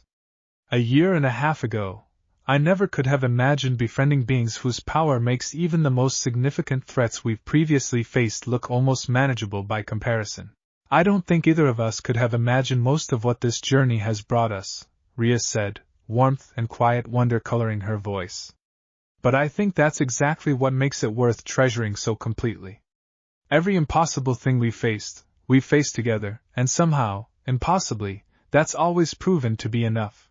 Issei smiled, grateful, as he was every single day, for the extraordinary, ever-expanding circle of found family that continued, against every reasonable expectation, to grow richer and more remarkable with each passing season of this astonishing, treasured journey. Chapter 16. On a clear, peaceful evening nearly 3 months after Ophus's arrival, Issei found himself once more at the edge of the eastern field, the familiar location that had witnessed so many of his extraordinary journey's most significant moments, watching the sunset paint the sky in warm, familiar colors alongside Ophus, whose flat, ancient presence had, over these several remarkable months, become simply another treasured, welcome constant in his ever-expanding life. Do you regret it? He asked her quietly. Leaving your domain, choosing to build something here instead? Ophus considered the question with her usual unhurried, deliberate focus, and when she finally answered, her flat voice carried the same quiet, genuine warmth that had gradually, steadily become such a welcome feature of her continued presence. No, she said simply. I do not believe I have ever made a choice I regret less. My domain remains, vast and formless, whenever I wish to return to it. But I have found, here, something my domain could never offer, regardless of its scale. Genuine belonging, chosen freely, and offered without any expectation beyond simple, honest connection. I'm glad, Issei said, meaning it completely. You've become an important part of this found family, Ophus. I don't think any of us could imagine this extraordinary journey without you now. Ophus's flat expression carried, once more, that small, unmistakable shift toward genuine warmth that had become, over these remarkable months, one of Issei's most treasured small victories, proof, again and again, that even the most ancient, most seemingly self-sufficient heart could still find room to grow, given the patient, genuine courage to let connection in. Nor could I imagine it without all of you, she said quietly, watching the sunset alongside him with the same peaceful, contented stillness that had become, gradually and remarkably, simply another part of the extraordinary, treasured life Issei Hayate had built across 2 worlds and, now, an ever-expanding circle of hearts brave enough to call it home. Chapter 17. It was during one of these peaceful, treasured evenings that Miriam approached Issei with news that carried a different, more grounded significance than the cosmic wonder of recent months, a reminder that even amid encounters with beings of near incomprehensible power, the careful, patient work of understanding and protecting the bridge's fundamental architecture continued steadily onward. I wanted to share something with you directly, she said, finding him during a quiet moment away from the evening's gathering. Elara and Nyx have been analyzing the resonance patterns from Ophus and Great Red's visits, alongside our existing data about the Betweens contained fragment. There's a pattern emerging that I think deserves careful, ongoing attention. What kind of pattern? Issei asked, old instincts sharpening despite the peaceful evening around them. The bridge's resonance has grown considerably more complex since Ophus's arrival, Miriam explained. Not unstable, precisely, but layered in ways our original architecture never anticipated. I believe her presence, and Great Red's brief but significant visit, have fundamentally altered the bridge's relationship to the wider dimensional structure connecting all realities, not just our own 2 worlds specifically. The implication settled thoughtfully over Issei's understanding of everything the past several months had built. You think we're connected to more than just 2 worlds now, he said slowly. Because of Ophus and Great Red's involvement. I believe it's possible, Miriam confirmed. I don't yet understand the full implications. But I think it's worth careful, ongoing study, rather than simply assuming our existing safeguards remain fully sufficient for whatever this expanded connection might eventually represent. Issei absorbed the information with the same steady, practiced resolve that had carried him through every previous revelation of his extraordinary journey's continually expanding scope. Then let's study it properly, he said. The same way we've approached everything else. Carefully, honestly, and together. Chapter 18.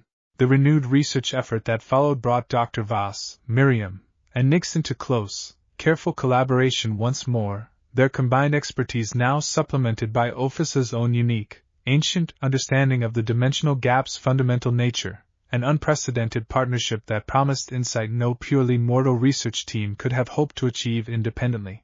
It's remarkable, Dr. Voss admitted during one such session, several weeks into the expanded investigation. Having access to Ophus's direct understanding of dimensional architecture has advanced our comprehension of the bridge's true nature considerably faster than years of independent research ever could have managed alone. What have you learned? Rias asked, joining the discussion through the now permanent, comfortable resonance link that no longer required any particular occasion to activate. That our bridge, whatever its original, modest intentions, has become something considerably more significant than a simple connection between two worlds, Dr. Voss said carefully. It appears to function now as something closer to a stable anchor point within the wider dimensional structure itself, a genuine, tested example of connection succeeding where countless other attempts, across countless other realities, have ultimately failed. The revelation carried a weight that settled significant, humbling gravity over issei's understanding of everything his extraordinary journey had ultimately accomplished, a scope and significance far beyond what he had ever imagined, back in the desperate, uncertain days of his very first fall through an unstable rift. That's a considerable responsibility, he said quietly. It is, Ophus confirmed, her flat tone carrying unmistakable, ancient gravity. But I do not believe it is one you bear alone, Red Dragon Emperor. Whatever this bridge has become, it remains built on the same foundation that first made it succeed. Genuine, chosen connection, defended fiercely by everyone who has ever chosen to stand beside you. Chapter 19. The gathered found family absorbed the expanded significance of their extraordinary achievement with the same steady, grateful resolve that had carried them through every previous revelation of this remarkable journey's continually unfolding scope. The weight of unexpected cosmic responsibility settling, gradually, into something manageable through the same collective courage and connection that had proven, again and again, strong enough to meet whatever challenge presented itself. I think this changes how we need to think about the bridge going forward, Shifuyu observed during the strategic discussion that followed. Not simply as our responsibility to protect, but as something with genuine significance to the wider dimensional structure both our worlds exist within. That carries new obligations, potentially new allies, and likely new attention from forces we haven't yet had cause to consider. Then we prepare for that the same way we've prepared for everything else, Tadanashi said, her usual sharp, practical focus already working through the implications. Carefully, thoughtfully, and with the same collaborative partnership that's carried us through every previous trial. Issei, listening to the discussion with quiet, grateful attention, felt the familiar, steady resolve that had defined his entire extraordinary journey settling once more into determined shape, tempered now by 2 years of hard-won experience, and, increasingly, the genuine wisdom of beings whose existence spanned scales of time and power he was only beginning to properly comprehend. Whatever this bridge has become, he said, meeting the eyes of everyone gathered close around him, drawn now from across 2 worlds and, increasingly, from the vast, previously unimaginable scope of existence beyond them both, I think we've already proven the most important thing worth proving about it. That connection, built honestly and defended fiercely, can grow to hold significance far beyond what any of us ever originally imagined, without ever losing the genuine, chosen love that made it worth building in the first place. Chapter 20. The weeks that followed brought a renewed sense of purpose to the found family's continued, careful stewardship of the bridge's expanding significance, both worlds' considerable combined resources adapting steadily to the reality that their extraordinary achievement now carried implications reaching far beyond the original, modest hope of simply reuniting 2 separated hearts. Issei found himself, during this period, drawn increasingly into conversations with Ophus about the fundamental nature of connection itself, her ancient, unhurried perspective offering insight that continually reshaped his understanding of everything the past several years had taught him.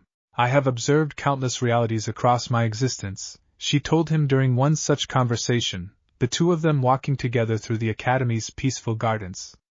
Most measure strength through power, through the capacity to dominate or defend against external threat. Your bridge has taught me a different measure entirely. That the strongest connections are not those that resist change, but those flexible enough to grow alongside it, incorporating challenge rather than merely surviving it. I think that's exactly what you've become for us, issei said. Not a threat to what we built, even though your arrival could have easily become exactly that. Instead, you've become part of what makes it stronger. That is precisely what I hope to become, Opha said, her flat tone carrying genuine, quiet satisfaction. I am grateful you extended the trust necessary to make that hope possible. Chapter 21. On a bright, peaceful morning nearly 4 months after Opha's initial arrival, the full, extraordinary circle of issei's found family gathered once more, this time for what had become a cherished, regular occasion, a simple breakfast spanning both worlds and now, the vast, previously unimaginable presence of true dragon deities who had chosen, against every reasonable expectation, to call this remarkable community genuinely their own. Huki sat close beside Issei, her hand finding his with the same easy, familiar warmth that had defined their partnership since its earliest days. Rias occupied his other side, her own quiet contentment carrying the particular peace of someone who had watched an already remarkable life continue expanding into something even more extraordinary than she had ever dared imagine. Opha sat nearby, engaged in quiet, comfortable conversation with Kaneko, while Great Red's occasional, booming presence, when he chose to visit, added its own particular warmth to the gathered circle's continually expanding joy. I keep thinking, Issei said quietly, watching the peaceful scene unfold around him, about how impossible all of this would have sounded, back when I first fell through that unstable rift. A bridge between worlds. A found family spanning both sides of it. True dragon deities choosing to call this remarkable community home. I don't think I could have imagined any of it. None of us could have, Rias agreed, warmth and quiet wonder coloring her voice. But I think that's exactly what makes this journey worth treasuring so completely. Every impossible thing, built one courageous, honest choice at a time.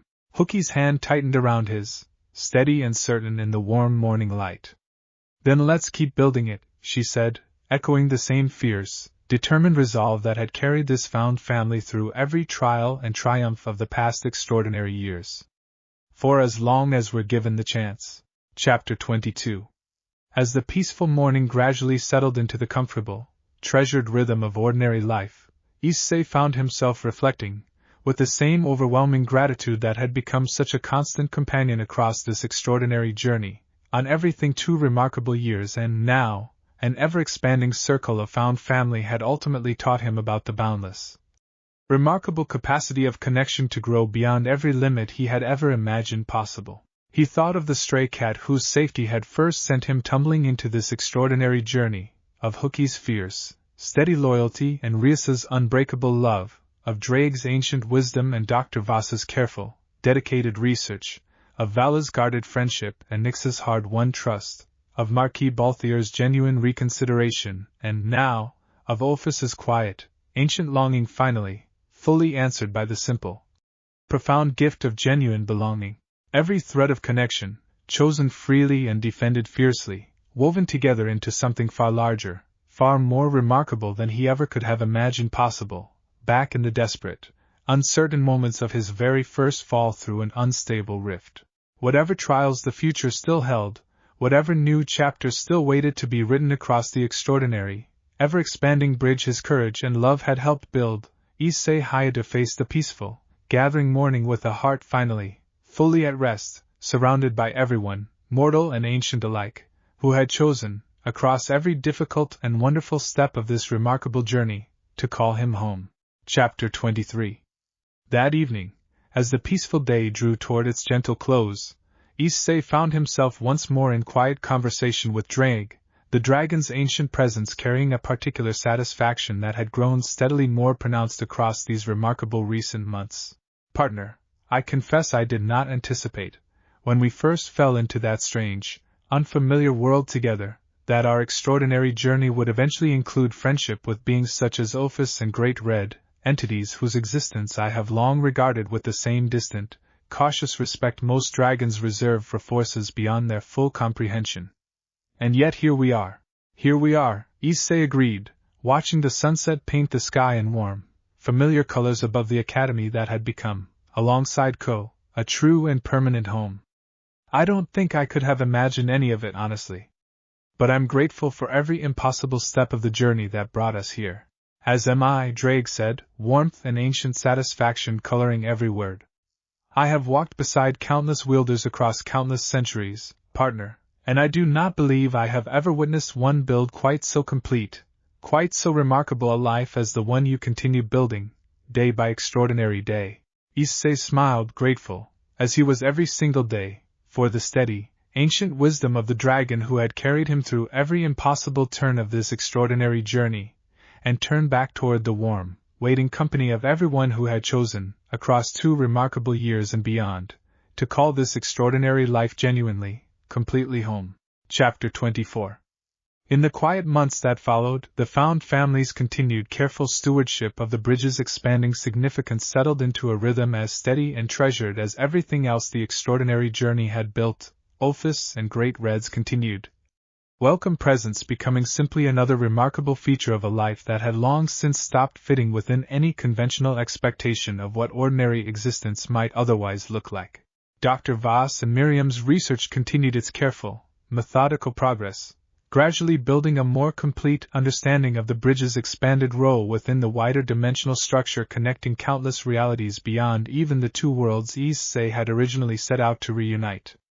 Nix's own contributions grew steadily more significant, her hard-won expertise proving invaluable as the research effort's scope continued expanding alongside everything else this remarkable journey continued to reveal.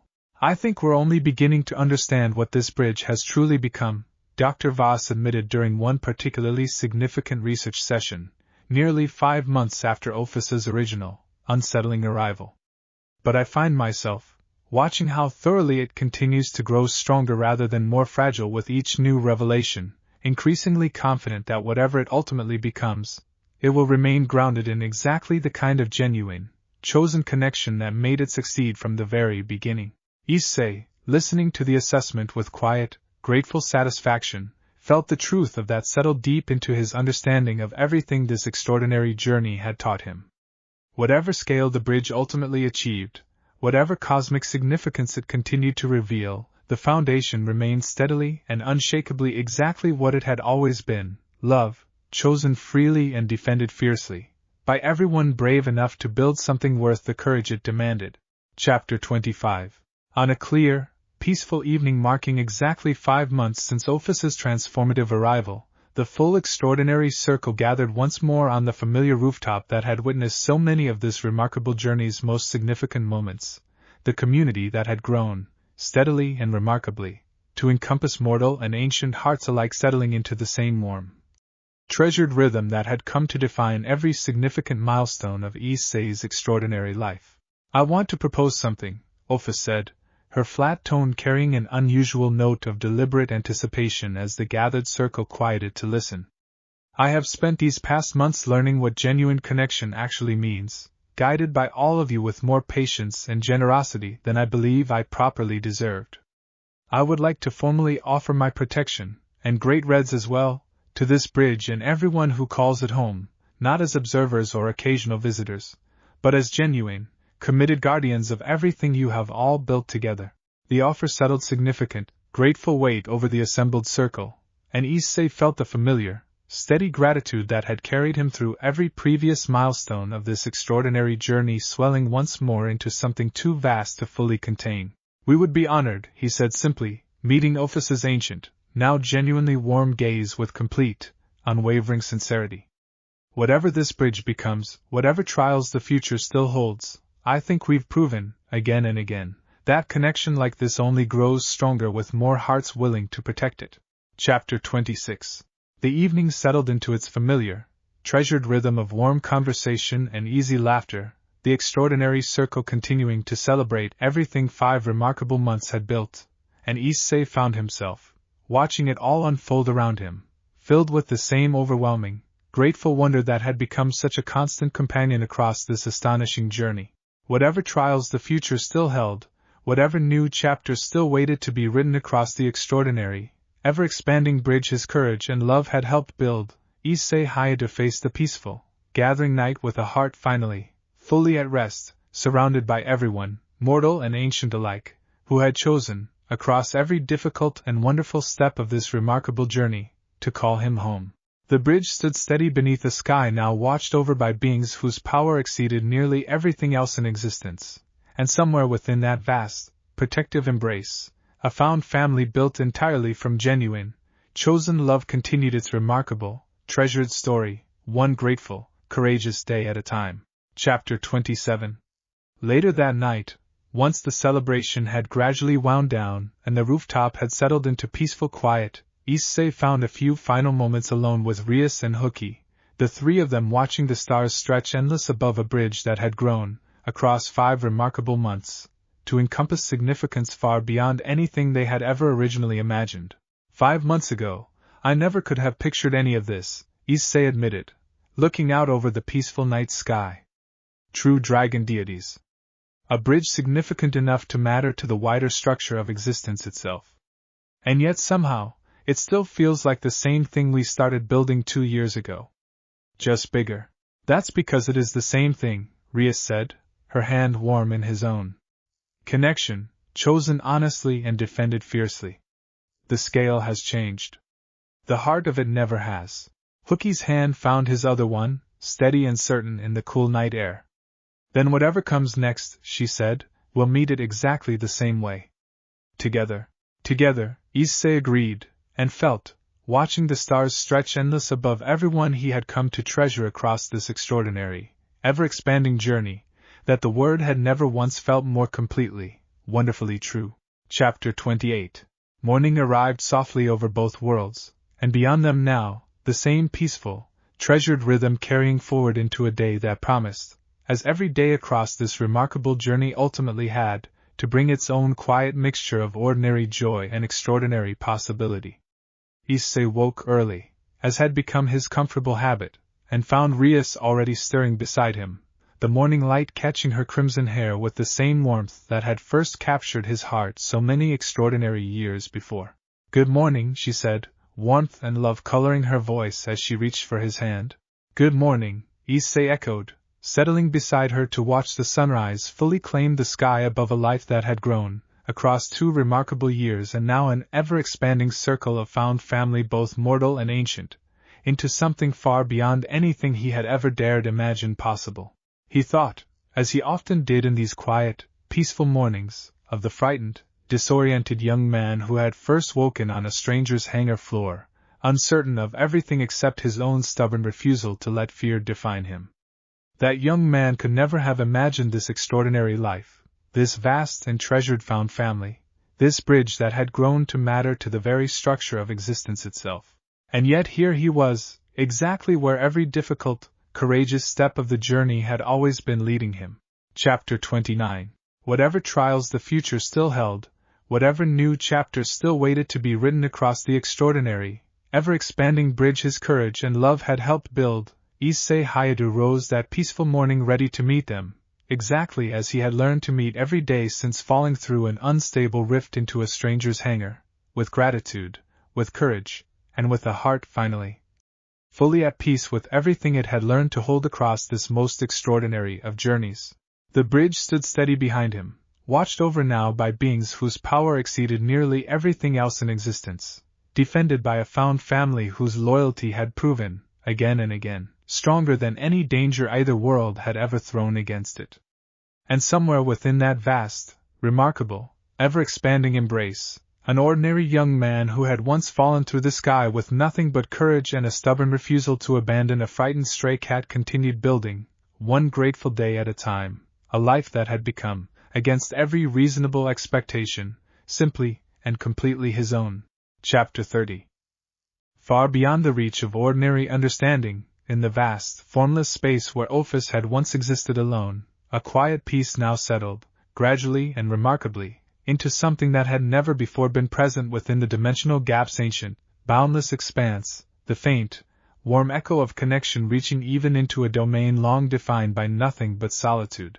Ophis felt it, whenever she chose to return there, a reminder that the choice she had made, to leave behind vast, isolated power in favor of genuine, chosen belonging, had changed not only her own existence, but the very shape of the domain she had once called entirely her own.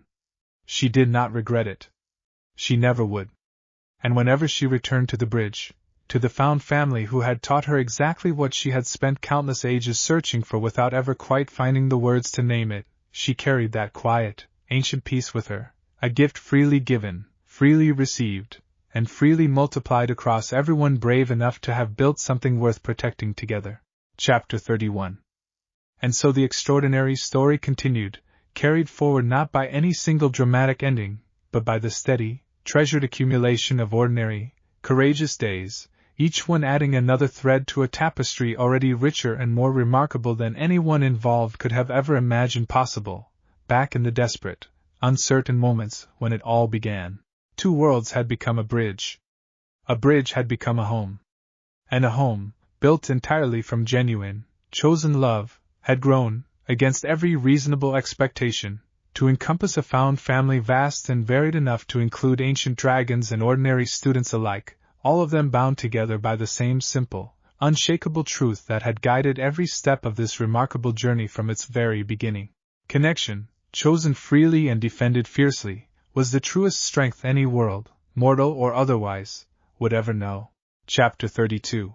And issei, standing now at the center of everything that truth had ultimately built, understood it more completely than he ever could have imagined possible, back in the desperate, disoriented moments of his very first fall through an unstable rift.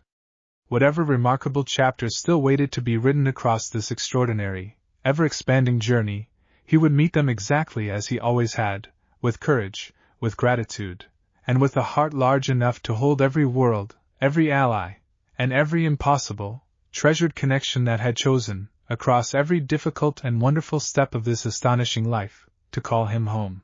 Chapter 33. The sun rose fully now over two worlds, and a great deal more besides, and the bridge between them all stood steady, unshaken, ready for whatever remarkable chapter came next. Chapter 34. In every world touched by that steady, unshaken bridge, morning broke gently, carrying with it the same quiet, unwavering promise that had defined every day of this extraordinary journey since its very first, uncertain beginning. Whatever waited ahead, it would be met with courage. It would be met with love. And it would never, not for a single moment, be met alone.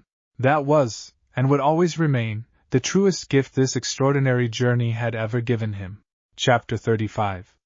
And so, exactly as it always had, the story continued forward into whatever remarkable morning came next, carried by courage, carried by love, and carried, always, by a heart that had learned, across every extraordinary step of this most remarkable journey, exactly how much it was capable of holding when given the chance. The end of one chapter. The beginning of countless more still to come. Chapter 36. And so, on that peaceful, radiant morning, with two worlds and a great deal more standing steady behind him, issei smiled, took Rias's hand in his own, and walked forward into whatever remarkable day still waited to be lived, grateful, courageous, and never, ever alone. Act 10. Chapter 1. The alert came on an otherwise unremarkable morning, nearly 7 months after Ophis had first offered her protection to the bridge and everyone who called it home, Dr. Voss's careful, ongoing monitoring of the between-sealed fragment registering a change significant enough to pull issei from a quiet breakfast with Rias and send him hurrying toward the lab with old, familiar urgency. The containment is destabilizing, Dr. Voss reported, her focus never leaving the cascading data scrolling across her instruments. Not through external interference this time. From within.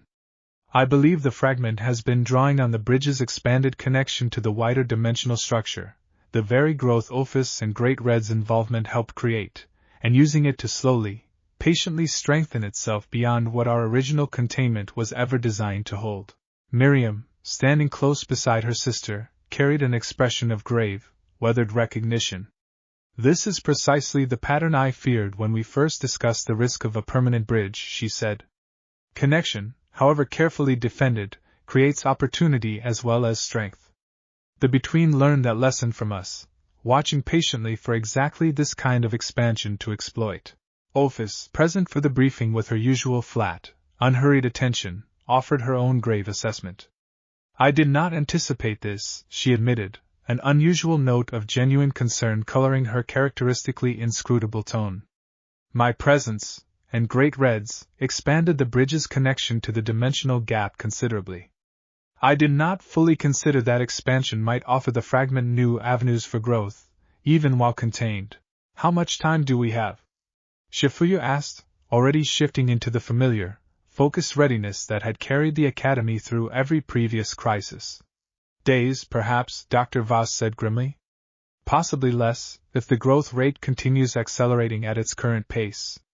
If the fragment breaks free of containment entirely, drawing on strength is significant, we may be facing something considerably more dangerous than the original entity we first fought years ago." Chapter 2.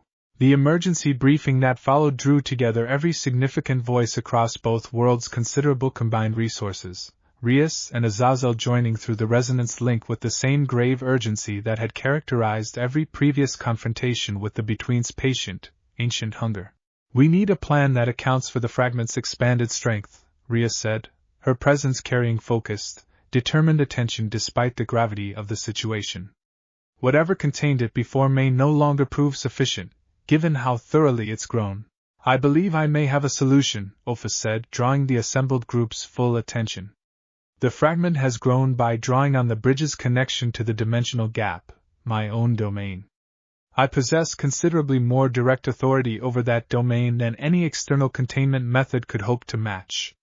If I can engage the fragment directly, within the space it has been drawing strength from, I believe I can sever its connection entirely, rather than simply containing it once more."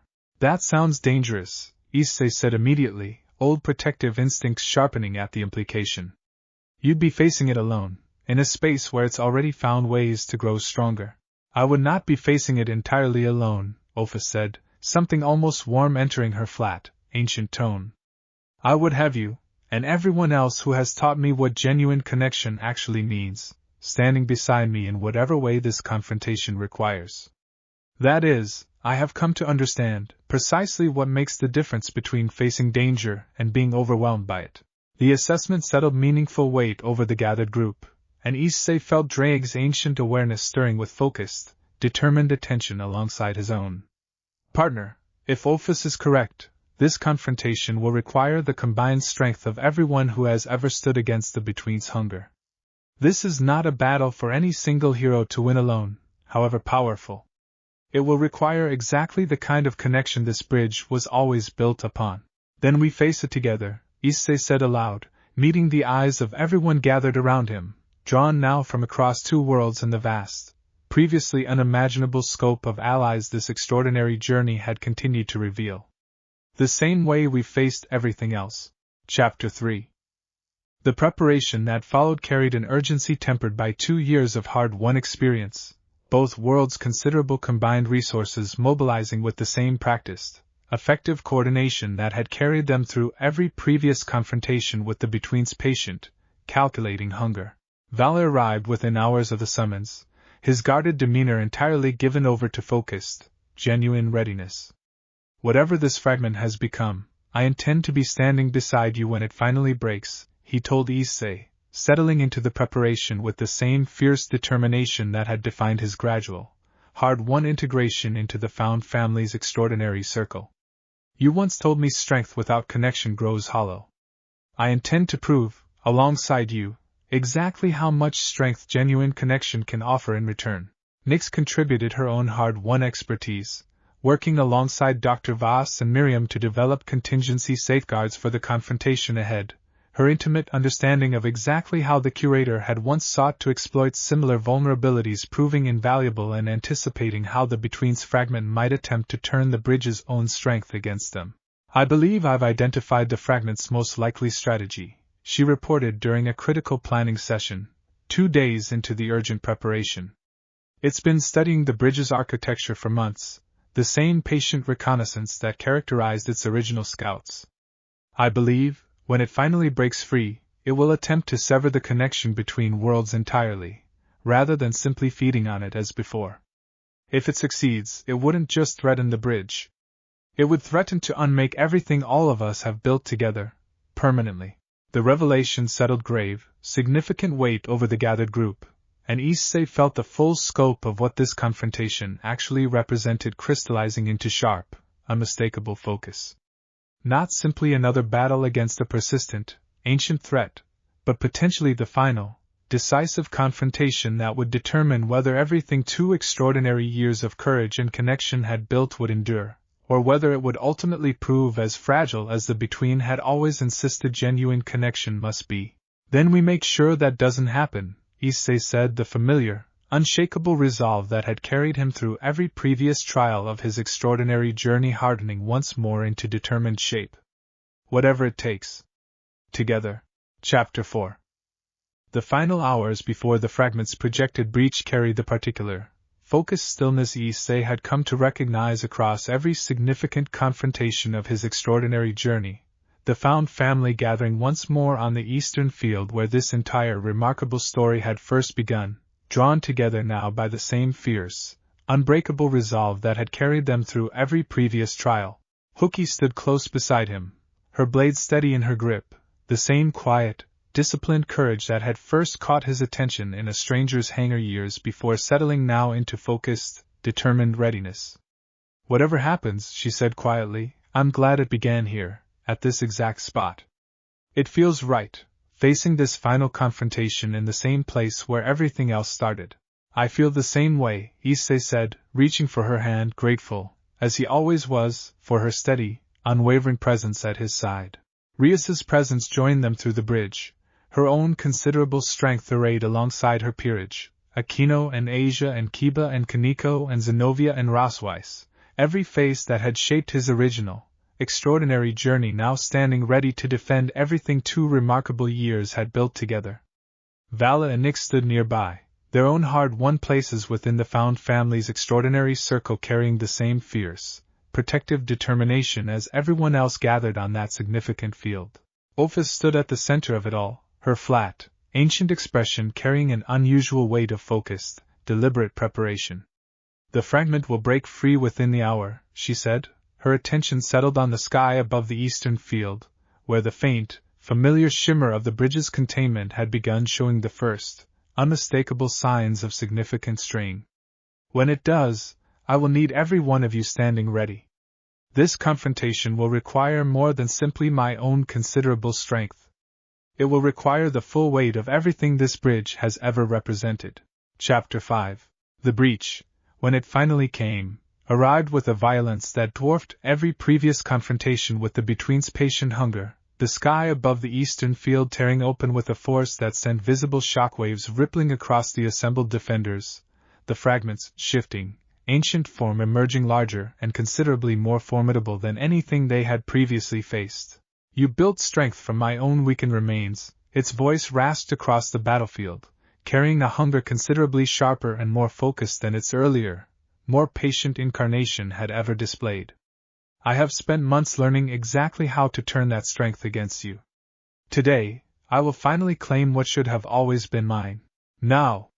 Ophis's voice cut sharp across the chaos, and the combined forces of both worlds surged forward as one, the same practiced, effective coordination that had carried them through every previous trial now driving hard against a threat that had grown, in the months since its original defeat, into something considerably more dangerous than anyone had fully anticipated. Issei fought at the center of the confrontation, boosted gear blazing with power that had grown steadily across 2 extraordinary years of hard-won trial, Hookie's blade flashing beside him with the same disciplined precision that had carried them through countless previous battles. Vala's silver-white wings cut through the chaos with focused, determined purpose, while Rias's peerage coordinated their considerable combined strength with the fluid, practiced trust that 2 years of genuine partnership had built. Ophis herself engaged the fragment directly, her ancient, formless power meeting its hungry, grasping strength in a confrontation that seemed to bend the very fabric of the battlefield around its overwhelming scale, and issei felt Drake's ancient awareness sharpen with focused, urgent attention as the true nature of the battle stakes settled fully into view. Partner, the dragon's voice rose urgent amid the chaos. Ophis is fighting to sever its connection to the dimensional gap, but the fragment has grown too strong for her to manage entirely alone. It requires exactly what has carried us through every previous trial. The combined resonance of genuine connection, focused and directed with the same precision we once used against the Between's original form. Chapter 6. Everyone, focus your strength through the bridge's resonance. Issei called out, drawing on the same hard-won understanding that had carried them through the Between's original defeat years before, gathering the accumulated strength of every relationship, every hard-won bond, every fierce and unbroken love that had carried this found family through 2 extraordinary years of trial and triumph. The response came instantly, every fighter across the battlefield channeling their considerable combined strength through the same fundamental connection that had always defined the bridge's true nature, not raw destructive force, but the pure, unbreakable resonance of chosen, defended connection, gathered and focused into something the fragment's hungry, calculating nature had never fully learned to counter.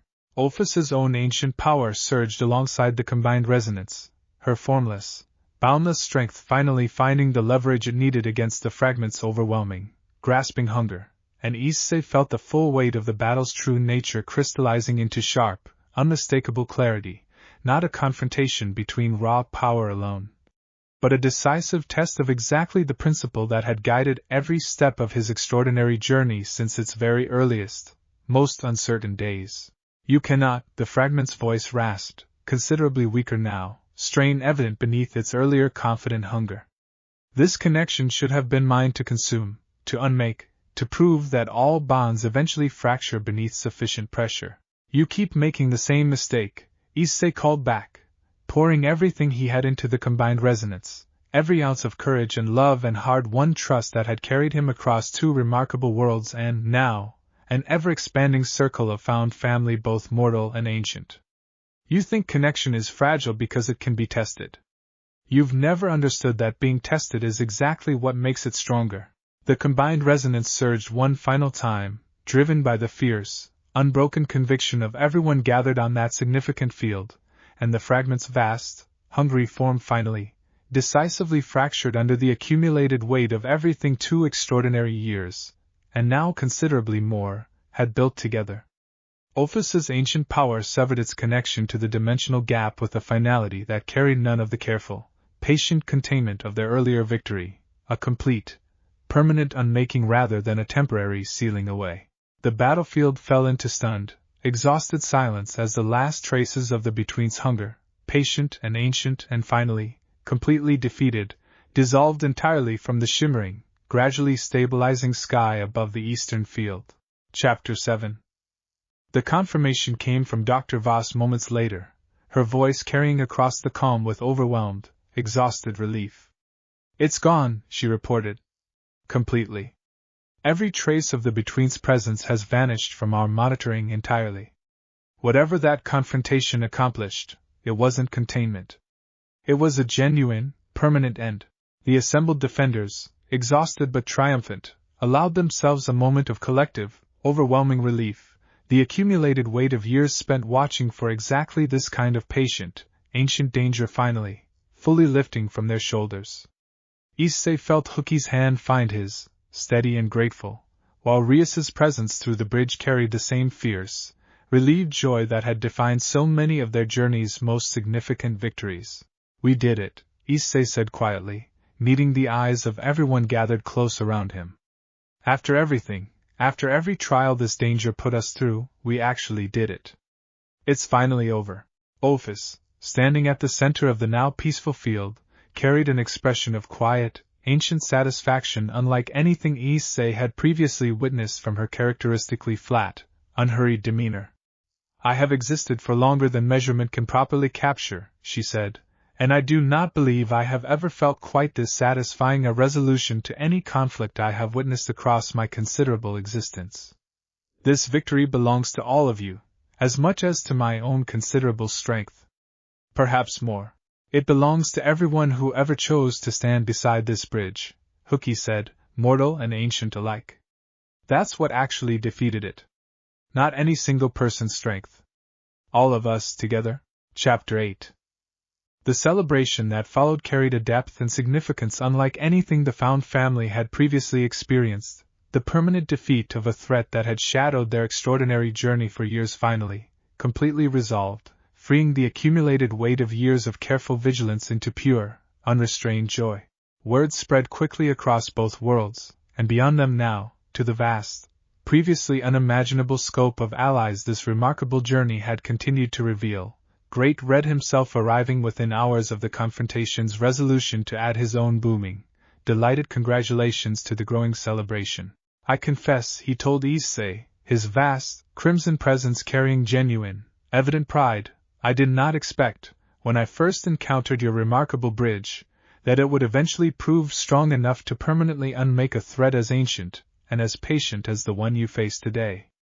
This is a victory worth celebrating properly, Red Dragon Emperor. Few accomplishments across my considerable existence have impressed me quite so thoroughly. The celebration stretched long into the evening, both worlds' considerable combined community gathering close in shared, overwhelming joy. Every face that had shaped this extraordinary 2-year journey, and the remarkable months that had followed, now gathered together in triumphant, grateful celebration of everything their collective courage had ultimately accomplished. Issei moved through the celebration with Rias on one arm and Hooky close beside them both, grateful beyond measure for every person, mortal and ancient alike, who had chosen, across this extraordinary journey's every difficult and wonderful turn, to stand beside him through whatever trial presented itself.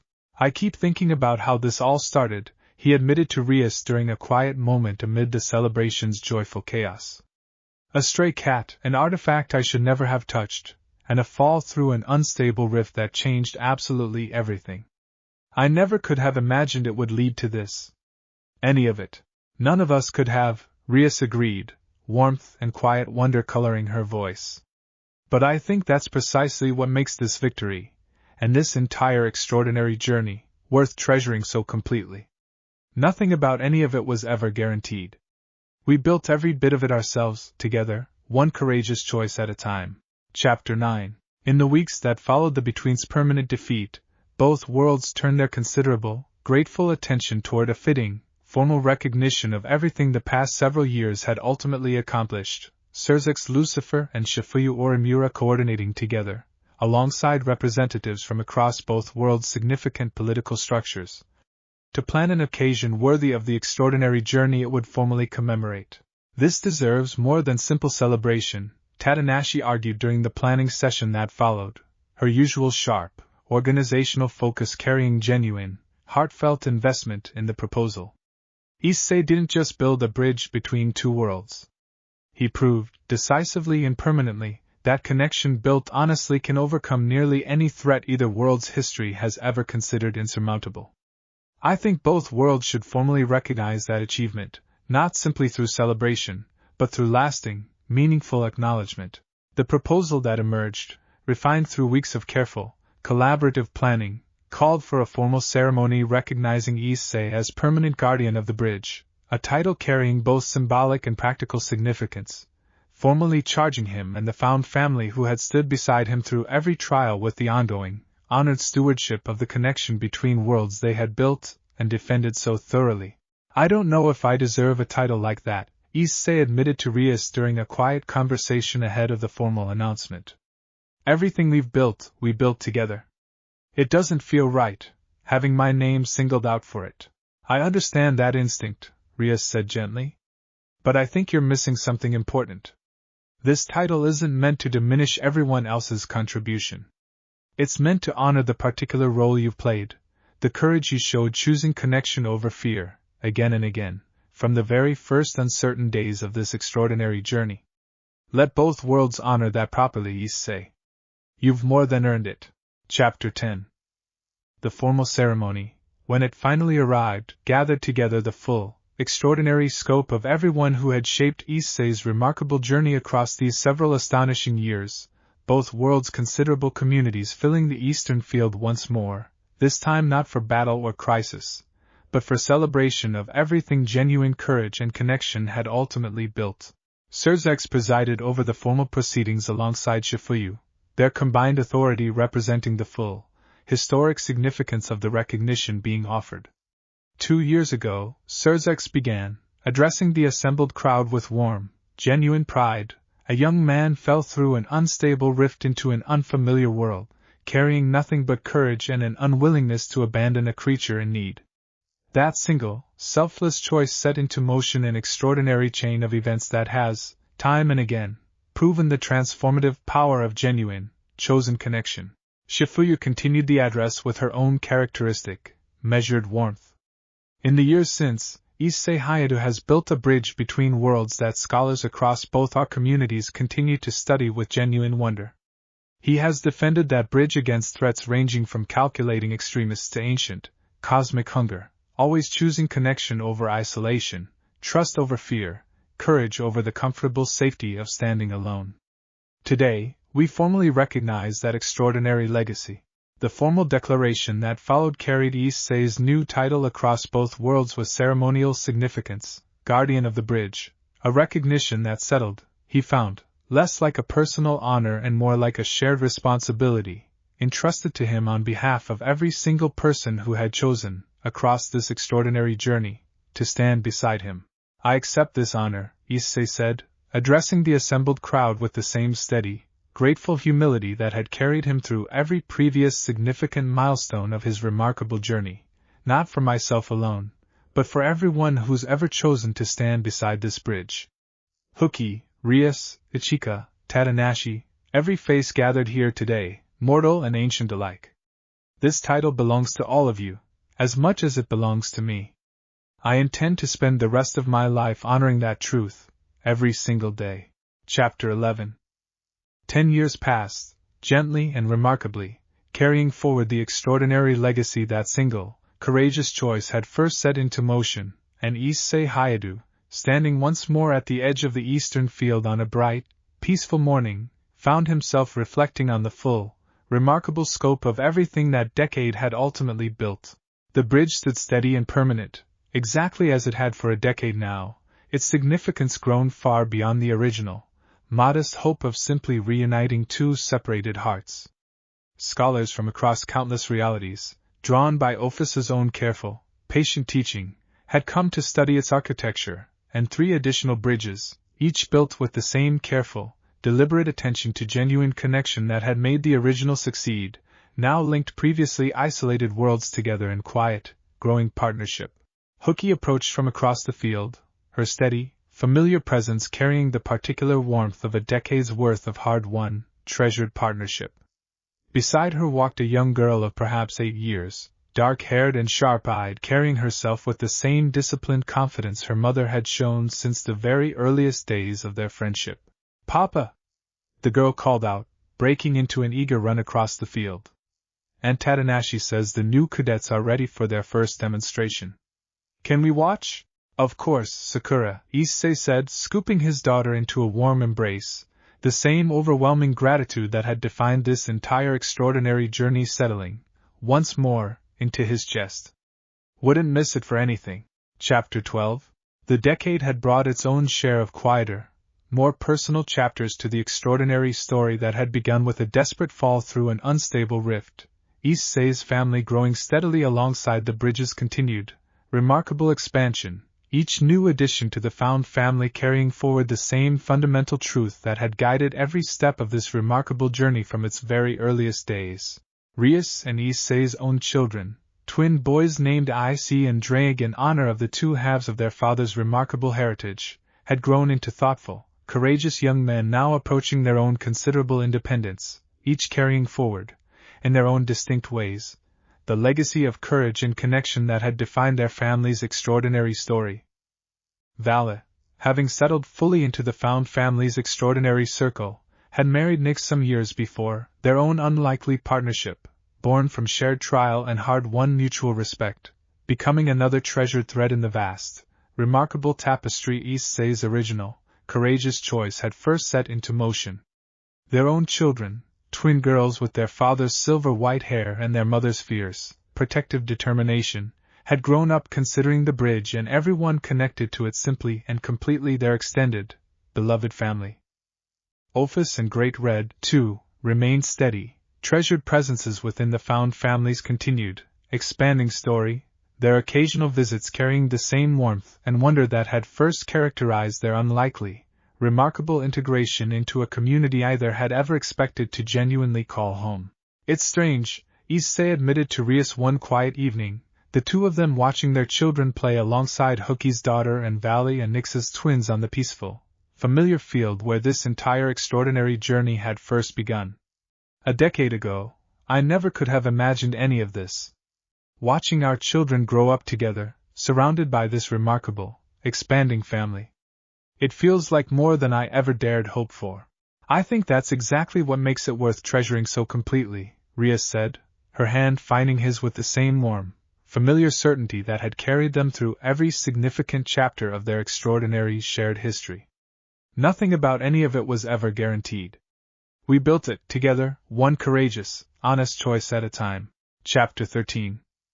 The bridge's continued legacy extended, in the years that followed, far beyond the immediate found family who had first built and defended it, its architecture, and, more significantly, its underlying philosophy of connection built on genuine trust rather than convenient exploitation, becoming a model studied and, gradually, replicated across an ever-widening scope of previously isolated realities. Dr. Voss, now leading a research institute dedicated specifically to the careful, deliberate study of dimensional connection, had trained a new generation of scholars in the careful, patient methodology that had first made the original bridge succeed, ensuring that whatever new connections emerged across the years ahead would carry forward the same fundamental wisdom that had guided this extraordinary journey from its earliest, most uncertain days. Miriam and Nix, working alongside her, had become respected voices in their own right, their own hard-won experience with the dangers of careless or exploitative connection in forming safeguards that protected an entire generation of new bridges from repeating the mistakes that had once nearly cost them everything. I think about the curator sometimes, Nix admitted to issei during a visit marking the 10th anniversary of the bridge's original permanent activation. About how close I came to helping him build something that would have proven the opposite of everything we've since achieved. I'm grateful, every single day, that this is the legacy I ultimately became part of instead. You've more than earned your place in it, issei said warmly. Everyone who's chosen genuine connection over easier, more exploitative paths has helped build this legacy. You most of all, given everything you overcame to get here. Chapter 14. On the evening marking the bridge's 10th anniversary, the full, extraordinary circle of issei's remarkable found family gathered once more, spanning now not simply two worlds but the considerable, ever-expanding scope of allies and connections this remarkable journey had continued to reveal across an entire decade of courage and growth. Hookie stood beside him, their daughter Sakura chasing after Rias and issei's twin sons in the warm evening light, while Vala and Nix's daughters played nearby with a gentle enthusiasm that carried forward, in its own small way, the same fierce, protective loyalty that had defined their parents' own hard-won journey toward genuine belonging. 10 years, Rias said quietly, watching the peaceful scene unfold with the same overwhelming, grateful wonder that had become such a constant companion across this extraordinary journey. I don't think either of us could have imagined, falling through that first desperate reunion all those years ago, that it would lead to any of this. I think about that fall through the rift almost every day, issei admitted, watching his children play alongside a found family that had grown, remarkably and completely, to encompass mortals and dragons alike, IS pilots and devils, extremists turned allies and ancient beings who had finally, after countless ages of solitude, found genuine belonging. Not with regret. With gratitude. Every difficult step of that journey led here, to this. I wouldn't trade any of it, even the hardest parts. Hookie's hand found his, steady and certain after a decade of hard-won, treasured partnership. Then I suppose, she said, watching their daughter laugh alongside the extraordinary, ever-expanding family this remarkable journey had built, we've already proven the only thing that ever really needed proving. That love, chosen honestly and defended fiercely, builds something worth every difficult step of the journey it takes to reach it. Chapter 15. Later that evening, As the anniversary celebration continued its warm, joyful rhythm around them, issei found a quiet moment alone with Drake, the dragon's ancient presence a steady, familiar companion across every significant chapter of this remarkable, decade-spanning journey. 10 years, partner, Drake observed, warmth and profound satisfaction coloring every word. I have walked beside countless wielders across countless centuries, and I do not believe I have ever witnessed one build quite so complete, quite so remarkable a legacy as the one you have built across this extraordinary decade. 2 worlds joined permanently. A found family spanning mortal and ancient hearts alike. Children who will grow up understanding, from their very first breath, exactly how much love is capable of building when given the courage to try. I couldn't have done any of it alone, issei thought back, the same grateful acknowledgement he had offered so many times across this extraordinary journey, its truth only deepening with each passing year. Every step of it, I had help. From you, from Rias, from Hookie, from everyone who chose to stand beside me. No, Drake agreed. But you never once let that stop you from trying, and you never once let pride keep you from accepting the extraordinary help so many hearts were willing to offer. That, partner, has always been, and will always remain, the truest source of everything you've built. Not the power in your arm. The courage in your heart to let others stand beside you, again and again, across every difficult and wonderful turn this remarkable journey has offered. Chapter 16. The years that followed the 10th anniversary brought their own gentle, continued rhythm of growth and change, the found family's remarkable story continuing to unfold across a canvas that had grown, steadily and remarkably, to encompass far more than anyone could have originally imagined, back in the desperate, uncertain days of issei's very first fall through an unstable rift. Sakura Shinanono, Hookie and issei's daughter, grew into a formidable young IS pilot in her own right, her natural talent and disciplined training eventually earning her a place among the Academy's most promising cadets, carrying forward her mother's fierce, protective loyalty alongside her father's stubborn, courageous heart. Issei and Drake Gremory, Rias and issei's twin sons, grew into their own considerable strength, one inheriting his mother's gift for strategic devil magic, the other discovering, to everyone's quiet wonder, a faint but genuine echo of his father's connection to the boosted gear's ancient lineage. It skipped a generation, in a sense, Azazel observed, studying the younger Drake's development with genuine scholarly fascination. Sacred gears don't typically pass through inheritance this directly. I suspect it has something to do with the unique resonance your family carries, given everything you've built together across this remarkable bridge.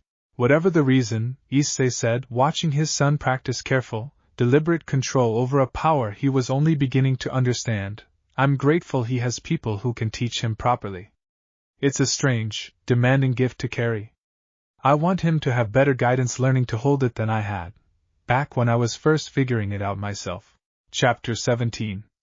The wider legacy of the bridge, and the philosophy of genuine connection that had guided its creation and defense across more than a decade of trial and triumph, continued its remarkable expansion across an ever-widening scope of realities, each new connection built with the same careful, deliberate attention to honest, chosen trust that had first made the original bridge succeed. Marquis Balthier, now considerably aged but no less sharp in his careful, thoughtful wisdom, remained a devoted advocate for the bridge's continued, careful stewardship, his own transformation from skeptical opponent to genuine champion becoming, over the years, something of a cherished legend within the underworld's political circles. I find myself grateful, in my advancing years, he told issei during one of his periodic visits to the Academy, that I lived long enough to witness exactly how thoroughly my early caution proved, in the end, unnecessary. Or perhaps not unnecessary. Perhaps simply answered, through years of demonstrated, genuine devotion that no amount of careful argument alone could have ever fully proven. Your caution helped make this stronger, issei said honestly. You asked hard questions that forced all of us to build something more thoughtful than we might have otherwise managed. I've always been grateful for that, Marquis, even when it felt frustrating at the time. Balthier's expression carried genuine, weathered warmth at the acknowledgement. Then perhaps that is the truest legacy either of us could hope to leave behind, he said. Not simply what we built, but how carefully, how honestly we built it, ensuring it would remain strong enough to endure long after either of us has passed from this story entirely. Chapter 18. On a peaceful afternoon marking 15 years since the bridge's original permanent activation, Issei stood once more at the edge of the eastern field, now considerably older, considerably more weathered by the accumulated wisdom of a decade and a half spent defending and nurturing everything this extraordinary journey had built, watching his children, now approaching their own considerable independence, train alongside the next generation of cadets who had grown up knowing nothing but a world where two realities existed, permanently and peacefully as one. They don't remember a world before the bridge, Rias observed, joining him at the field's edge, her own hand finding his with the same warm, familiar certainty that had carried them through every significant chapter of their extraordinary shared history. For them, this has simply always been how the world works. Two worlds connected. Devils and dragons and IS pilots, all part of the same extraordinary community.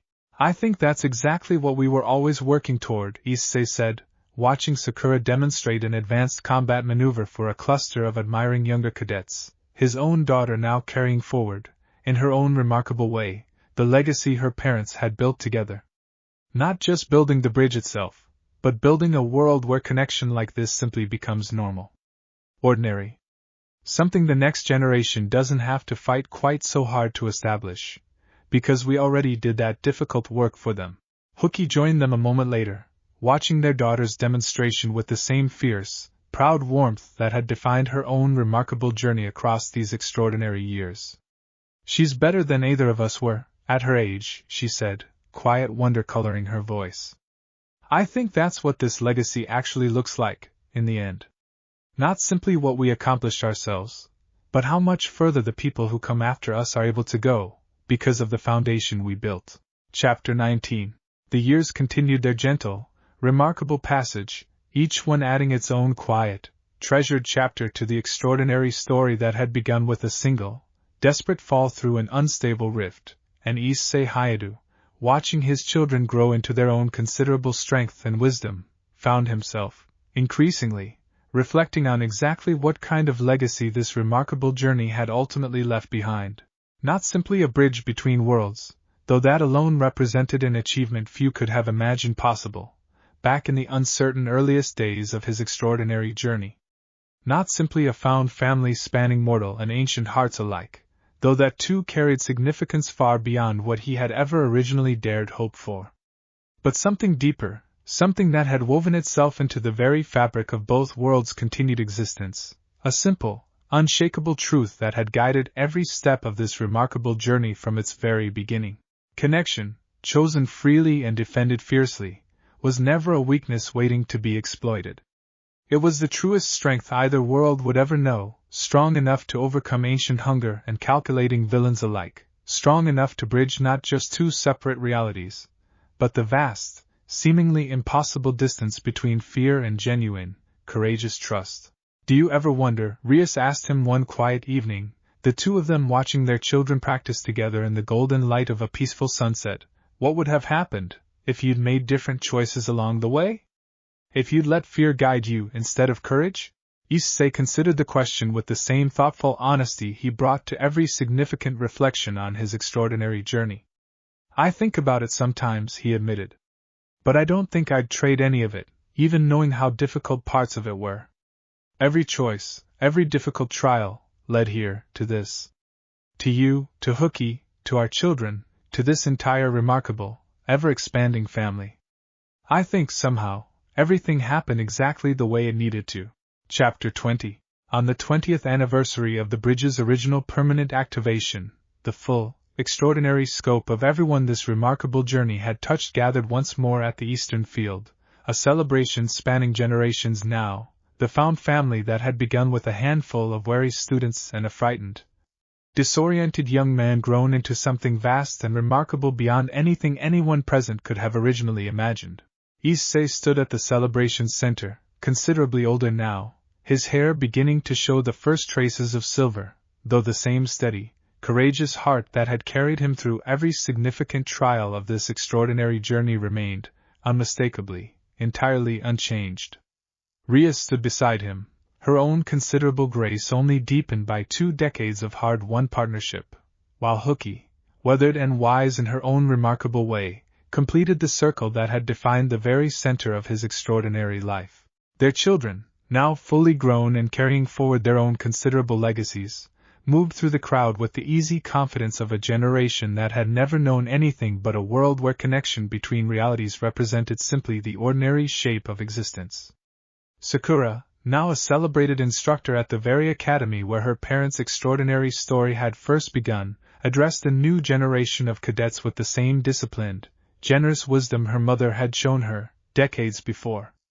Issei and Drake Gremery, each having found their own distinct paths within the underworld's continued, remarkable governance, carried forward their father's legacy of courage and their mother's gift for compassionate, thoughtful leadership.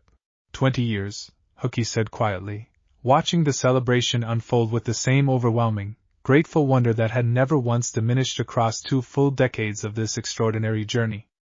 I don't think I could have imagined, that first uncertain day in the hangar, that any of this would become possible.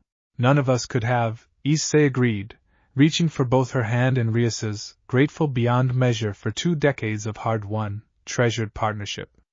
But I think that's precisely what makes this legacy worth celebrating so completely. Nothing about it was ever guaranteed. We built every bit of it ourselves, together, one courageous, honest choice at a time. Chapter 21. Ophis addressed the gathered celebration with her own characteristic, unhurried gravity, her ancient presence now so thoroughly woven into the found family's extraordinary story that the wonder her arrival had once inspired had long since settled into simple, treasured familiarity. I have existed for longer than measurement can properly capture, she said, addressing the assembled crowd with genuine, evident warmth. I have witnessed countless realities rise and fall across my considerable existence.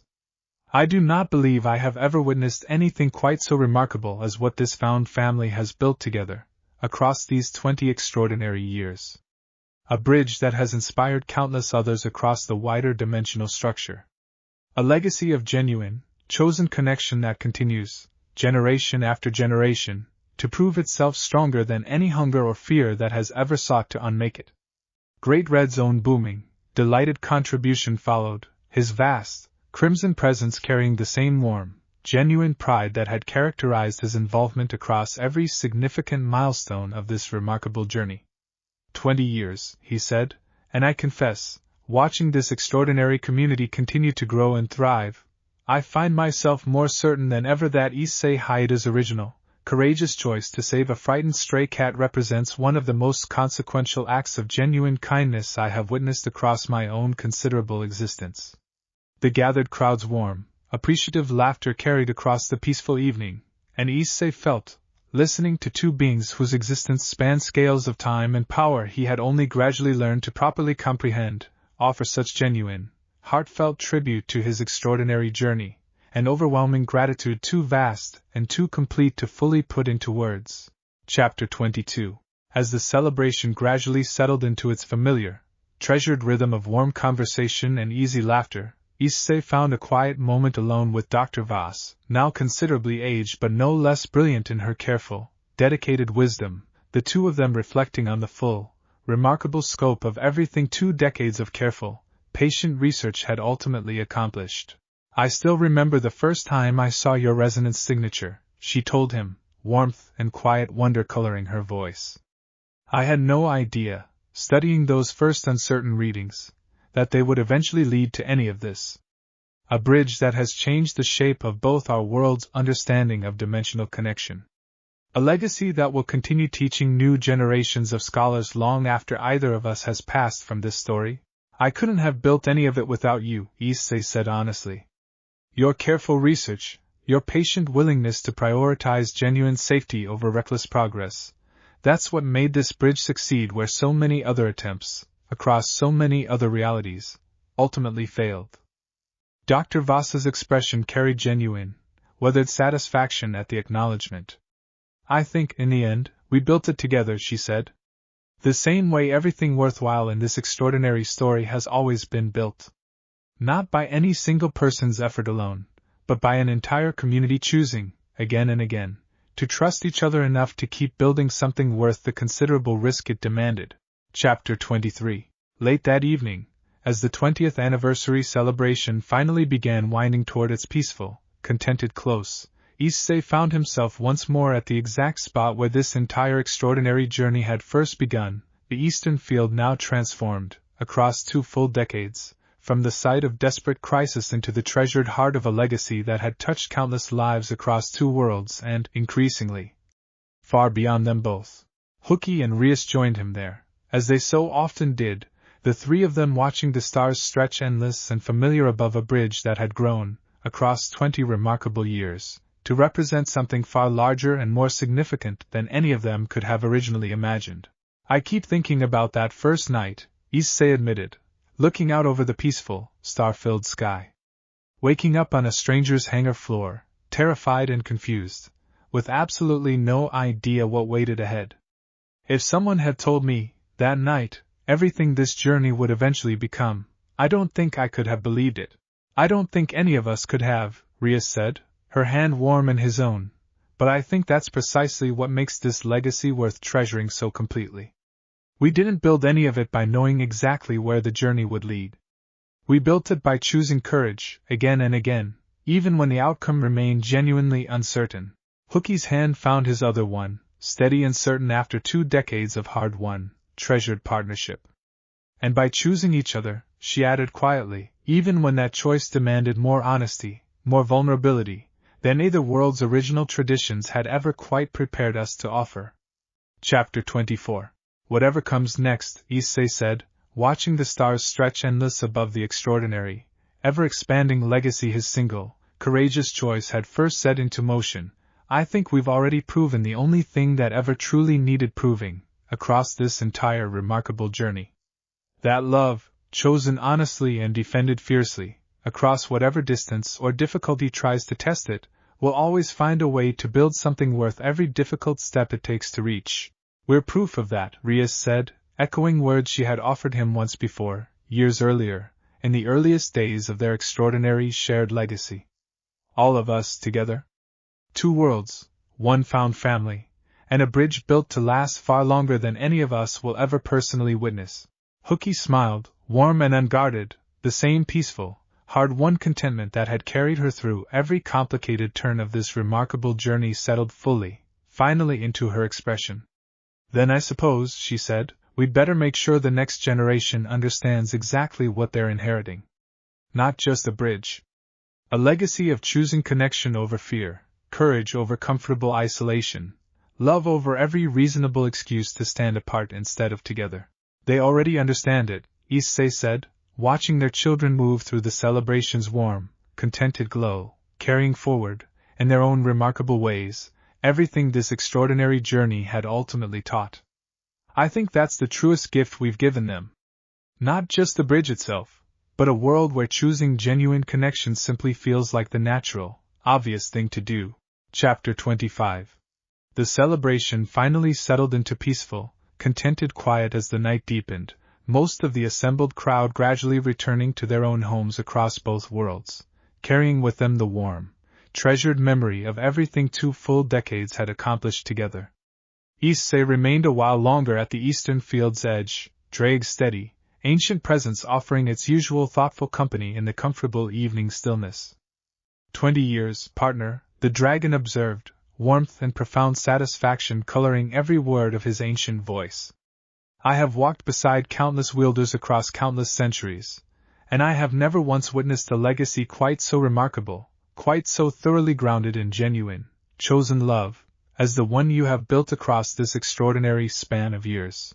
I had help every step of the way, issei thought back, the same grateful acknowledgement he had offered so many times across this remarkable journey, its truth only deepening with each passing year. I couldn't have built any of it alone. No, Drake agreed, ancient pride settling warm into every word. But you never once let that stop you from trying, and you never once let pride keep you from accepting the extraordinary help so many hearts were willing to offer, across 2 worlds and beyond them both. That, partner, has always been, and will always remain, the truest source of everything this remarkable journey has ultimately built.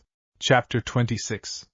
Issei made his way back toward the celebration's last, warm gathering, finding Rias and Hooky waiting for him near the edge of the field, their children nearby, sharing easy, comfortable laughter with cousins and friends drawn from across two worlds in the vast, remarkable scope of allies this extraordinary journey had continued to reveal. Ready to head home? Rias asked, warmth and gentle affection coloring her voice. Almost, Issei said, taking one last, lingering look at the peaceful, star-filled sky above the bridge that had defined the very shape of his extraordinary life. I just wanted a moment to remember it all properly. Everything this place has meant, across every year of this remarkable journey. Hooky's hand found his, steady and certain after 2 decades of hard-won, treasured partnership.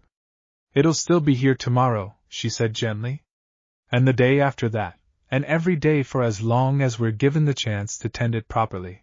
I know, Issei said, smiling, grateful beyond measure for the peaceful, treasured life he had built across 2 remarkable worlds, and for every person, mortal and ancient alike, who had chosen, across this entire extraordinary journey, to stand beside him through every difficult and wonderful step of the path that had led here.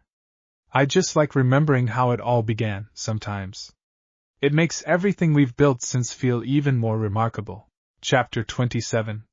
They walked home together beneath the peaceful, star-filled sky, the bridge standing steady and permanent behind them, a quiet, lasting monument to everything genuine courage and connection had ultimately accomplished across 2 full decades of trial and triumph, love and loss, fear overcome and trust rewarded time and time again.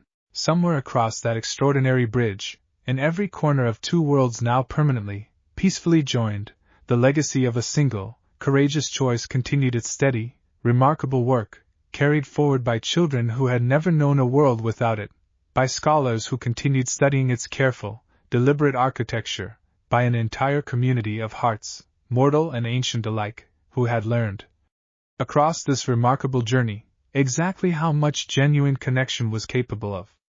Building when given the courage to try. Issei Hayato walked that peaceful path home surrounded by everyone he loved most, grateful beyond words for a journey that had asked more of his heart than he ever could have imagined possible, and had given back, in return, more love and belonging than he had ever dared hope to find. Chapter 28. The story that had begun with a stray cat, an artifact he should never have touched, and a desperate fall through an unstable rift had grown, across 2 remarkable decades, into something far larger than any single chapter could ever hope to fully capture, a legacy of courage and connection that would continue unfolding, generation after generation. Long after the young man who first set it all into motion had passed peacefully into whatever story came after this one. But that ending, whenever it finally arrived, remained still comfortably distant, a trial for a future far beyond the peaceful, treasured present Issei Hayato now called simply and completely home. Tonight belonged to gratitude. Tonight belonged to the extraordinary, ever-expanding family that had chosen, across every difficult and wonderful step of this remarkable journey, to stand beside him.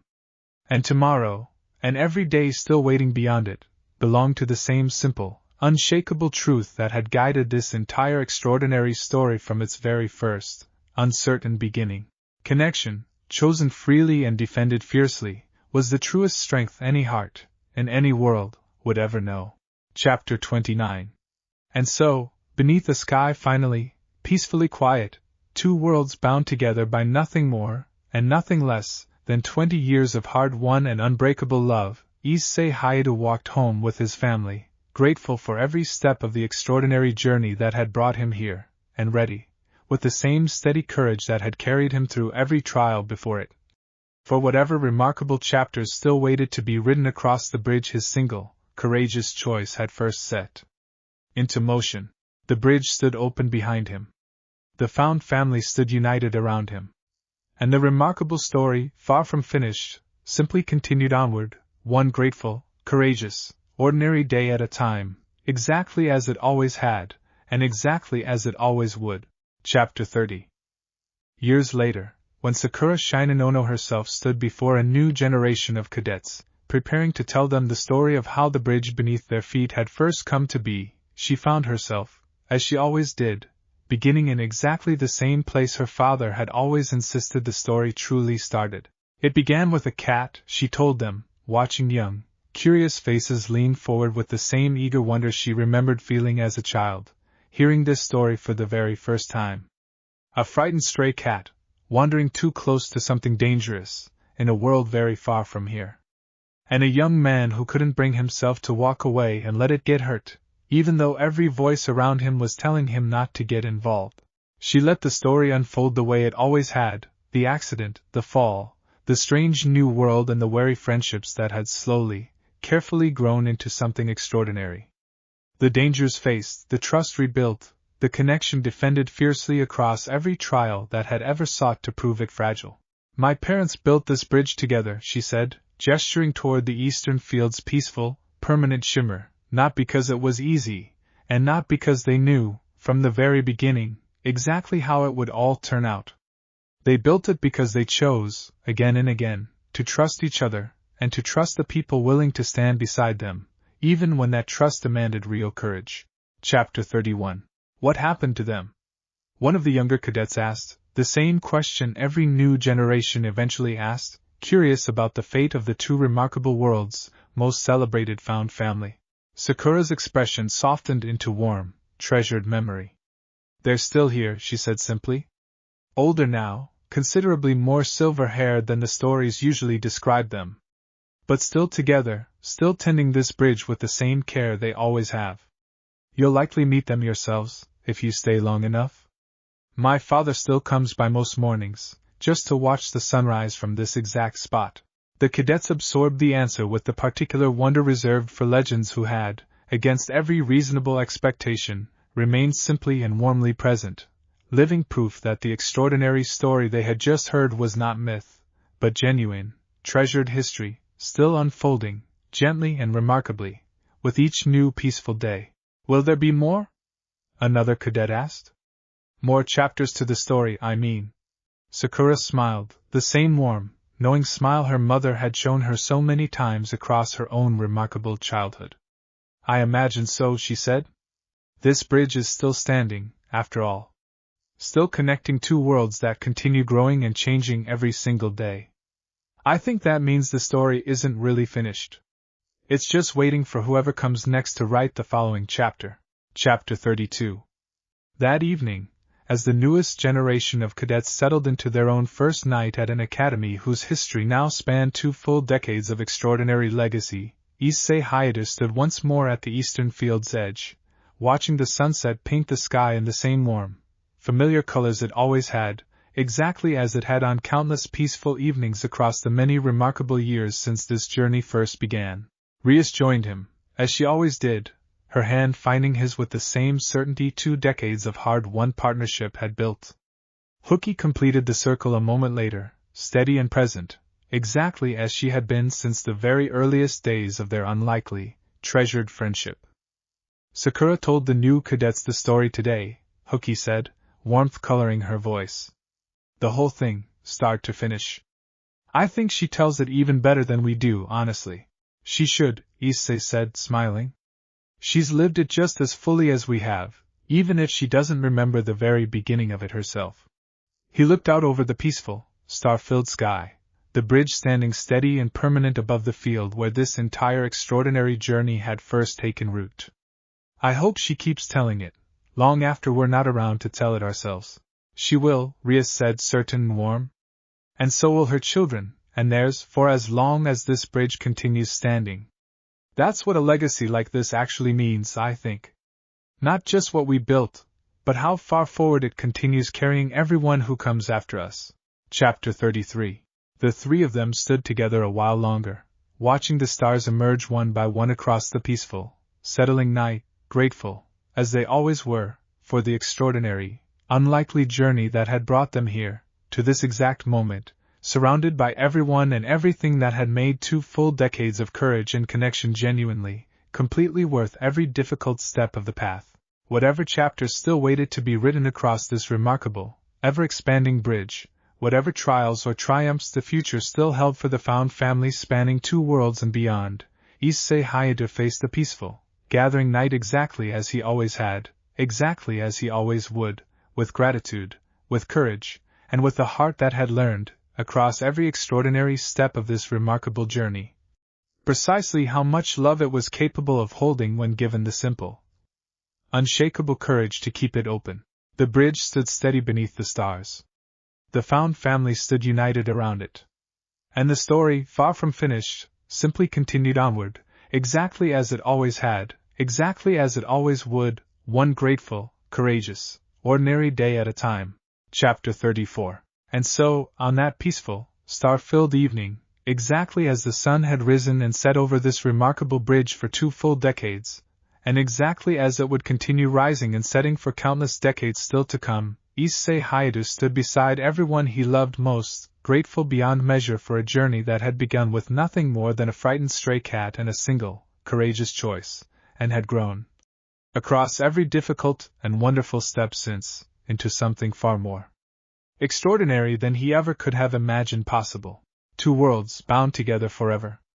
A found family, vast and remarkable, spanning mortal and ancient hearts alike. A legacy of genuine, chosen connection that would continue teaching new generations, long after the story's original heroes had finally, peacefully passed their part of it forward. It was, Issei thought, watching the stars stretch endless above everything his courage and love had ultimately built, exactly the ending he never could have imagined asking for, and exactly the one he would have chosen, without a moment's hesitation, every single time. Chapter 35. Far beyond the reach of ordinary understanding, in every world touched by the extraordinary bridge one courageous heart had first dared to build, the quiet, steady legacy of genuine connection continued its remarkable work, carried forward by every hand willing to tend it, every heart willing to trust it, and every generation willing to choose, again and again, the same simple courage that had guided this entire story from its very first, uncertain beginning. Somewhere, always, a bridge stood open. Somewhere, always, a found family stood ready to defend it.